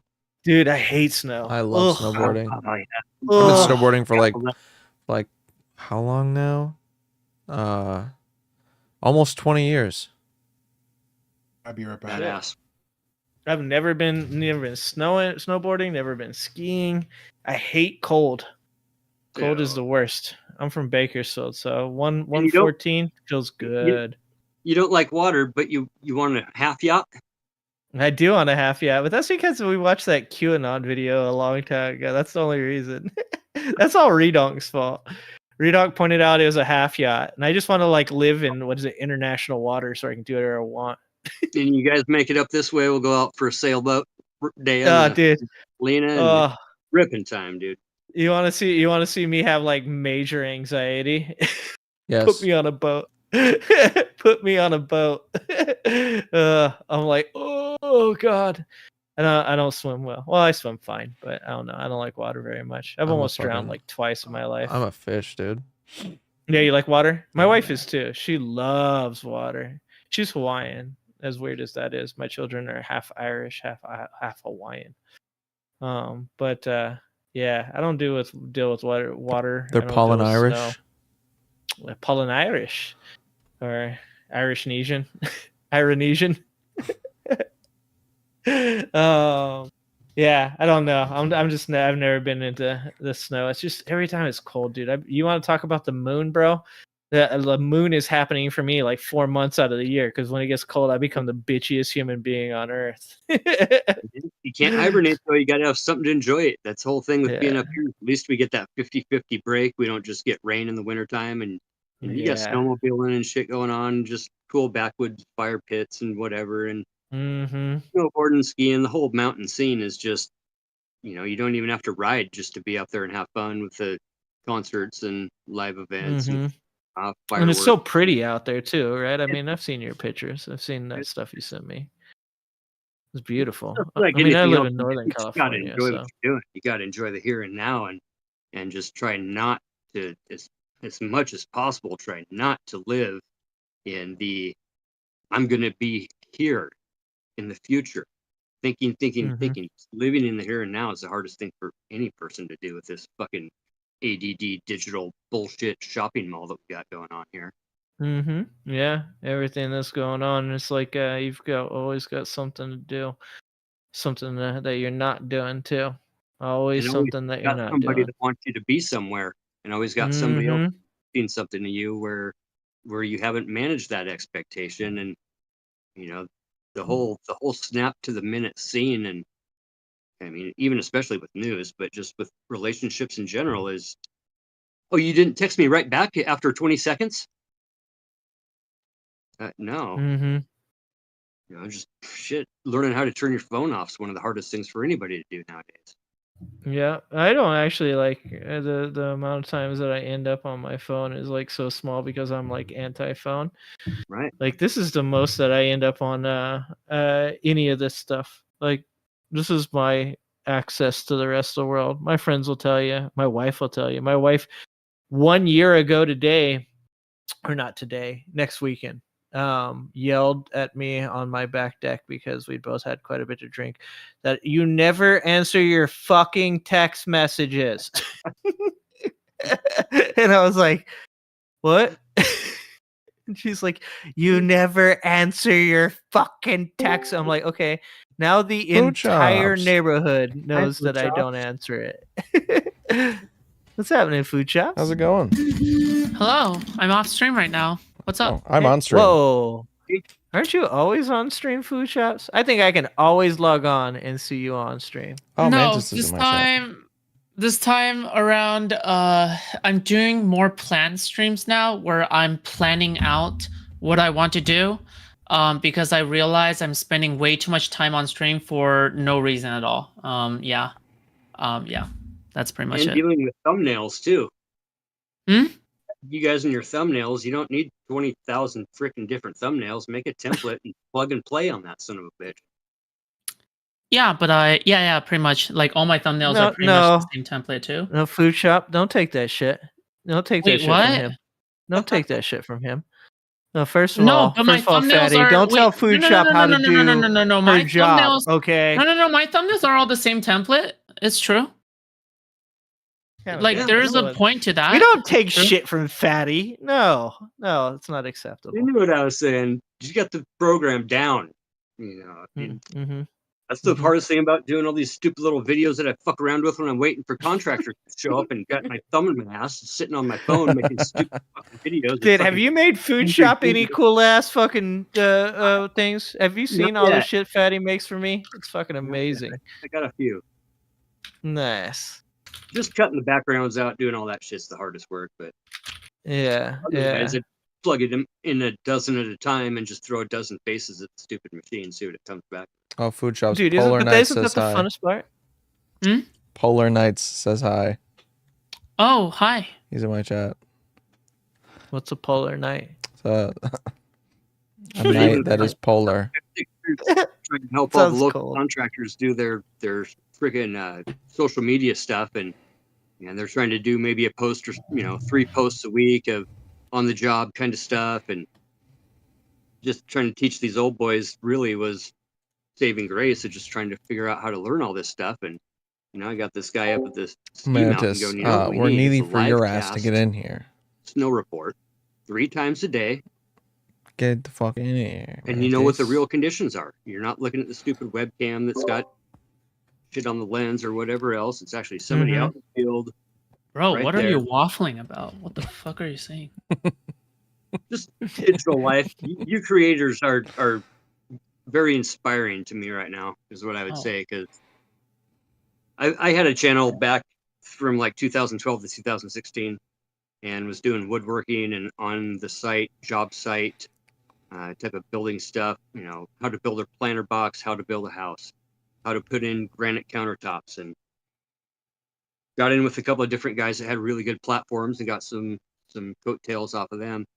And then got into it in the 2016 election and threatened a bunch of Nazis that had some stupid shit going on in North Idaho. And apparently they don't like it when you make live threats on live feeds. So yeah, that wasn't very good. So I watched all the shit and basically I'm just getting back into the whole kind of scene of digital life after about 7 years of saying fuck this whole thing.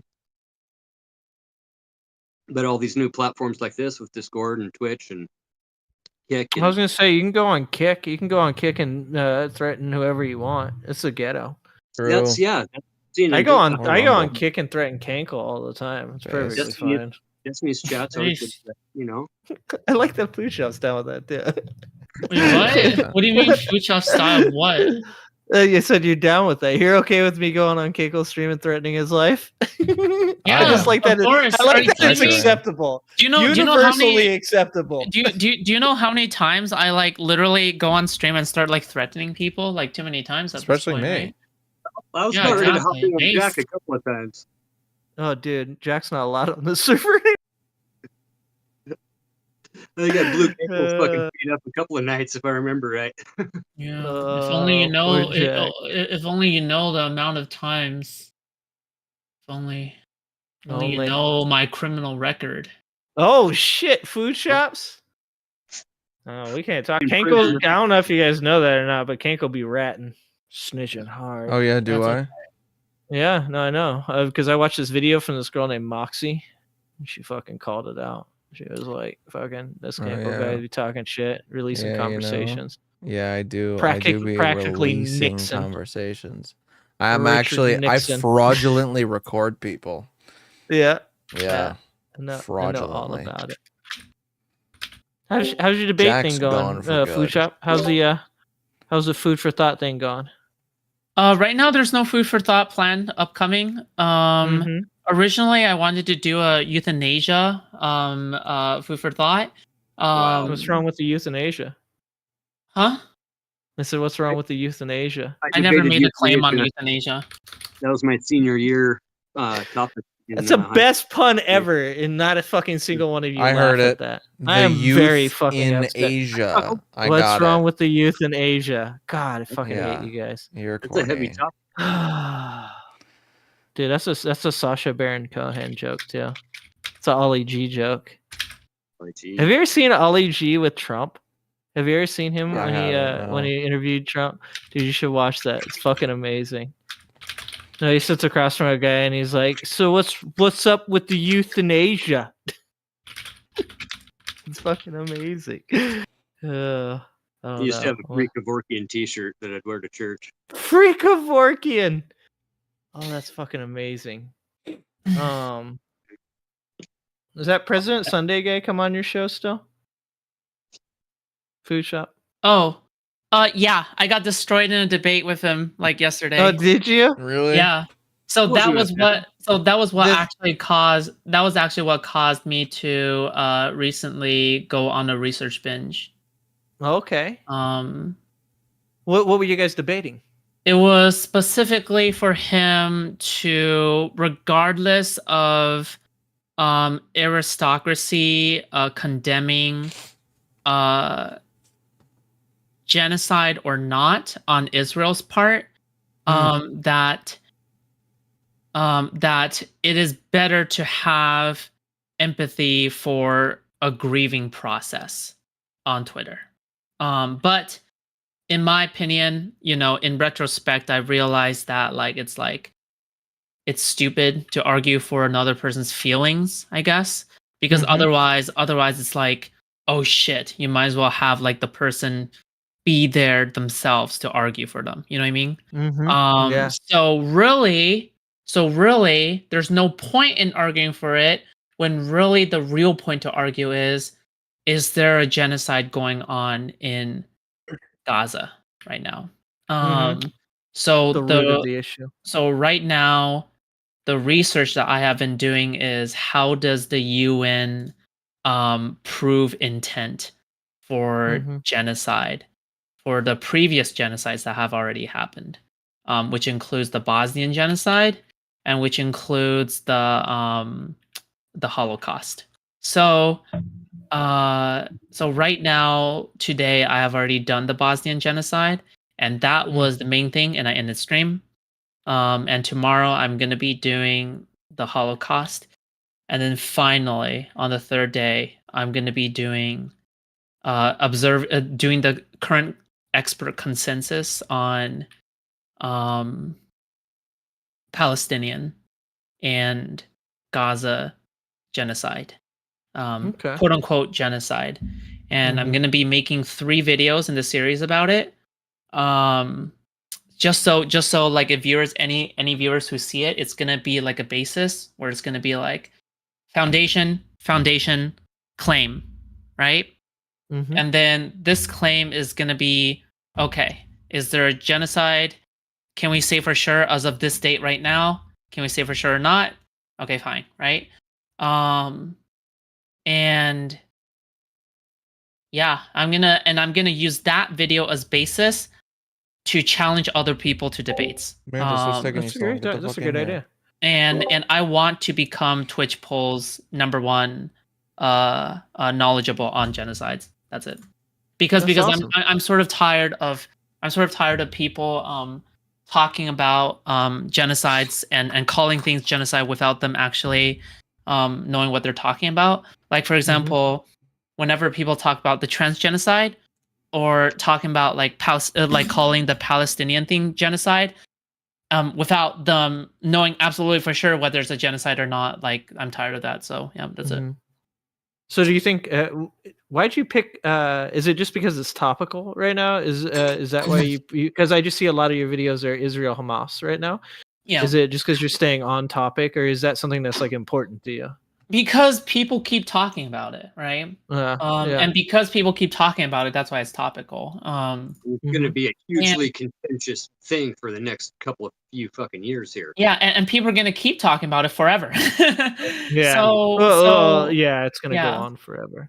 The reason I asked that is because like I do political content, but I stay away from the Israel Hamas content because of exactly how like convoluted and complicated it is. Yeah. And so just kind of actually what you're just saying there's a lot of people that will like speak on it that really don't understand any of the conflict, to be honest. They have an opinion. Yeah, I will have Sunday fans jump into my chat to call me a genocide denier, because I won't say that there is a genocide going on right now in the Gaza Strip, and I will keep saying that, hey, we don't have enough evidence and etc., but I don't have any more points to back up that specific point, because I don't have a list of points to rattle off. So that's why like I want to dig into it, because otherwise like it's just gonna be a whole mess. Like Yeah, so you're doing the intelligent thing, which is something that doesn't get seen on YouTube nearly enough. Right. And that is saying to yourself that I don't have the proper information to engage on this topic or to debate it in an intelligent and conversational or understanding way. So I'm going to do research and attempt to figure out whether or not what I know or what I think I know is correct. And if it is correct, then how do I back that up in a conversation? That's correct. And also, the first rule of debate always is research both sides, because you don't know what the teacher is going to tell you and that is correct. You're going to be debating. Yes. And so basically one thing is that there could actually absolutely be a genocide. But we don't know that, right? So which is why one of the biggest disclaimers I'm going to put in the third video is going to be, hey, by the way, information could come out later that the UN could find evidence that a genocide is being planned, right? Because that stuff only comes out much later, right? Yeah. But you know, it's irresponsible for people online to be saying that you are a genocide denier when clearly there isn't enough data right now, right? Yeah, it's like because when we're talking about a genocide, we're talking about a murder in the first degree with preemptive planning, right? Yep. That's what we're talking about. So unless we're talking about a murder in the first degree, then otherwise you're not really using the term correctly. Yeah. With religious, and yeah, a lot of people don't understand that when they're using terminology like that it's very specific in its usage. So and especially like you said, it's a loaded term. So you could actually be being irresponsible. You could cause harm to people because of the fact that if you were to be saying that like what is going on in Hamas right now is, or I say Hamas in Palestine or Gaza, that it Might as is well be genocidal. Hamas. Yeah, right. It is Hamas. Yeah. So if you were to say that, even if you were just to be out and about, and I think a lot of these people don't understand that there is the impact of their words and that this kind of stuff, like it's a toxic parasite and does spread, and even like good things do that too. But when you're out there and you're calling people like genocide deniers and stuff, you're, like you said, you're establishing that there is a genocide, or you're getting it in people's head that there is. So there's people out there that don't know anything about the subject. And like I said, the subject is convoluted and complicated. So even people that do know a lot about the subject still don't know enough about it to really have like firm beliefs in these types of things. So when they say something along the lines of, oh, there's a genocide going on in Hamas, then you can bring people into conflict with like Israelites and Jewish people. So it is very irresponsible of people to speak about these types of subjects without having some type of research background that I don't know, signifies their ability to be able to even talk about it in an intelligent way. And that's why I choose not to, because I've watched a lot of it. I know a lot about the situation myself, but to be honest with you, the way that I look at the situation, there's almost always a time when you're talking about one side or the other where somebody can go, well, did you know about this though? And you go, oh, no, I'm not sure about that. Let me look it up. Then you look it up and you go, oh my God, that's fucking crazy. I wasn't aware of that. And then you say that to somebody and they go, yeah, but did you know about this on the other side? And you go, no, I didn't know about that. I mean, this is something that goes back hundreds of thousands of years. Well, hold on. Yeah, but that's not an excuse for not trying to learn about it, right? Like, because if you try to learn about it, that's not an excuse for ignorance, right? Like the ignorance versus willful ignorance. Because otherwise the conspiracy theorist or like the genocide denier wins, right? Because if somebody is denying the Holocaust and they are spousing off misinformation, and you are just saying, oh, I don't I don't want to get into this because this is too complicated for me, and I don't want to get into it, right? Then they win, right? Because guess what? They are the ones who sound smarter. They're the ones who sound like they know what they're talking about, even though they're probably saying a bunch of bullshit, right? There needs to be somebody there who is pushing it back, somebody who is doing the the cookie baking meme, right? Or somebody who is, by the way, and this is something that is still like super duper denied to this day, the Bosnian genocide, right? Like this is something that is so heavily denied to this day, and downplayed, which is a serious problem. Yeah. And it shouldn't be. It's terrible. This happened in the 90s.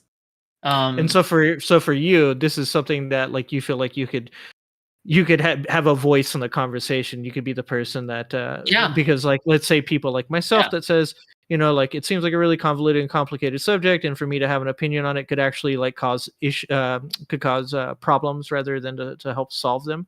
But you could step into something like that. I like the idea of what you're saying with the videos, and it's one of the things that really appeals to me about doing the content that I do politically, right? Is that like if you asked me like 4 or 5 years ago about my opinion on a lot of political stuff, I would kind of be like, oh, I think this, or I'd like spit out like your like everyday like normal shit, like, oh, you can't trust the government, oh, you can't, they're fucking us on our taxes, blah blah blah blah, all the stuff that like your everyday person would say. But over, say, the past 4 or 5 years, I've started to get very involved in it because of doing the YouTube thing and wanting to be knowledgeable about the things I say, because it's not important for me, in my opinion, to feel right. It is to be correct.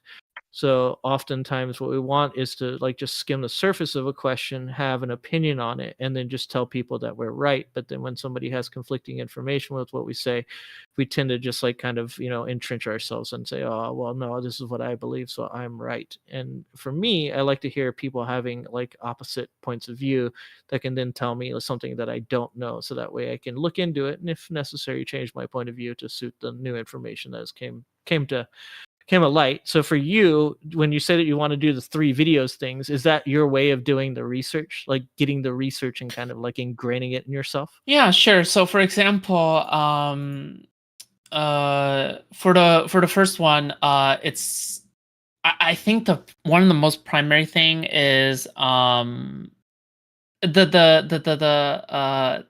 actual tribunal, for the UN tribunal thing. They actually have a documentary that is like a primary source, in my opinion. It's the actual like they actually have an official YouTube channel, the criminal like international tribunal kind of thing.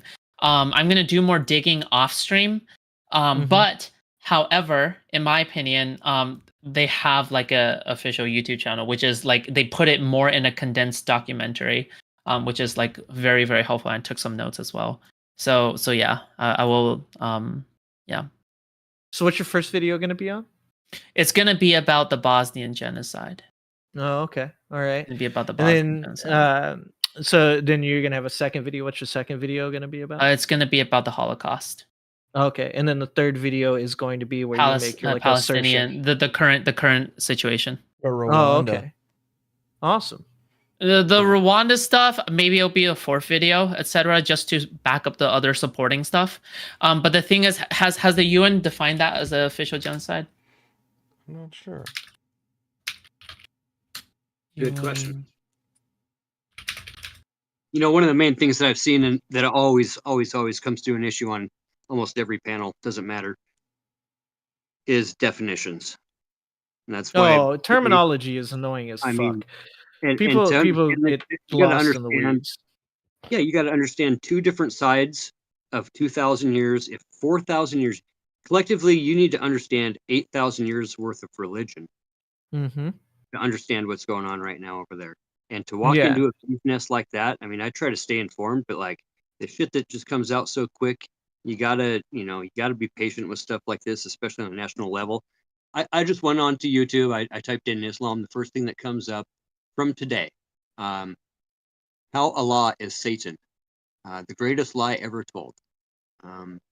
Reading the Quran to your children is programming.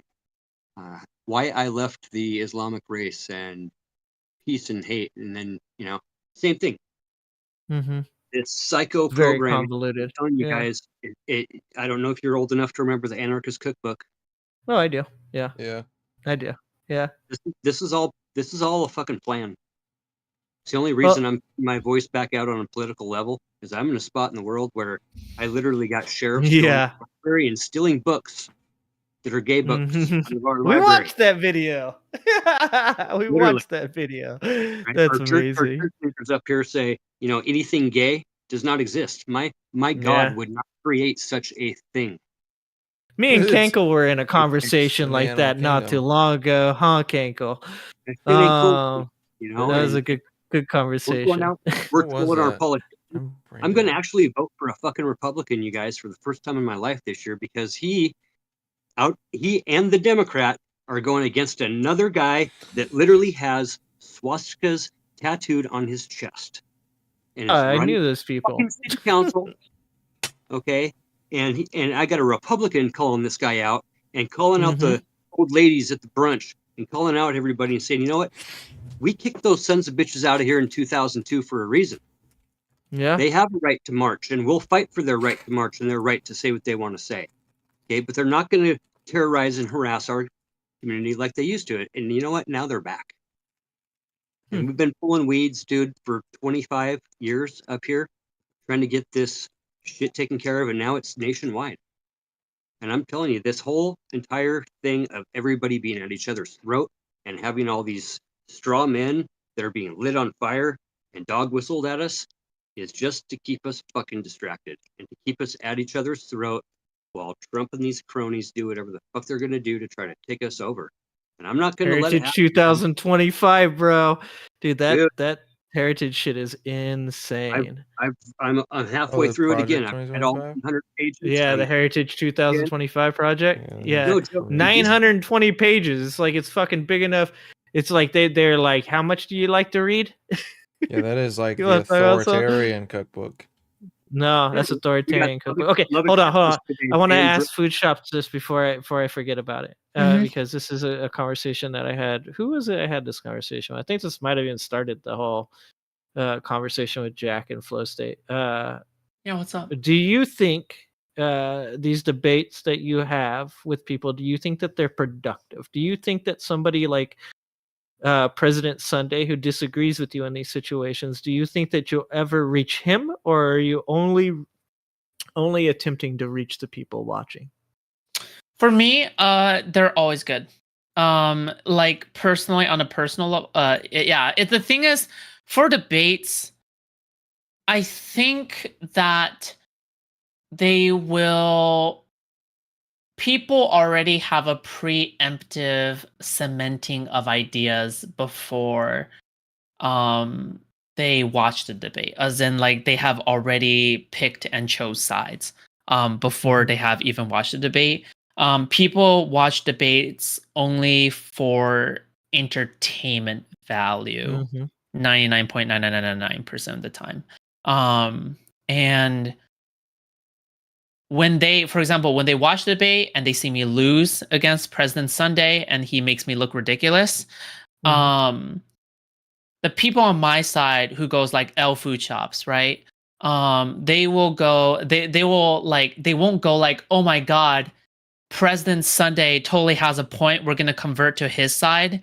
They will go, oh my God, Food Shops messed up here, but Food Shops is still humble, and she owned up afterwards that it was her fault and that she's going to keep on improving, and eventually she's going to get to a level that she will be able to beat President Sunday, because she is a developing content creator and she is still small.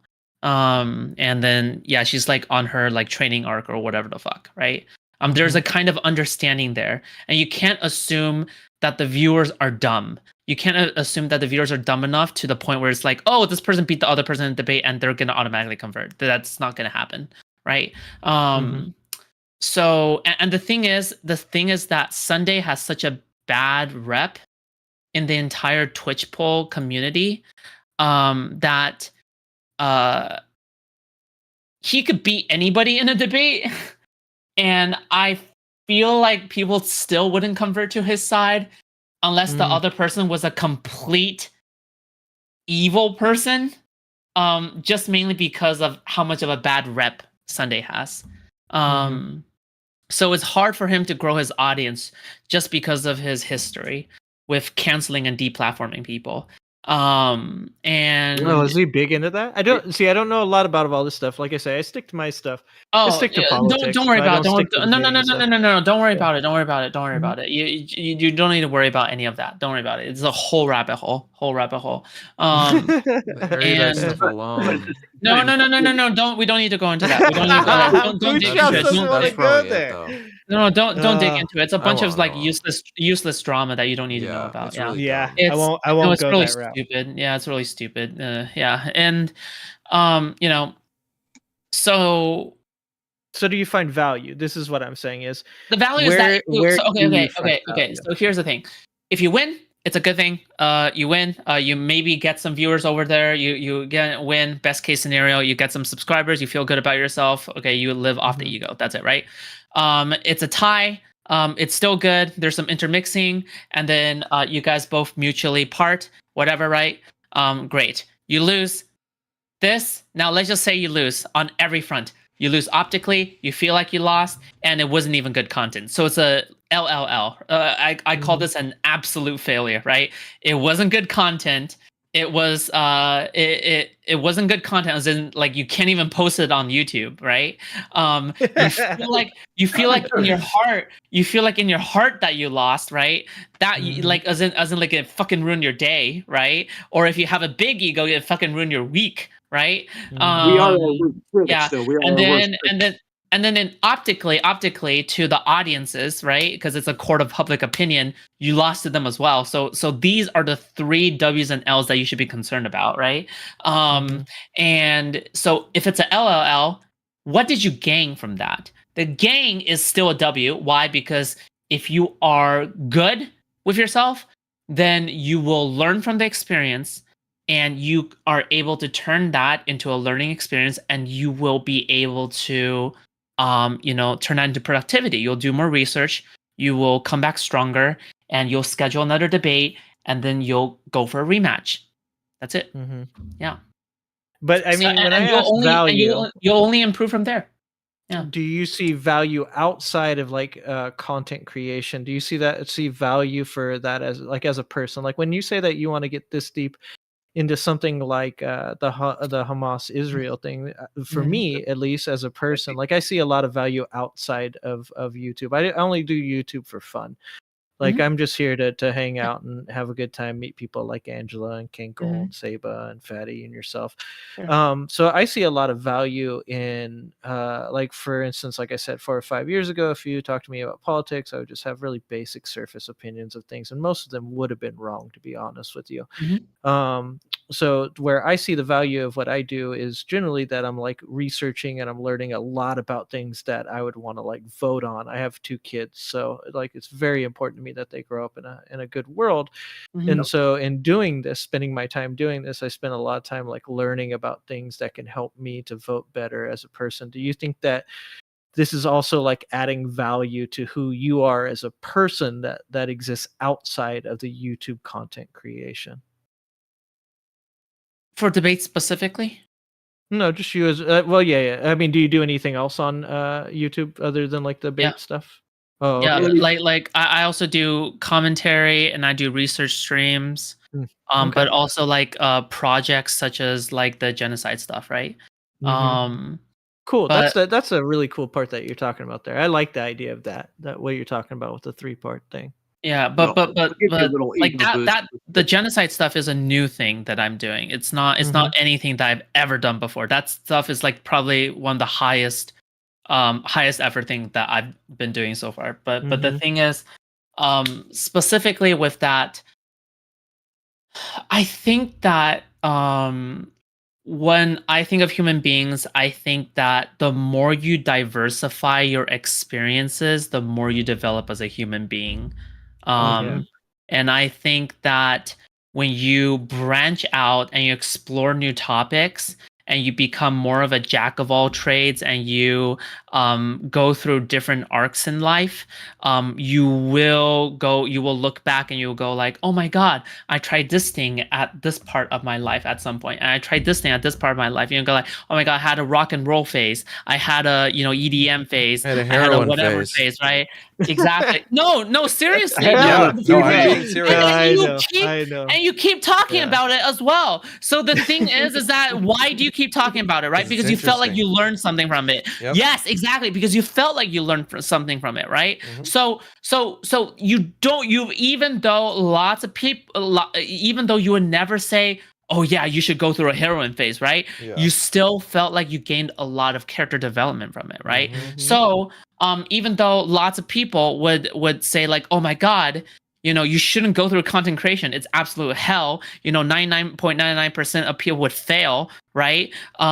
Regardless, like people who were former content creators would still look back and they would go, by the way, I feel like I have gained a lot from my experience as a content creator, because that space is toxic as fuck, and I had to learn a lot of skills on how to deal with snaky as fuck people, and I had to learn how to farm clout, but also learn how to give clout at the same time, and how to be like a kind of business person or whatever the fuck, right? So, and also, especially when it comes to engaging in the debate sphere and stuff like that, and learn how to take fights, that matter, and how to, not take fights when I know it's a losing battle, right? So that kind of specific experience is the kind of experience you don't really get in a commentary environment. But then in a commentary environment, when somebody challenges you to a debate and you go like, oh fuck, this is the kind of thing where I should only do commentary on,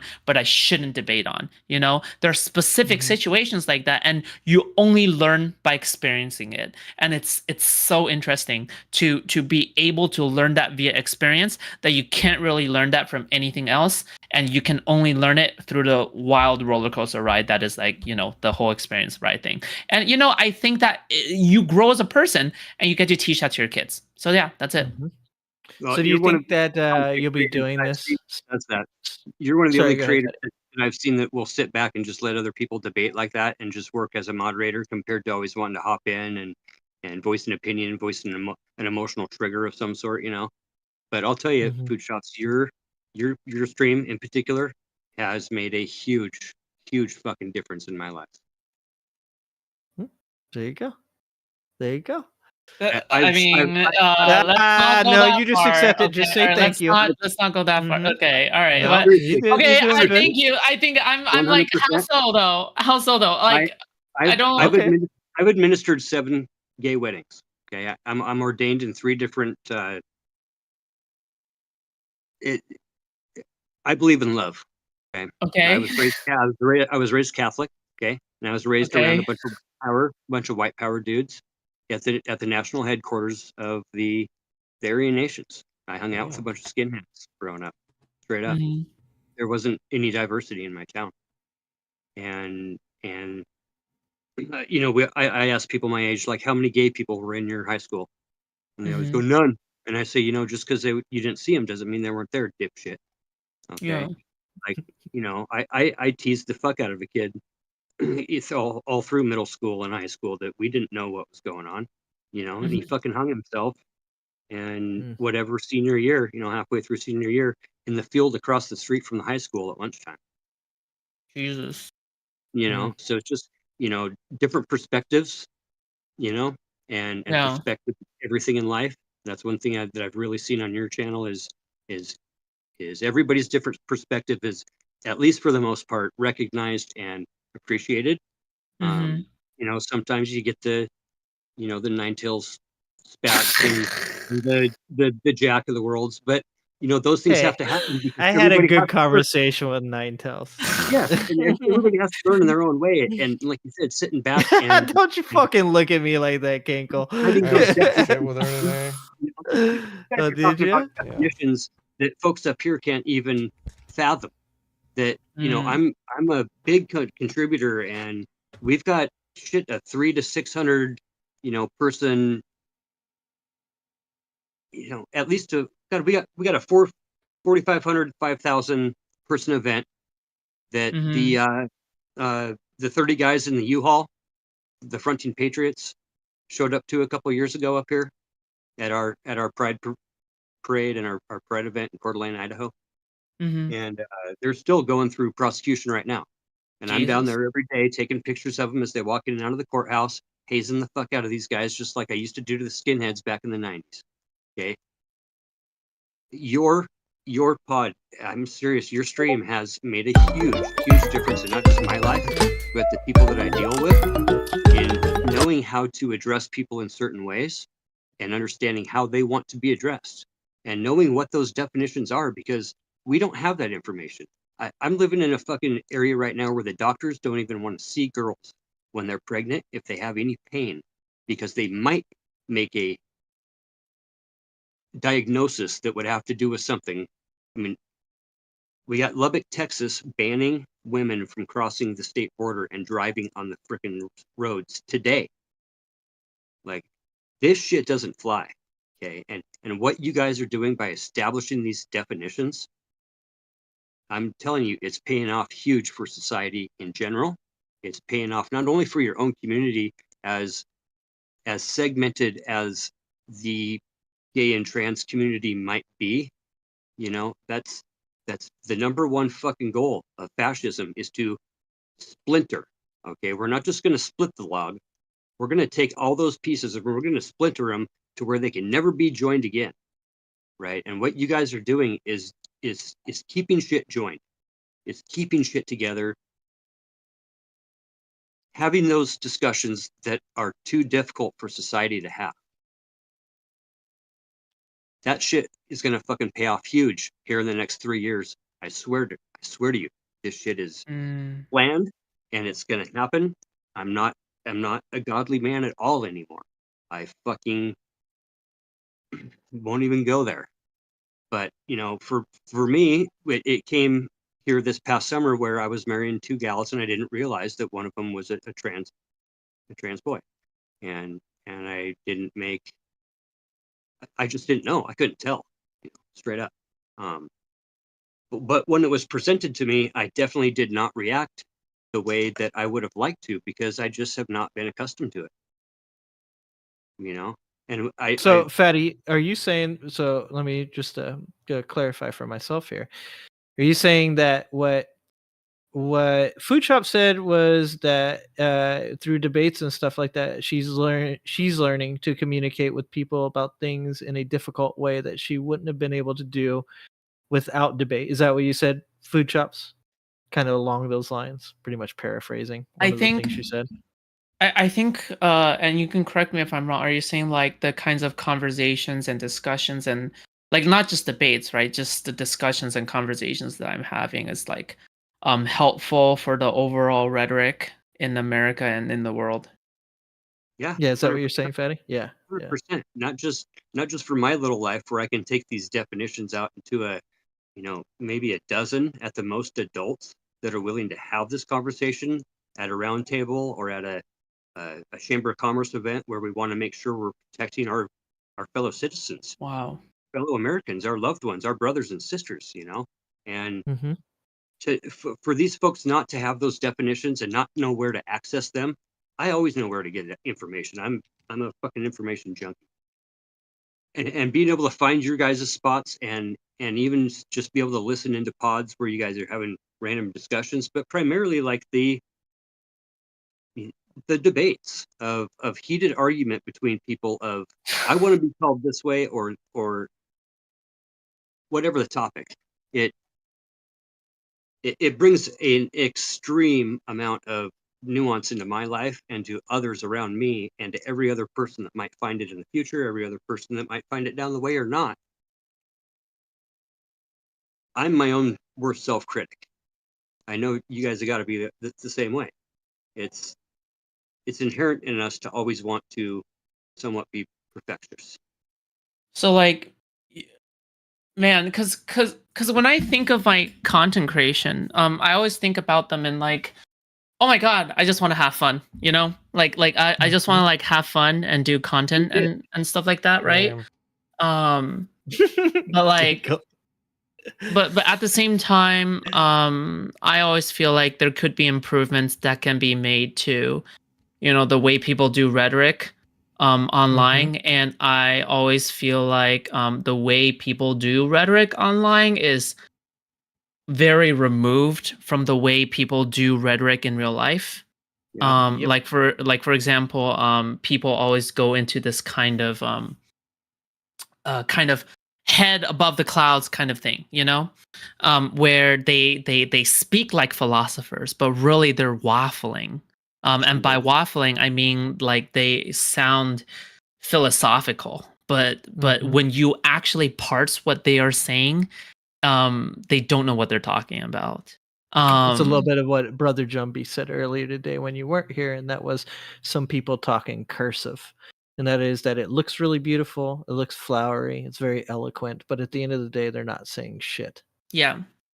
And because I realize, and one of the things that, you know, that I repeat on stream before, I don't really repeat this on stream as much anymore, but like, for example, do you realize that when I was talking about genocide and etc., that even though I researched genocide and etc., I don't use flowery language there. I don't use flowery language. I make things very plain and clear, and I use things very concisely.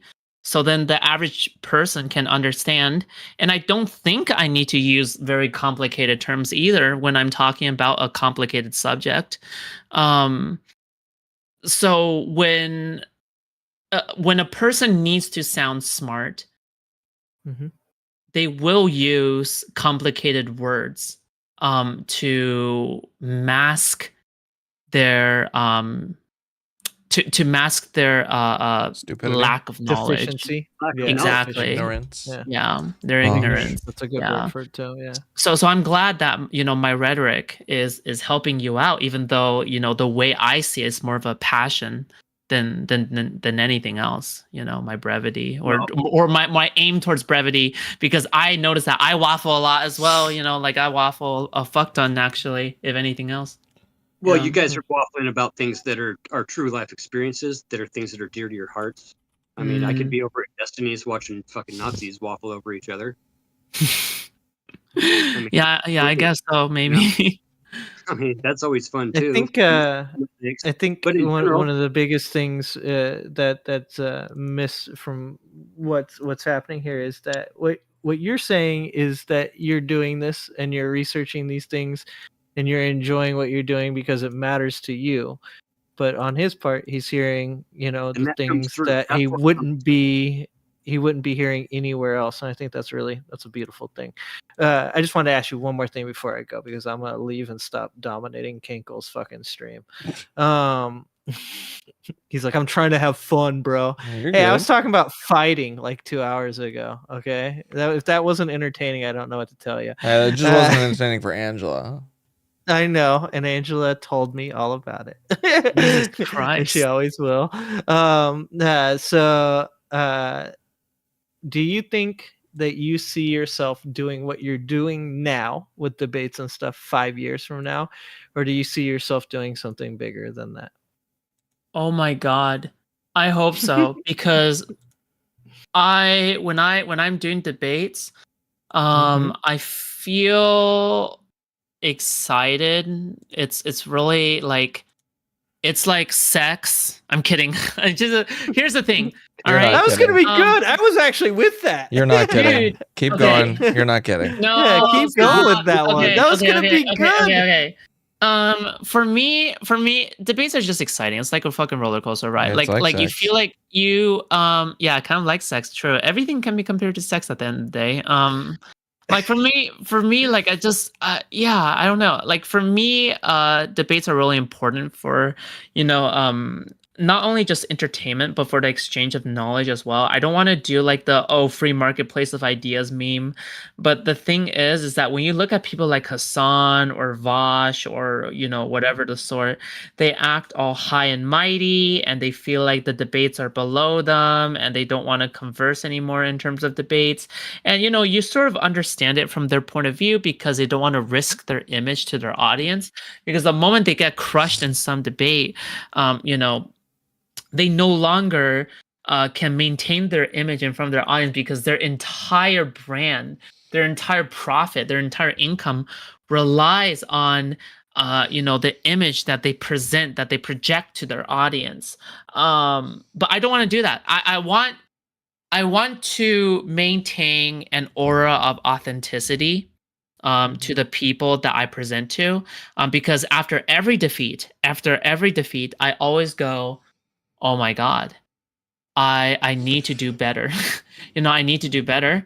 And there was no excuse to the defeat that I just experienced. I'm going to start researching fucking immediately right now this stream. And I did. After the Sunday defeat, that same stream, I went into research mode pronto, with 20 live viewers or 25 live viewers at the time, when they were watching me. Like they were just watching me do a stream, and I wasn't even coping, right? Because coping implies that I'm denying the fact that I lost, right? But I basically immediately outright said, I lost. Let's do it. Let's do a fucking research stream, right? And then, it's just I want to keep on doing that. And if I get defeated by some small time content creator, then so be it. But the thing is that like I do realize now is that as a very large content creator, you can't really accept every single small small request debates, because there's going to be too much line at the door. So you do have to accept like the ones that are just below you, and then just because they have more credibility. That's it. That makes sense. That makes sense. And do you see, though, when you say that you hope to be doing more, do you think that 5 years from now you could be having more discussions than debates? Because when you talk about somebody like Vosh, or you talk about somebody of that ilk, Hassan, I think that those guys, even though I'm not a huge fan of either one of them, to be honest with you, I think they're both very intelligent people, but they're just not my Hassan's not style intelligent. or whatever. Hey, first of all, Kankle. He's retarded. I'm with Kankle. Kankle. We can debate that. No, we can't. Even though He's I don't just even dumb. like the guy. Oh, I will definitely debate you on that. In the real world, we call those guys blowhard. So this is what I just wanted to ask, is that do you think that at one point that in the evolution of who you are as a content creator and as a human being, that at one point 4 or 5 years into this you're having discussions rather than debates? I'm already having both. Like the thing is, I'm already having both. We're doing that right now. But does one become? I know she's having one right now. I'm having because she's with right people to have this it is with. what I do. Yeah, because this is what I do. So I feel like I feel like they're almost like it's a thin line between the two, because in a discussion you're always going to be challenging the other person, and in a debate you're always going to be sometimes discussing and reaching like some kind of consensus. So is it really that far removed from each other sometimes? Not really. I think that there's a lot more respect in the discussion, because you're both looking for understanding in a discussion, whereas in a debate oftentimes what you can do is get caught up in your own image. Yeah. So in a debate, you have a lot to lose. Like you said, one of the things I'll disagree with is that you're saying that, one of the reasons that you don't want to take debates with much lower level people than yourself is because they can line up and there's so many of them. What I would say actually is that the reason that you wouldn't want to take a debate with somebody who's that much further down on the scale than you is that because you have everything to lose and they have nothing. Because at that point, if they don't do well against you, that's fine. They weren't expected to win. But if you lose against them, then you had every expectations to win, and you're the one who loses. Just like a fighter that takes a low level fight. If somebody catches you with a right hook and you go down, well, you're no longer at the level you are, and they're no longer at the level they were. They're at a higher level. Yeah. So in a discussion, however, if you catch me in a discussion not knowing something, I can say to you, I understand I don't know that actually. That's a good point. Thank you for making that point, and I'll look into that. Whereas in a debate, if you say something to me and I don't know what you're talking about, I have to entrench myself and I have to deny the knowledge, because if I don't, then I make myself look bad, and like you said, then I start to lose some type of credibility, much like Hassan or Vosh does. Yeah. I think yeah, I mean for me it's like I'm not sure actually. I just for now I just don't know how to respond to that particular query. I just think for now I would just like to say because maybe later I can see myself going through phases where I would prefer discussions, and then phases where I would prefer debates, because for now I sort of see myself going through these phases as well where, oh yeah, for 2 weeks I'm getting to a debate mode, and then for 2 weeks I really want to go into discussion mode, right? And then because it really depends on what I know and then what I don't know, and then whether I'm getting pumped into the mood or not for like a particular subject or whatever goes on in Twitch poll at the time. So I guess it really just depends on, how exciting a particular subject is, or how passionate I feel about a particular subject, or how much I know about a particular subject. Because if it's a subject I don't really know much about, it's going to be a discussion. If it's a subject I know a lot about and the other person is sounding really stupid, it's gonna be a debate, right? So yeah, that's just how I think I'm gonna be handling it, probably. Oh, yeah, cool. Do you know who Christopher Hitchens is? Sounds familiar. You should look up Christopher Hitchens. He's one of the greatest debaters of all time. Oh. But yeah, he's the type of person that could sit down and have a very long and interesting conversation with you. But if you ever thought that you were going to tell him he was wrong about anything, you are going to find out very quickly that he was wrong about that. I love Christopher Hitchens. Scary. Yeah, he's an English guy too. But anyways, well, thank you for the conversation. I'm gonna go to bed because I have to wake up in like 5 hours. But I appreciate you guys. Love you guys. All right. Good night. Thank you. Bye. Yeah. Bye. All right, Ginger. Appreciate you. To what you're saying there, Food Shops, the ranking is really kind of like a lottery for both people. What if you had the chance to pull up somebody that was just starting up and could learn something that you had no fucking opportunity to ever learn before, and that person might have the opportunity to, if nothing else, just maybe rank up or learn something from you.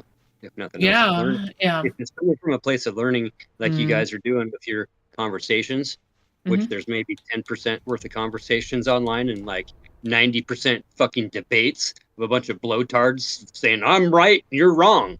That's I think typically the way I sort of look at it is like, oh my god, like what are the chances I'm gonna be learning something new from a complete fucking rando, right?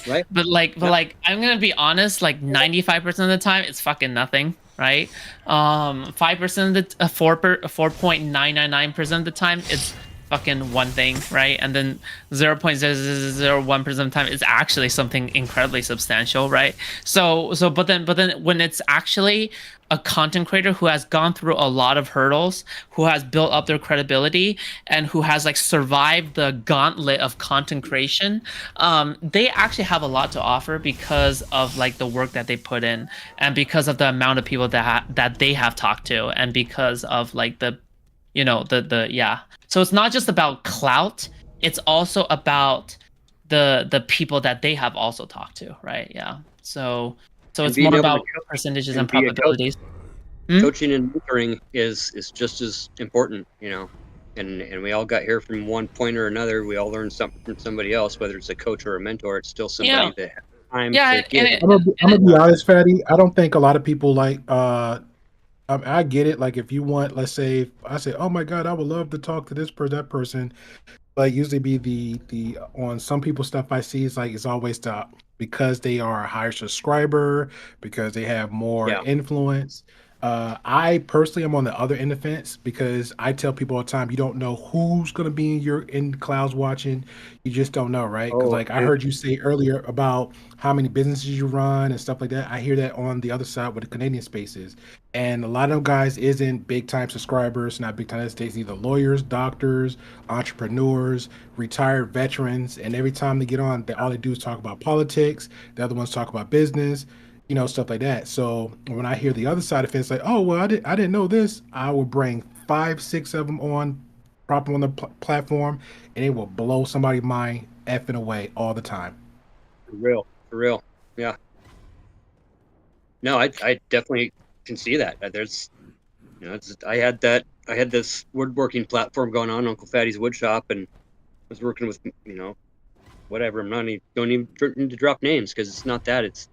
I love woodworking, and would just throw stuff out there, and it finally got to where there's some decent amount.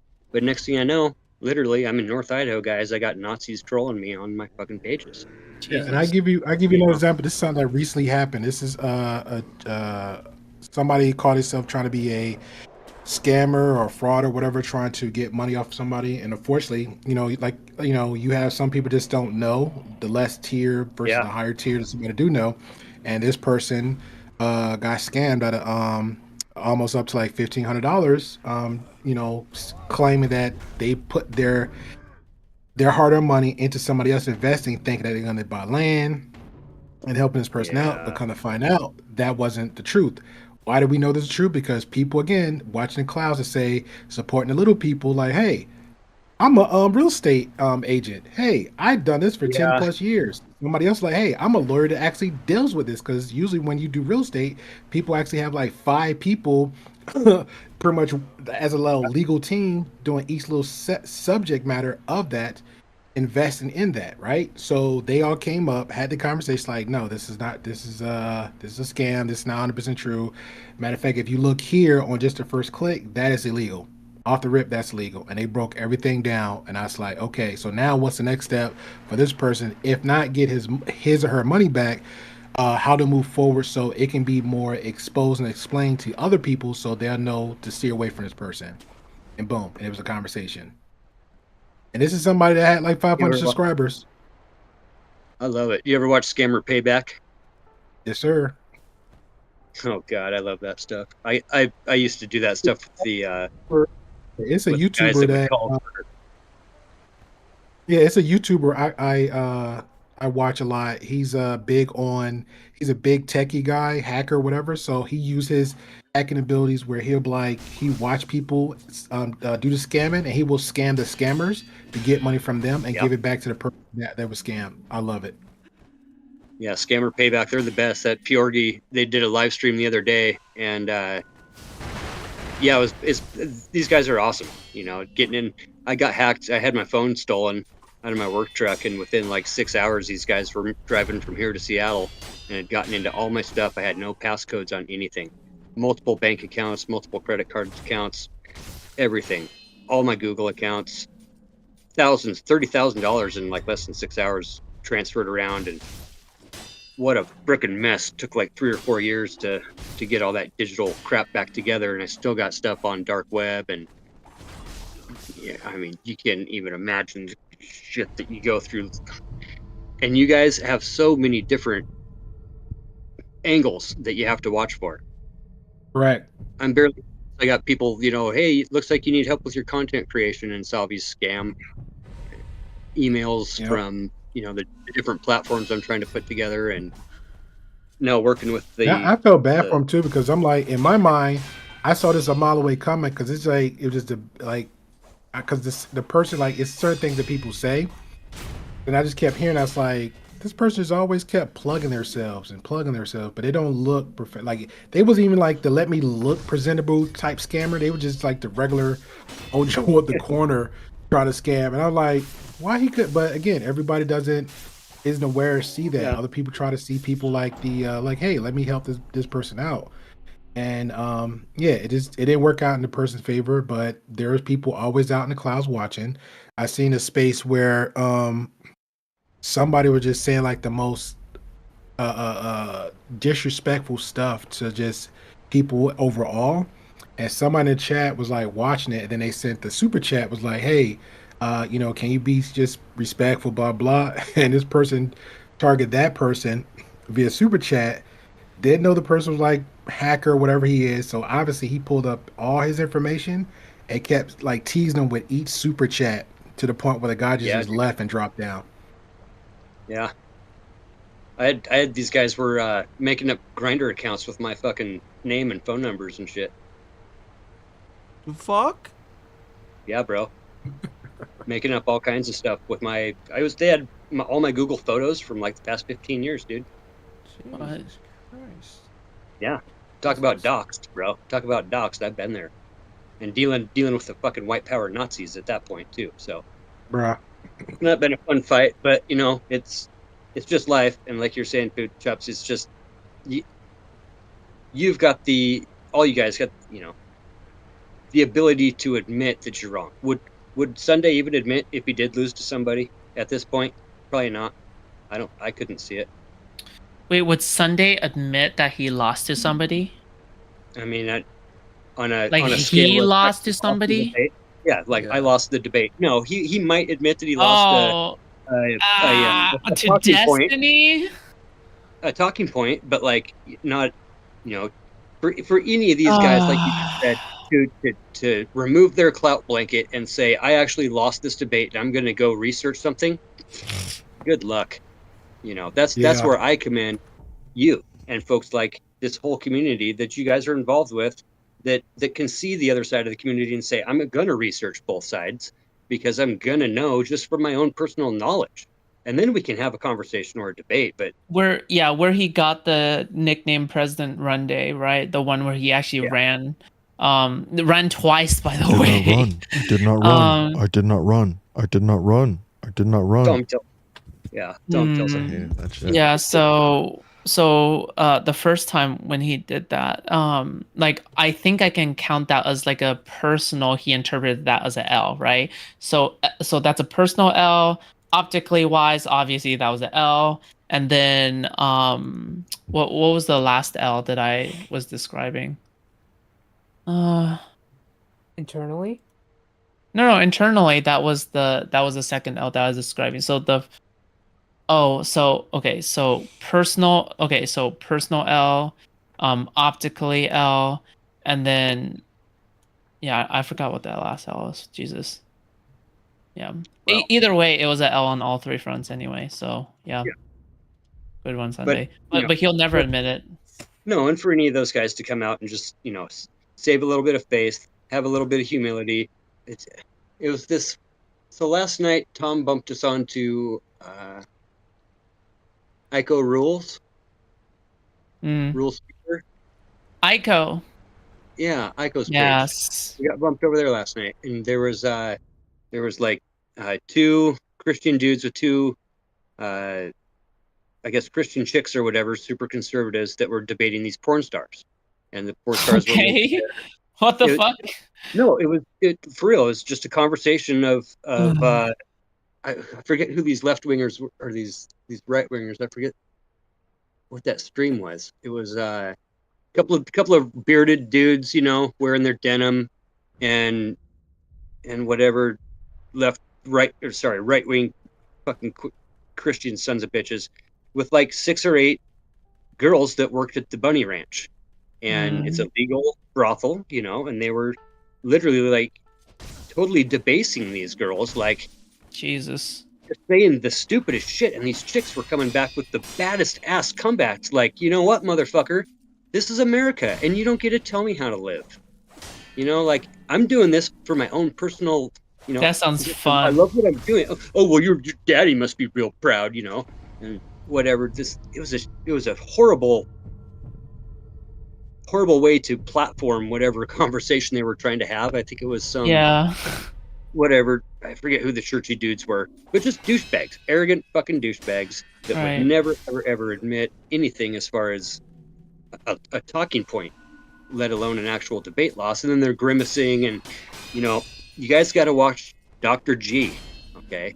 Dr. G, he's a psychologist. Dr. G Explains is his YouTube page.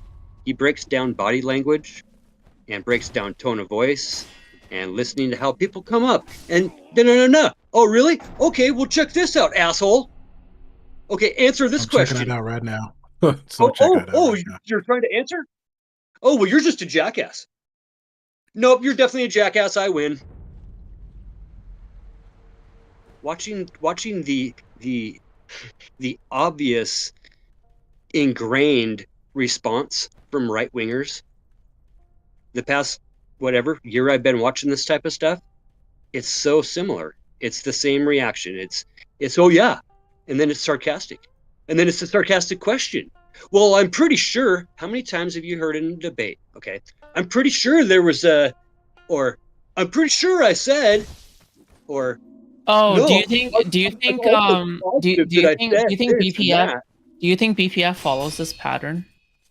100%. That's what I'm saying. Is the his name Dr. G? Dr. G Explains. Yeah, old psychiatrist dude, super cool. He does breakdowns on all the politicians and stuff, but he does them full on, like 40-minute videos of just body language alone, which I was a huge studier of back when I was getting divorced and trying to be a counselor to men that would literally have to come and cry on my shoulder, and I'd have to say, look, bro, it's all good, but like, at least your ex-wife isn't a junkie like mine. Like, you want to hear some stories? Let's tell some stories, because that's what men have been raised in our Disney and Pixar generation to constantly and always fight for the princess. But we were never, ever, ever once taught or told how to be princes and how to act like kings. Wow, that's deep, bro. Like, we don't know what to do, okay? And gals have been raised from birth to know that there's always somebody out there that wants to put something in you, and or hurt you, and you need to be aware. And guys don't go through that. We were never taught that when, this masculinity generation of bullshit. So by the time we hit high school and got girlfriends, why are guys such pussies? Because we were taught to fight for the one. And once we lose the one, then we can become sluts and go do whatever the fuck we want and whatever usually. But on a typical basis, we were never taught how to be princes. We were never taught what the king does and how the prince acts once he gets the girl. Once we find the princess, you know what we do? We start a different game. I saved Mario's princess in like 1989. And I never quit fighting for that same princess, right? Oh, but he I did played so many games. he did a psychoanalyst on Chris Watts. That's crazy. Yes. He breaks down the mega church preachers, Kenny Copeland and all those guys that are using their tone of voice, just like Donald Trump does. And then he'll go off on a little side, blah, blah, blah, do, but then in order to come back, I'm going to hit you with the trigger. And I'm going to hit you with the trigger right now. And I'm going to hit you with the trigger right now. And I'm going to hit you again. And then I'm going to ramble off. And then I'm going to hit you with the trigger again. And this is all shit that these guys study when they're going to military school. Like, these guys are not idiots. Like, especially Trump in general. The politicians that are speaking to you, you got to listen to the tone. You got to watch their chest and watch their hands and watch all the shit they're doing. Because, like, exactly. I've been saying that part right there. When they're in the most vulnerable. When they're in the most vulnerable spot. I feel like Vivek is like doing that too, right? Because people always say that he's doing the Trump light thing, right? It's you know what? It's just an ingrained societal norm right now. It's just how people talk and how they act, and the most typical response when you get pushed is going to be to react. But the cognitive person knows that's a trigger and stays calm and allows that other person to react and lets Jack get up into the screen real close and start wiggling his head and flexing his shoulders and then flex back into his seat after he's made a point and throw his arm up in the air like, see what I mean? Like, I'm pretty sure, bro. I just told you that there's a fucking thing that said this one time. Oh, you didn't see it? Oh, well, fuck, okay. End of point. I fucking win. Oh, let me ask you a question. Oh, you're gonna respond? Yeah, let me interrupt real quick. Let me ask you another question. Oh, you don't know that one either? Yeah, no, I definitely. That's interesting. I should pay attention to that more. Maybe next time I debate a conservative, see if they actually use that, because they debate do that Andrew. a lot. Yeah, especially I think especially him, right? Like he is especially egregious for doing some shit like that. Oh no, let me interrupt you. Now I'm good. But if you get a win though, you just can't be jumping around and spazzing and screaming like, "Oh my god, I got you!" Because that would just like, okay. Yeah, I just need to be calm next time. Staying calm and staying cognitive in the moment, knowing that there's going to be things that are going to be triggering, and it's going to be emotional, and the blood is already flowing. Okay, the adrenaline's always going, the dopamine's going to kick, and the adrenaline's going to spike. And, being aware of those chemical triggers, especially for me, is huge when I'm talking to these fucking people that could literally break my whole life in a second. The people I work for and with, these rich people. But in general, like, maintaining that even keel and not showing that emotion is the hardest thing in debate. Especially when you're not coming into a debate where you've practiced both sides and the teacher's going to tell you which side you're going to argue today. When I argued euthanasia was a very intense topic in 1993, 94, when Kevorkian was getting arrested for literally helping old people decide that they want to die. And having the right to die was a hugely contested issue when I was going to high school.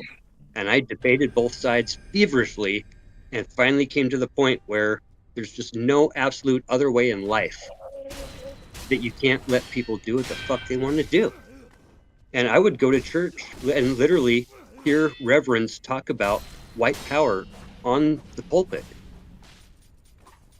and preach white power from the pulpit 100%, and knew that was never right. but wanted to have that perspective. You know, they let us shoot guns and hang out and listen to punk rock music. But Jesus, perspective is everything. You know, watch American History X. American History X was based off my high school, you guys. That's a perfect example why I stayed. Whoa, bro! Did you just dox yourself? Why would you do that? Because that's where I got my fucking experience from. That's where I yeah, learned. but like, I don't know his name. Wait, hold on. That's where I learned that all that shit's bullshit. Wait, he said American History X is based off of his high school. Yeah, but we don't know his name. Yeah, we don't know his name. How he doxed himself? Oh. No, I'm Pat. Well, I mean, time out. Right? Let's in rewind. general, no. Hold It's on, not a Uncle. doxing. Hold on, Uncle. This is a learning lesson right here. He spoke of something that's past. So how did you perceive that as him doxing himself? Because it's the school he went to. I always perceive doxing as like, you know, the location, right? Like the location and doxing. If I go and pull up personal information, doxing is when I pull up personal information and use it maliciously against you. You can dox yourself. You can dox yourself just by releasing your own information. No, you can dox yourself. Some people use the word doxing like as different definitions these days. Like I get. Have a good night, man. Yeah, see ya. Bye. All right, Seba. Like some people can use the definition in like, I get what you're saying in the sense that like some people can use the definition in like the malicious activity of like, okay, I'm doxing you, right? Like I'm retrieving your personal information, right? In some way or another. But then if Uncle gave present, if Uncle gave present, I'm using a different definition of the word doxing. That's why you dragging the definition. I see that. What's your definition? It's a different definition. Sure. What's your definition of the information? Yeah, because usually in this definition doxing, usually the way that I hear some other people use it is that now suddenly they expose some locational detail about themselves as far more vague or etc. The way he was, it's like, talking oh, in context, the he was talking about themselves. something of it. Yeah, but the way in context he said he was talking about something in his past. Clearly, he's over 24. Well, yeah, it has nothing to do with his past, right? Like it just has something to do with anything personal related. Yeah, that's just how the word is used. Yeah, but that's not doxing. He literally said, no, it's just one of the secondary definitions, like that people use these days, right? Like I can agree that like one of the definition that you are using is like, and I use it too, by the way, that okay, you're using it as like, oh, I'm doxing you, as in like, okay, I'm actually finding out some way to maliciously extract information about like, you know, your personal information or whatever, right? But like like if someone but like now the youngsters use it in another way that maybe you're not, you know, particularly knowing it, right? That's where I say respectfully, I don't give a fuck what those youngsters say. The facts is the facts is. So if I'm saying something, okay, this is a weird part to police. Okay, whatever. I don't care. I'm not policing. Let's take it back. My bad. Let's take it back. So Uncle Gun said something from his past that correlates to something where I guess some history or something, and then you said, oh, whoa, why are you doxing it? That's what I'm saying. That part right there isn't doxing. Now, if he said over the for me, I throw that out as like just kind of like a very casual kind of phrasing kind of thing. You know what I mean? Okay. Like that isn't meant to be interpreted as something that is incredibly serious. Does that make sense? You're blowing it up right now. You're very much blowing it up right now. No, because I'm on the space where everybody says that a lot. No, because everybody on my end says that a lot. Like it's like Christmas candy. Like, oh, doxing. Even right now, right? Kenku, he's in his room. Let me pick out some pieces. Oh, Kenku might be doxing stuff because he's doing some stuff. A lot of those people in those spaces. What are you talking about, Grayville? I know where you're coming from 100%. I'm using dumb examples for other people. Grayville, you are waffling right now. I don't know what the fuck you're talking about. No, I got it. No, I got 100%. It's the fact that people are so tight with their own information that when you do spill a little bit of your own information, some people might say you just doxed yourself. I totally understood where that comes from, but is the actual definition the intentional fraudulent use of that information? Having that information is one thing. just in general, I've told everybody, I've been called fatty my whole life. Okay, there's nothing that you couldn't find about who I am and where I am at, especially when I tell people I'm from North Idaho, because that's my perspective. And you know what? You guys have never seen 1,000 Nazis march down your fucking your main street. I saw that every year of my life for 12 years. Every July, 1,000 Nazis would Don't march say that, down. bro. You're my doxing yourself, bro. Don't do it. You're doxing yourself. I Wait, you're understand. making such a big deal out of like a side comment statement kind of thing. Like, No, bro, people do that a chill. lot of times, which is but you're right. But a lot of people do that a lot, which is like that's not Yeah, even true. I mean, and I wouldn't even disagree with you. But then it's like, who cares? You know what I mean? Right. Like, but is it that much of an issue? Like people Yeah, still because use the people- primary definition of doxing anyway. It just depends on like the No, they context in don't. which you Not the use it. ones not the Yeah, many they cases I do see. They don't. all the time. It just depends on what context you use it. Is it the gathering of the information or the intentional use of the information? When you use the primary definition of doxing, in which you're actually maliciously doxing somebody, the way the definition is defined is 100% agree, dependent Yami. in which the I context it is understand. used. Okay, Yeah, that's it. Yeah. 100% agree. Yeah. No, I can see that. Folks are just extremely sensitive of even giving out what town they're in, and shit like that. Just like how folks are sensitive care about the less. definitions of the word doxing. Okay, but it is what it is. From Y2K. Touche. No, I'm more sensitive when people claim that when somebody says something, they phrase it as that is doxing, which is not true. Hold on. But you know what? I get it though, because I have the same like problem with the word Nazi, because people always throw the word Nazi and fascist around a lot. Hold so on. it's like so it's almost as if people it's almost as if like the word loses some meaning behind it, or the word incel, you know what I mean? Because some of it loses some meaning just because people use it so much. Guess what? You're using the word the right way anyway. Doxing means the act of revealing, identifying information about someone online. Yeah. So which is exactly why I probably wouldn't even disagree with Gray Pill all that much, right? But then again, right, like a personal usage of the language isn't an indictment of whatever. I don't even care anymore. All you're doing is changing the someone part to yourself. Right. Yeah, I'm fine with that. See, definitions matter. That's what I love about this whole kind of online community in the general, is that at least this side of the community, like I was saying before, is willing to find that information and accept it, and not just fucking fucking blow my own horn a little bit louder and make sure I'm gonna fucking I'll just personal attack you. Nope, I win. Like Jack? I'm gonna make sure. Just in general, I mean, even Sunday and Neebly, whatever that other guy, and the guy with a quibble, and Jack is just the king of post hoc rationalizations. Post hoc rationalizations. Yeah, you know what? I'm telling you, rationalizations, justifications. Indeed. It's like dealing with an addict. You know these words, Kank. I think everybody needs to go through some sort of rehab in their life and learn what those things mean, because there's so many kids that are being raised with junky parents and or something in their life where they've seen that. My kids saw more shit in their life before they were 18 than most adults would ever see.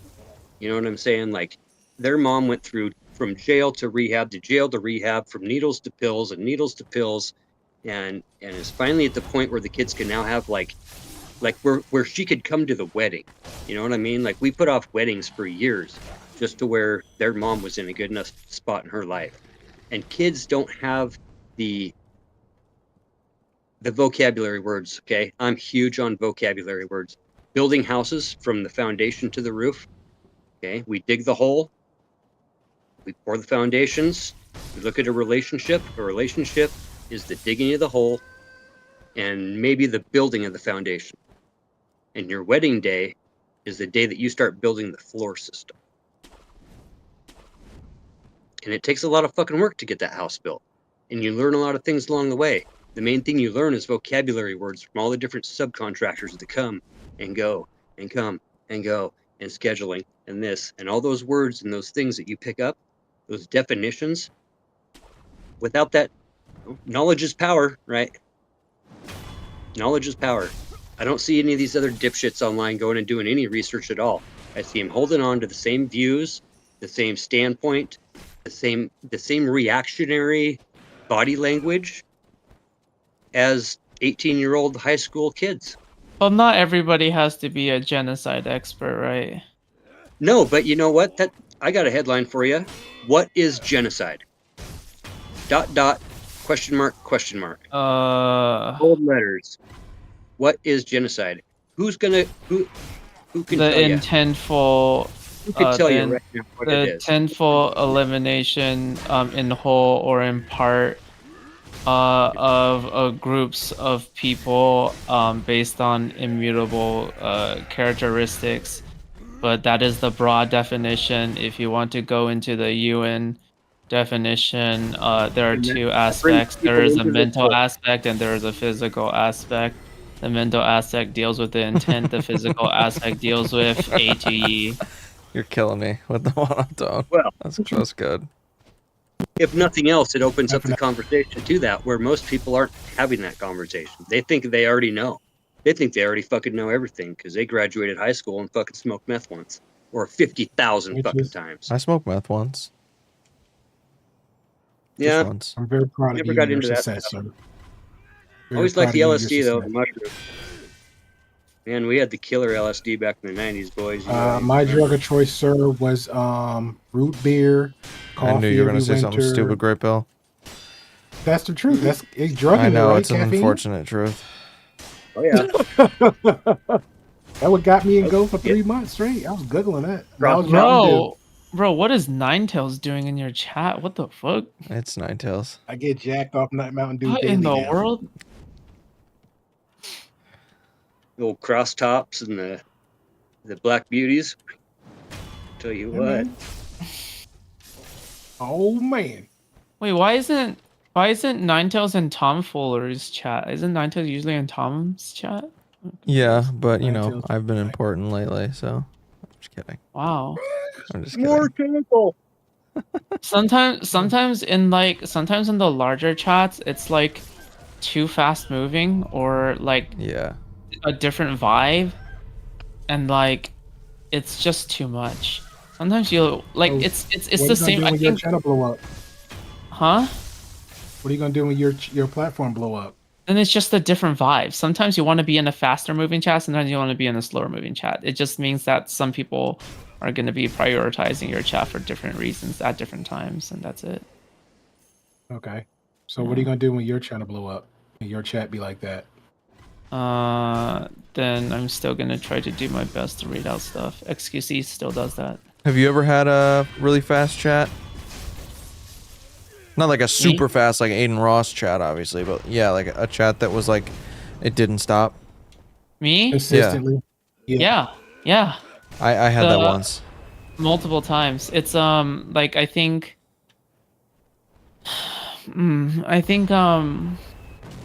when multiple times in Present Sunday rated me. I think when the debate when I think any debate with any big person, I think whenever a food for thought panel, obviously. Yeah, I don't know, there's multiple instances whenever that happens. You guys ever hop onto Twitter Spaces at all? No. Yes. Oh my god, and actually whenever there's there's some stupid shit going on. Oh, there's always stupid shit going on over there. I've been hopping on Mario's stuff for, I don't know, the past couple of years. So I had this one time where I did something kind of illegal on stream. In Bandcamp? Yeah, definitely at Bandcamp. I did porn on stream. Just kidding. Am I complicit? No, you're Was not. Elon there?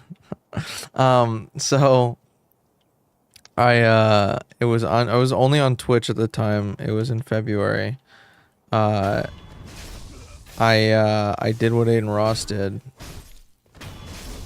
He killed somebody? No. What did he do on stream that he got a fuck ton of like issues for, or like criticism, not the porn thing. The other one. He told someone to kill themselves. It's in February. On a Sunday. That's okay. Who the fuck? I don't know. The Super Bowl. Valentine's Day? The Super Bowl. Oh, you streamed Super Bowl? Yeah, I streamed the Super Bowl. I had 1,000 people in my chat. Nice. Yeah. I actually beat the copyright system, so I literally could not get fucked for it. I covered the screen with like a PNG file or a PNG photo or the fuck. Nice. So that there was like a checkerboard pattern over the screen, right? So it wasn't the Super Bowl. But nice. Yeah, there was a fuck ton of people that came in during the halftime show. Nice. And like there was this one guy in chat, he was like, all the gays are here for Riri, and I'm like, are you one of them? Or are you just being a dick? And he goes, no, I'm one of them. And I'm like, good. But my chat was flying. I've never seen anything like that before. That was crazy. I was sitting here like, oh my fucking god, I'm getting banned. I just got affiliate. I'm getting banned. And I didn't. I got lucky. But yeah, I deleted the bot after and everything. I wish I thought about that. I recorded one of my homeboys in Stone Mountain to watch the Mayweather fight. Yeah. And I had my phone. I'm just sitting like everybody's like, hey, I don't know if I know. I was like, I'm good. So I pressed record on from Facebook and streaming it. Everybody was there for that one. And then next thing you know, it got flagged for that. So like it cut it off like 15, 20 minutes in. And it's like, oh, where'd it go? So I posted on Facebook, like, hey, come to my YouTube channel. Went live there. Another 20 minutes, boom, cut me off there. I said, oh. Hell yeah. Yeah. But the most overwhelming is when I had Nathan Dillon. He's a big content creator. He came on as a guest, had a conversation with me, him, Mandrell, and this chick named Lucky. But people, like, he was big on like debating anybody. So everybody just pretty much wanted to come there just for him to either attack him or just debate him just cause, or just argue with him. So we're having casual conversation. It was going good, and I'm seeing the chat just like consistently go. And this is the moment like when I didn't prep for like let me slow the chat down, let me just do anything like that, and it was going. I'm like, and I thought I was good at let me read the chat and pick out stuff per the conversation, and they were just every time he opened his mouth, they was coming pages of lengthy stuff. And then so he was like, hey, they're more than welcome to come up, for the conversation. I was like, in my mind, I was like, hell fuck it though. These motherfuckers just want to just scream and curse. I said, no, we can do this next time if you feel like you want to come back on. He's like, okay. And then after the stream was over, I think it was like my third content I did. Overnight, I got like over, I think like 1.2, 1.5 views. And I was like, Jesus Christ. Million? Yeah. Mm-hmm. Wow.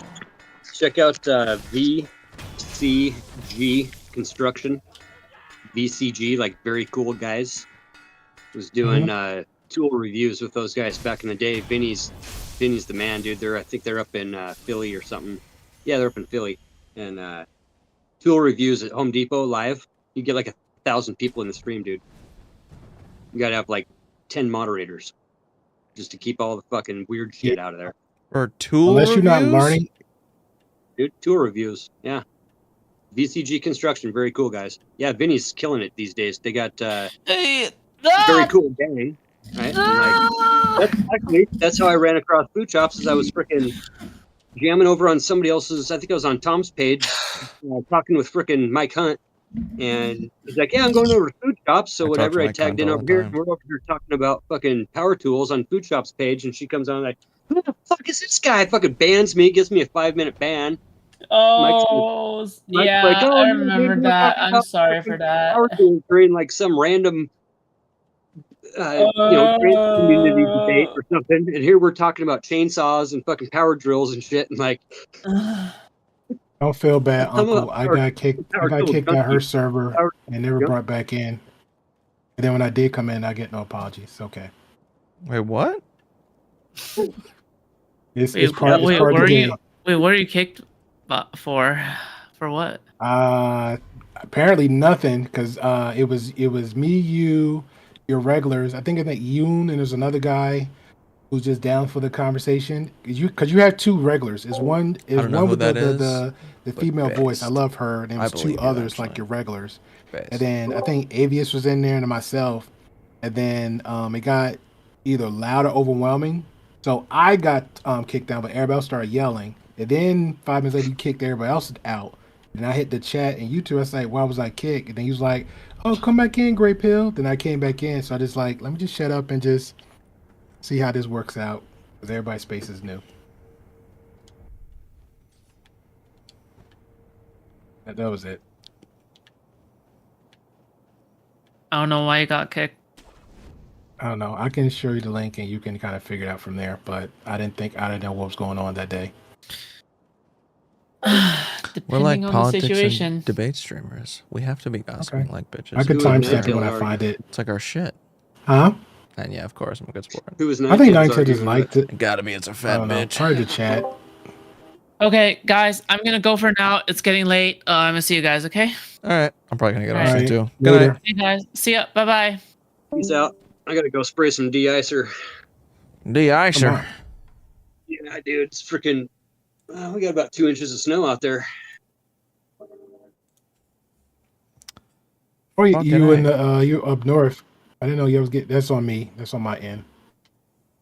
Yeah, we're getting hammered next couple, at least for the next few hours. So I'm getting hammered right now. I'm just kidding. Dude. I kind of wish I was. 4 Red Bull. I've had 2 beers. I'm not getting hammered. No, that's sleepy time for me. Let me get 2 beers. Are you serious? I'm lightweight, bro. I'm not ashamed to admit it. You a bitch. I am. I'm either sleepy or horny. I'm also I ain't going. There's no in between. I don't need to know that, Gray Pill. You fucking. You're such a fucking goody two shoes, and then you whip out the horny shit. That's weird to hear from you. I don't know how to call me whatever you want. Just don't call me late for dinner. I don't know how to. You don't like swearing. You don't like. I prefer not to swear on my platform. That doesn't mean I don't, sir. I really say fuck right now. Fuck.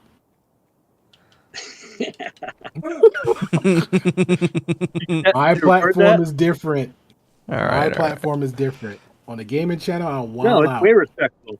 Way respectable. There's some really fucking cool people in your chat. Because I hear again, that's why I be trying to tell people on every like on my end, I hear it is the so Dome of many any people, beer. Just going off. I'm like, yo, I'm ashamed but to at the share same her time, name. nobody don't want to conversate. Okay, Dylan. come on the Grateful Podcast. And then when they conversate, every F bomb or B bomb or S bomb popping out. I'm like, I thought y'all wanted a conversation. When you swearing like that, you're not trying to conversate. Charged Angela last night. Yeah, you got the freaking tip jar going over there for the swear jar. I love it. Everybody get exactly. Everybody getting tips on there. You know what's crazy? It's not even a chat. I would literally thought my chat would be the one just like going off or like at least extreme trolling, but this would be the panel. It's my panel. Yeah. They'll either think twice or they'll do it and be like, "Oh, my bad." What? At least keeps it respectable though, and just doesn't end up a fucking free for all too. Personal insults. You know, that's the whole thing. There's really not supposed to be any emotion in debate. It's supposed to be information. I keep memory like that just for the pettiness. So when one of them or do they channels, and I hop on there, I'll be like, AEIOU. Keep it clean. Great pill. Respectful. Nothing. Keep it respectful. Great pill. And I'm like, remember you was on my platform and you just saying some stuff? Yeah, but I didn't expect you to do that here. Well, I didn't expect you to do it on my platform either, but here we go. All right. I'm still figuring out this whole pill situation. I don't know. Plaid Pill, he's a cool dude. Oh, he just used that name as for a moniker, just like because he got all these little weird pills like red pill, black pill. So it's just like a little goofy little troll, whatever name. The gray pill just pretty much just a metaphor like the gray area of conversation, but the logo just clickbaity for all the special ed people out there, because all the pills in those spaces was like very toxic, especially the main two, the red and black. And then I never heard about this whole situation until the past few months here. I didn't know what this whole thing was about. Yeah, it's all weird, bro. That's why I like how mine is. I don't associate with it. I generally have topics, and then I have the conversation. Then if I be on other spaces and they see that logo, they instantly triggered. I'm like always polite and respectful, and then at that point, that's when they want to get to know me. Hey, what do green pill mean? After that, we have a conversation. Channel's instantly plugged without even me offering it. We good to go.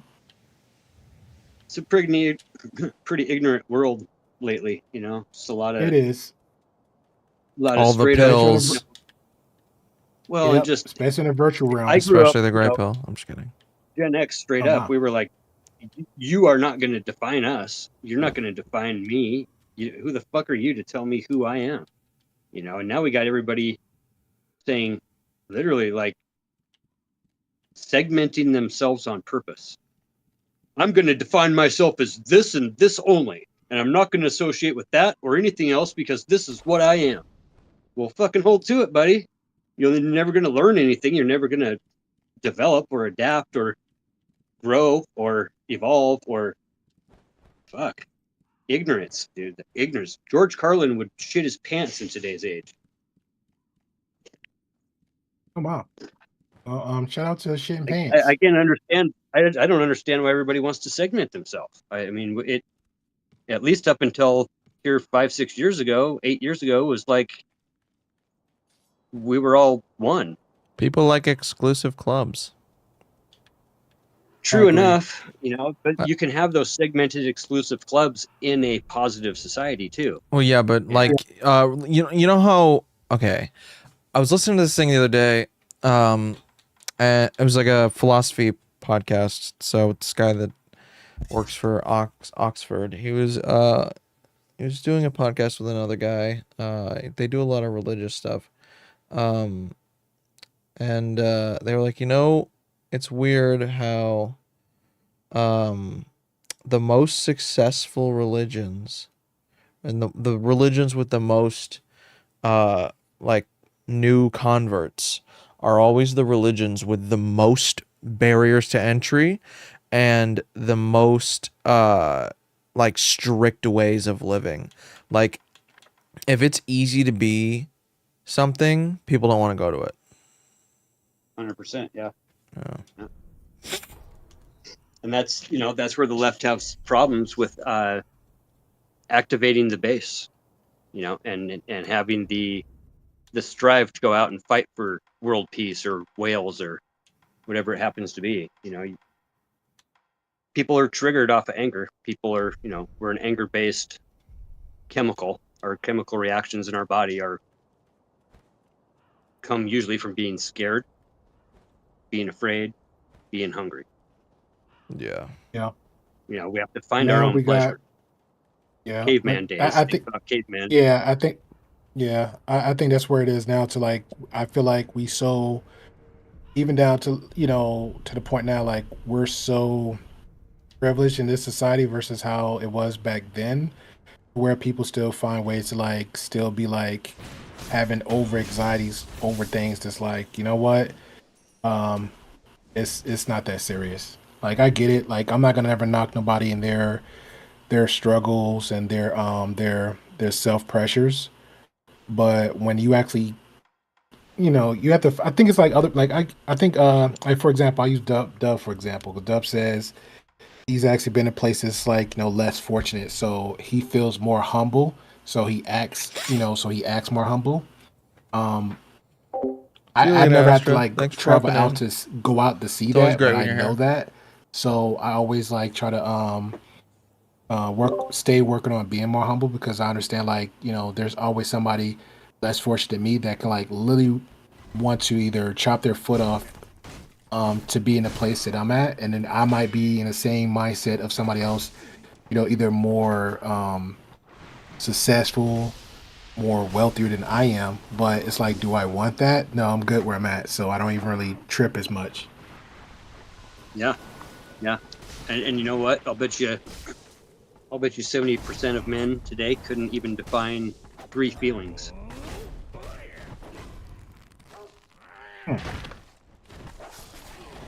You know, which is part of the cognitive life of, you know, how you feeling right now?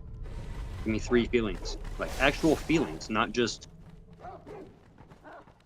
nuanced fucking vocabulary.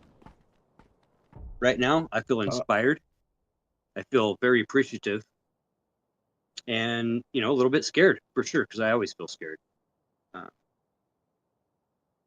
know, I'm just gonna write that being in the down. I mind. like that. And, you know how you know that's the cognitive life is when you get triggered, you know, instantly recognize 3 feelings. Be able to anticipate when those feelings are going to be coming up, and be able to say, you know, I know that when my ex-wife shows up randomly out of nowhere, I'm instantly going to be hot. I'm going to be very fucking off-put. I'm going to be pissed off. I'm going to feel like I've been intruded on again. I'm, you know, so I got to have that. I got to have the safety on, right? So with, you know, everybody's walking around fully loaded, safety's off these days.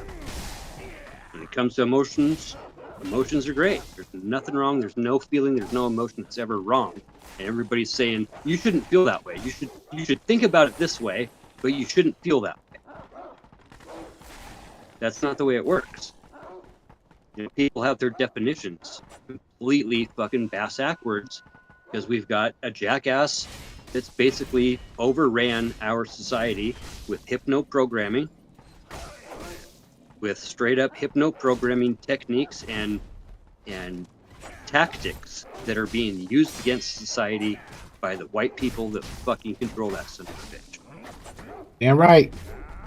I heard all this shit from the pulpit, bro, back in the day. Straight up, this is all part of a plan. You know, that's what I'm saying, and that's the only reason I'm getting back out in the political scene is, you know, I was into all that shit, and these sons of bitches are not going to tell my daughters that they have less rights than the rights that my grandma fought for them to have. You can't stop progress. You know, going backwards and eliminating things that have already been fought for, like when Dee Snider fought for rock and roll with John fucking Denver and Frank Zappa on the floor of Congress to Al Gore's wife, Tipper Gore, back in the frickin' 80s. Why are we taking laws away? This is absolute fascism at its heart. And I heard Reverend Butler say those words. You know, there wasn't a day in my life I couldn't go have lunch with the man. I mean, it's a very, I see some very, very bad tactics being used. And like I said, Dr. G, and just watching the tone of voice and how folks are using their information to trigger each other. And everybody right now, as far as I can see, is a chemically addicted, anger addicted person on both sides of the spectrum, left or right or center. Everybody's so triggered, and we're all so on point with new information and getting that little dopamine. It's like being a fucking kleptomaniac that steals Tootsie Roll 1,000 times a day, right? But then you got to get that handful once in a while. You get that big rush, and people don't know words like rationalizations, justifications, denial. First of all, just being able to admit that there's even a problem. I think there's a big lead paint problem right now too. Everybody grew up with lead paint. We didn't get rid of lead paint until, you know, the early 80s, and people are digesting a lot of lead with the old pipes and copper, the lead that's mixed into the copper piping. I mean, chemically, on a broken down, absolute basic, we are the same chemicals that are the Earth. We are all the same space dust. We're all connected by positivity and negativity, but we get to choose our polarity. And when we choose negative or choose positive, we're going to always attract the opposite and have to bounce off of the opposite to stay the way we want to stay. You can't stop energy. Energy never fails to exist. That energy is going to go somewhere, if you're picking negative, like the whole societal structure right now is so negatively based, the ones that are maintaining a positive are keeping that negative base charged. And that negative base has now chemically mind fucked the whole rest of the country, half of the world, into baiting and pointing each other out, calling each other out for stupid little things, splintering ourselves instead of focusing on the positive. Think of the perspective right now. I'm 47. I just turned 47. What would a 47-year-old man say that's been in a Buddhist monastery and hasn't talked for 20-something years? Penis. What'd you say, Kengo? Penis. Most guys on these platforms couldn't even imagine that guy exists. They have totally forgotten that guy even exists on Earth. Right? Because their way is the only way. It's like asking a fucking hardcore right-wing Christian if everybody else in the world, except for him and his 300,000 Magites, are going to burn in hell. We got people in this country and around the world telling each other, my Jesus trumps your Jesus. Your Jesus is not Trump enough for my Jesus. I'm not a follower anymore, but I'll tell you, that's fucking bullshit. Did you hear about the guy that was the Trump guy that went into church and told his pastor that to stop preaching this liberal bullshit? Yeah, and he quoted the red letters of the Bible to his own pastor, and his pastor said, yeah, we don't put up with that left-wing bullshit in here. Yeah. That's going on all over the country. I'm telling you guys, the pastors up here are fully bought into Project 2025.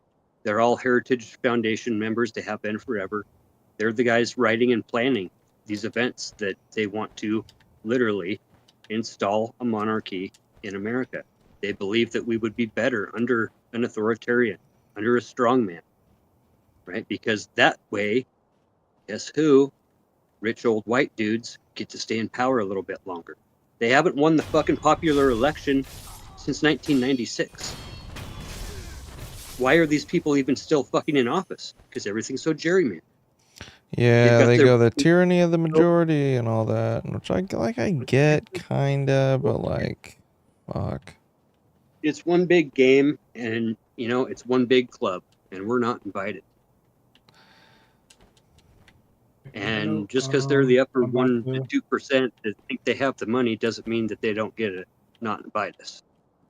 Because they weren't elected and nobody else was. I'm backing out. I'm gonna go mess with Neve's chat a bit, then finish my editing, then go night. Okay, I'm gonna go to bed in a minute anyway. All right. Stay positive. Good night. You too, man. Have a good one. Night, bud. We got freaking 75% of society at each other's throats. Yeah.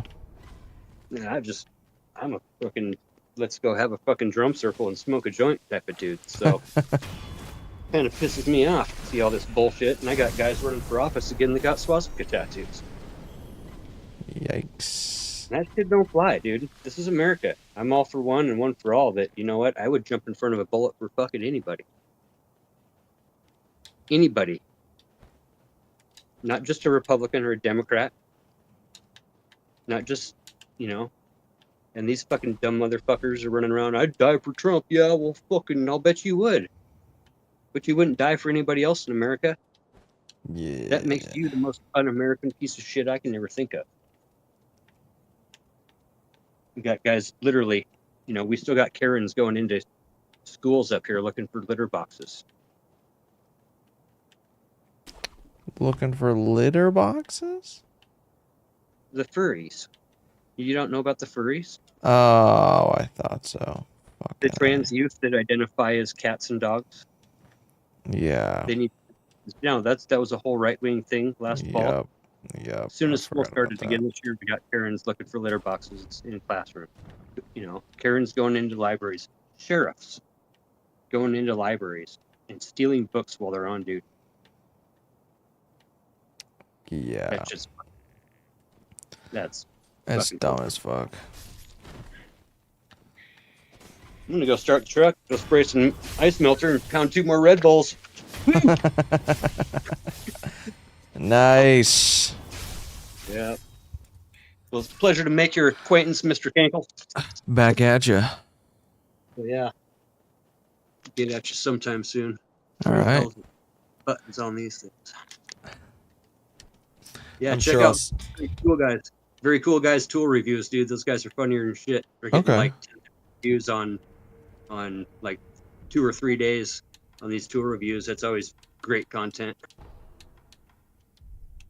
Be surprised how many guys are addicted to power tools. Yeah, you know, I might have to show my dad these videos. Yeah, they're badass. I was doing shit for Milwaukee. They were sending all their new packages every 6 months. We'd get a pack of all the brand new stuff and do reviews on them, drop them off of roofs on purpose, and do, breaking, run them over with stuff, and actual on use, not just unboxings. Yeah, it's always fun. Oh, I got a question for you before we go. Yeah. Which is better, Black & Decker or DeWalt? They're probably owned by the same company right now. Stanley owns them both. DeWalt brand would be better than Black & Decker, but if you're going to invest in anything, I'd go with Milwaukee. DeWalt brand and Black & Decker brand are just a shell. The components are the exact same. Yeah? Yep. They are owned by the same people. You open them up, they have the same like parts labels on them. Yeah. Yeah, it's all the exact same. Bet Flex at Lowe's is probably the same platform. Ryobi was, I think they were kind of the same with not Ryobi. There was the Gray brand at freaking Lowe's. I switched over to Milwaukee probably 6 or 8 years ago, and fuck, I wouldn't get anything else anymore. I got so many red tools. Hundreds of thousands of dollars, dude. Seriously, worth of fucking tools. What was the brand? Milwaukee. Oh, Milwaukee. Okay, yeah, that would be. Stanley bought DeWalt shit probably 12 years ago, and then they kept kind of conglomerating with everybody else to where there for a while there was 2 different product lines. Mm-hmm. Even still, like Rigid and Flex, I think, are the same platform now. But Rigid's a decent brand. They're anymore. Shit's brand new every 6 months. You drop them off a roof and whatever for personal use. They're pretty much all the same for personal use, really. Mm-hmm. For industry use, Milwaukee's really putting a big push from corporate to develop and not just be a coattail, but actually be on the front end of producing new types of tools. The cordless chainsaws, cordless concrete cutters, the 14-inch concrete blade, cut through a foundation wall and put in a window from the inside of the house with no gas running through your hot saw. Super big on OSHA friendly dust collection systems. For everything they make has a dust collector on it. Something that's huge with the OSHA fines on commercial jobs and having to wear masks and all that bullshit. Yeah. They're badass. DeWalt's probably right in there, typically second or third place with Ryobi and Festool. Festool's the big money European shit. Oh, okay. Which is the best thing about having a bunch of different businesses is everything I do is a write-off. Everything I buy is a write-off. I wish. Mortgage, but that's how these assholes get rich. Is you don't get rich by paying taxes and being an employee. Yeah, true. Buying somebody else's jacked up piece of shit truck and gold chain. When we were first doing houses up here, there was $99,000 package a guy could get into in early 2000s, piece of land, track house, That exact same package right now is $289,000. And the actual cost and inflation when it comes down to material and labor, It's about fucking 15 to 25%. And most of that's in material because the labor hasn't gone up for shit. I mean, I could literally put 100 guys to work right now, guaranteed for the next 2 years. Jesus. You know, we're bidding on jobs right now that we can't even pour the foundations for another 2 years. It's insane. Look at that Gaza Ranch area, dude. Fucking incredible. Yeah, that looked crazy. I looked. I Gretzky, googled it. That What was place that? was pretty fun. Wayne Gretzky's place is the place with the 3 water slides. He bought the lot down below him. Damn. The 2 pools. 3 Pretty water intense. slides? Yeah, why not? You know, and everybody's got their fancy car and their 4x4 Razor 4-wheeler thing, you know, that they drive from here to the clubhouse to the pickleball court. Back over here to have a cocktail at the restaurant or go down to the lake, and everybody's got to have their, you know, $2 to $4 million mahogany boat that they use 2 or 3 weeks out of the year. Damn. 100 grand every 5 years just to maintain those things. Say 100 grand every 5 years? Yeah, you got to strip down to bare wood and restain it. And then, you know, all your clear coat. You know, you got to for keep the that mahogany boats. Yeah, yeah, that yeah. makes sense. And the cabins, shit, the cabins are. There's one cabin I've fucking remodeled for the 8th time. Because as soon as the next person buys it, literally, dude, the fucking realtors will call us at random times and be like, "Hey, we just sold this place. Come get all the furniture." St. Vinny's will be here in an hour. They donated all the furniture to St. Vinny's. Come and get what you can before they get here. Goodwill will show up with like 4 huge box trucks or maybe like a big semi-van liner and load as much as they can into that shit and then be like, okay, you guys can have the rest, I guess. Every couple of years, it's insane. If Restoration Hardware Furniture is like the top brand, I've got garages full of that shit. Damn. Try to resell it to somebody. Oh, well, that's out of style, you know, so we're just building something custom off the log machine or something, but never out of style. Oh yeah, we were building these places. They were all rustic. Now everything's all postmodern, white on white with some gray pillows and a gray throw rug and Jimi Hendrix on the wall. I could not give less of a fuck about what's in style. Oh yeah, yep. Fucking interior design lady came in 2 weeks ago. We had about a $40,000 change order because the lights were 2 inches off. What? The can lights in the ceiling have to be strategically placed over the furniture. And it was 2 inches off. Yeah, when there's wood in the way, you have to move the wood, apparently, and that's a whole engineering thing, so. Christ on a cracker. Yeah, never a dull moment. Sounds like a ton of fun, dude. Fucking kill me. Yep. That's pretty much why I've been working at ski resorts the past few years, and now we have this deal where, like I said, we got a good group of guys at each mountain, and everybody's kind of on different platforms. Everybody's all on Twitch and Discord and whatever. But we don't have a universal kind of snow report. So that's what we're putting together. As far as your, like when you're looking at your screen, what platform would that be running through? Where you've got all your different platforms on one screen, you can see what's going on. So I have OBS up here, and I use Restream. Yeah, Restream's the one we're looking at too. Yeah, it's awesome. It's great. I love it.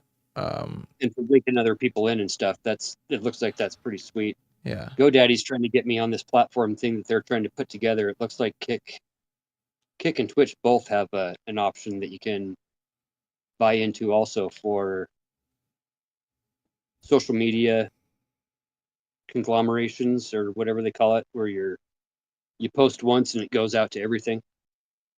Yeah. That's all the crap we're trying to figure out right now. And of course, it's a bunch of old dudes that don't know anything about computers. So, say that GoDaddy has a fucking streaming website. They're a podcast specific kind of platform. Spotify as well, but that's not video. I forget what the GoDaddy one was called. We were looking at that a few weeks ago, but closer it gets, we got, I don't know, probably another till Wednesday or Thursday next week on this job, and then it's done for the winter time, and I'll be working up the snowboard mountains through the winter time just to keep myself sane. We're gonna reading tapes all day long, dealing with dipshit employees. So you're out west. You're in like Utah or North Idaho. Oh, you said that earlier. We got Mount Spokane. Spokane, Washington is eastern Washington. You can international airport right there. From Spokane, we've got within 90 minutes, we've got 6 different ski resorts. It's basically like being in Utah. And we get people from all over the country that come up and do their rounds up here and events and competitions and whatever. Nothing like X Games or anything yet, but our Schweitzer Mountain, the biggest resort in Idaho, is up in Sandpoint, about an hour north of Coeur d'Alene. And they just got bought out by Alterra. Alterra is a nationwide ski resort conglomerate. They own like Solitude and Mammoth and 12 other big resorts. I want to go to Mammoth so bad. Oh, Mammoth's awesome. Utah's the shit. I live in upstate New York, so you'd ride an ice all year long. Yeah. Actually, you guys are going to have a good year. Really? I think it's going to blow over the top of us and dump down in the Great Lakes again like it did a few years ago. We're going to be dry probably till February, and you guys will get hammered probably until March. A couple of floods, no big deal. Fun. Can't wait. Yeah. Luckily, I live on top of a hill, so fuck 'em. Where at? Like upstate. It's like near Albany. Yeah. You got a few mountains close. Yeah. I like going to Mount Snow. Yeah, we went to Snow. The other one up in Vermont. Yeah, there's Killington, Stratton. We went to Stratton. I like the K2 team went back through high school and shit, and pretty much up until 2 or 3 years after high school, once I broke my shoulders. But yikes, that was fun. Yeah, dude, riding all the big air and was doing all that shit. Yeah, all the Burton team and K2 team, Sean Palmer, and the Burton guys had their lawyer was a guy here in town. He was my buddy's older brother's dad. My buddy's older brother was hanging out with all the Burton team when I was growing up. They'd come up here every winter and we'd go riding with the Burton team. I had no clue that they were like the biggest guys in the world, Mm-hmm. Riding with Craig Kelly and fucking Terrier and getting broed down from all the older brothers. Hey, here's a bunch of old gear. And I just try to maintain that whole kind of vibe with life in general, but especially in the wintertime, just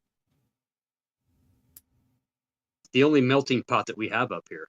Yeah. It's the only place you're going to see a variety of people and not just be stuck in some tunnel of wherever the fuck you want to be. High fives and good vibes.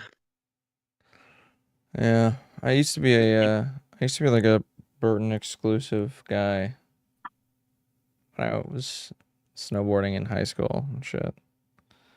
And then a guy at Zoomy has introduced me to GNU. GNU and Lib, hell yeah. GNU so Mervin fucking great. Is making our snow skate decks for us. What is it? Got Boyd Hill, BOYD, Boyd Hill snow skates. Yeah. Skateboard deck on top of a fat ski. Oh yeah. Mini snowboard, basically, no bindings. Yeah. Hashtag binding free, hashtag binding free life, hashtag bindings are for pussies. I'm a pussy. Yeah, dude, for real. These guys are going off of shit that I barely think about going off of on my snowboard. Nutty. Yeah, dude, we get to one of the two different American series for these guys where they'll come in from around the world, come up to Silver Mountain, and we build them a hand-carved bank slalom course and put on a full day race for snowboarders one day and snow skates the next day. And the snow skate guys are beating half the fucking snowboarders on a very technical, insane, sketchy fucking hand-built course. That's like, wild. Natural half pipe type of thing where we just carve in some shit, like, hitting the big jumps in the park. That's snow skates. Wild. Good badass. Yeah. It's where you high five yourself and call out your own name.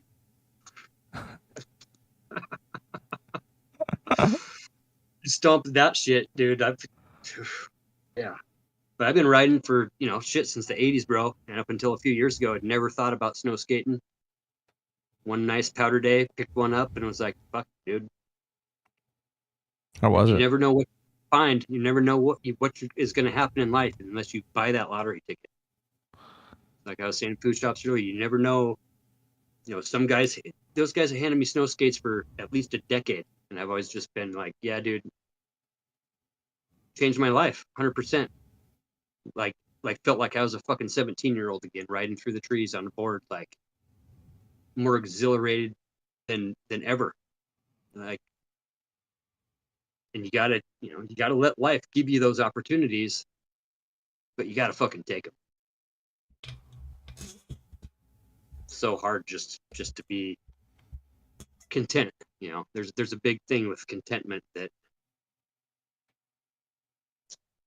happiness and sanity are an impossible combination. Happiness and sanity are an impossible combination. If you're happy, you're probably not going to be sane. If you're sane, you might not be happy. Mark Twain. So I've always looked at that quote as kind of a way to live, that, we are not responsible for the programming that we receive as children, but as adults, we're 100% responsible to recognize it, understand it, and change what needs to be. But being happy and being sane, pretty much an impossible combination. Oh no, there is one way. And content, content is different than happy. Content, I've always struggled with content because I'm never fucking content. I always want to be out doing something, meeting somebody, doing something crazy, jumping off of something, fuck who knows what. So content, everybody's pretty content just to live in their own little fucking bubble, their own little shadow, their own little thing that they're doing, and get so drawn into that little thing that they're doing that now they've isolated themselves, when 10 years ago, 15 years ago even, society was just a lot more positive place without this negative connotation of fucking Donald Trump. True. It's fucked a lot up. Negative world, and like I said, everybody's living off this little hits of dopamine that they get every day of telling some libtard to fuck off. It's all the Republican Party is now. It's just like dunking on the libs. That's it. And even still, the libs are kind of starting to dunk on each other now too. Yeah. And at least the right wingers started dunking on each other and calling each other out. But in general, there was a lot of hate up here where I grew up, and we didn't even recognize it because it was just so ingrained. It was just so, it wasn't anything that anybody talked about, but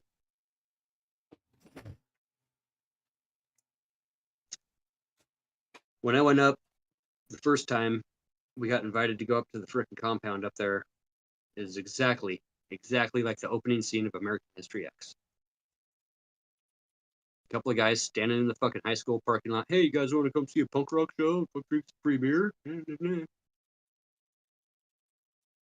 Next thing you know, you're getting preached to. And half these guys up there are buying into the shit. A bunch of my buddies bought in. Straight up 100%. I don't know where the fuck they're at anymore. Probably not alive. Who knows? But that shit ain't right. There's fucking too much of it. And if we're not going to stand up now, it's going to be the last time we fucking have a chance to. Fucking motherfucker gets into office, dude. Shit is not going to be good. The churches are already bracing for it. Already pushing for it. Pretty fucking nuts. Yeah, I feel like a lot of people are interested in what's it called? Fuck, I'm blanking. Peace. A Christian theocracy. That's it. Yeah, 100%. And 90% of these assholes couldn't tell you what the first 16 words of the First Amendment are. They'll claim all they want about free speech. That's First Amendment. Why is it there? It's because every fucking religion and every fucking person has the right to do whatever the fuck they want to with their own life. If this was based, if we started out and declared ourselves as a Christian nation from 1776, would Mormonism or would Scientology exist today? Fuck no, it wouldn't.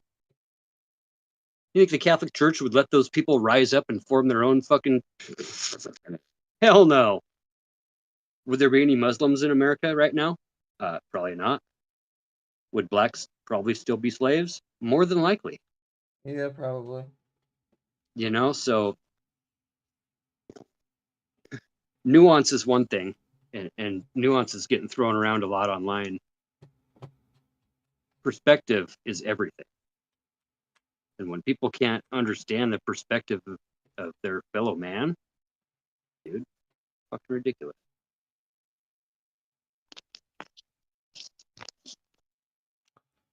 Yeah, we got like literally lacking.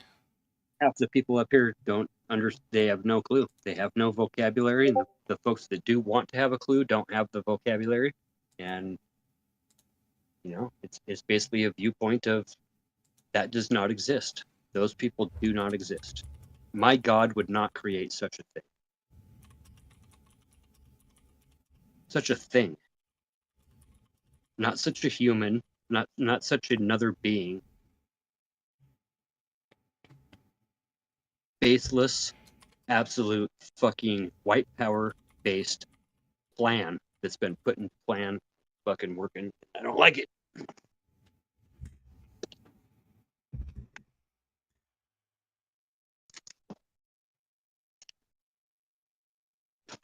See there, baby. All right, snow plowing time. Yeah, I got to crash. Have fun. I'll try. Send you guys some snowboarding pictures from tomorrow. We're going up probably Based. early morning. It's gonna be sick. Okay, awesome. Definitely do that. Hell yeah. All right. Right See you on, later. Peace. Peace. Oh, why did I just close that? Whoops.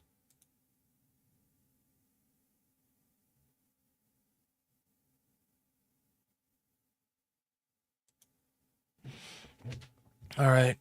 I'm going to bed. Now that I have 4 fucking people watching me on YouTube, I don't know where. Fucking A, dude. All right. I'm tired.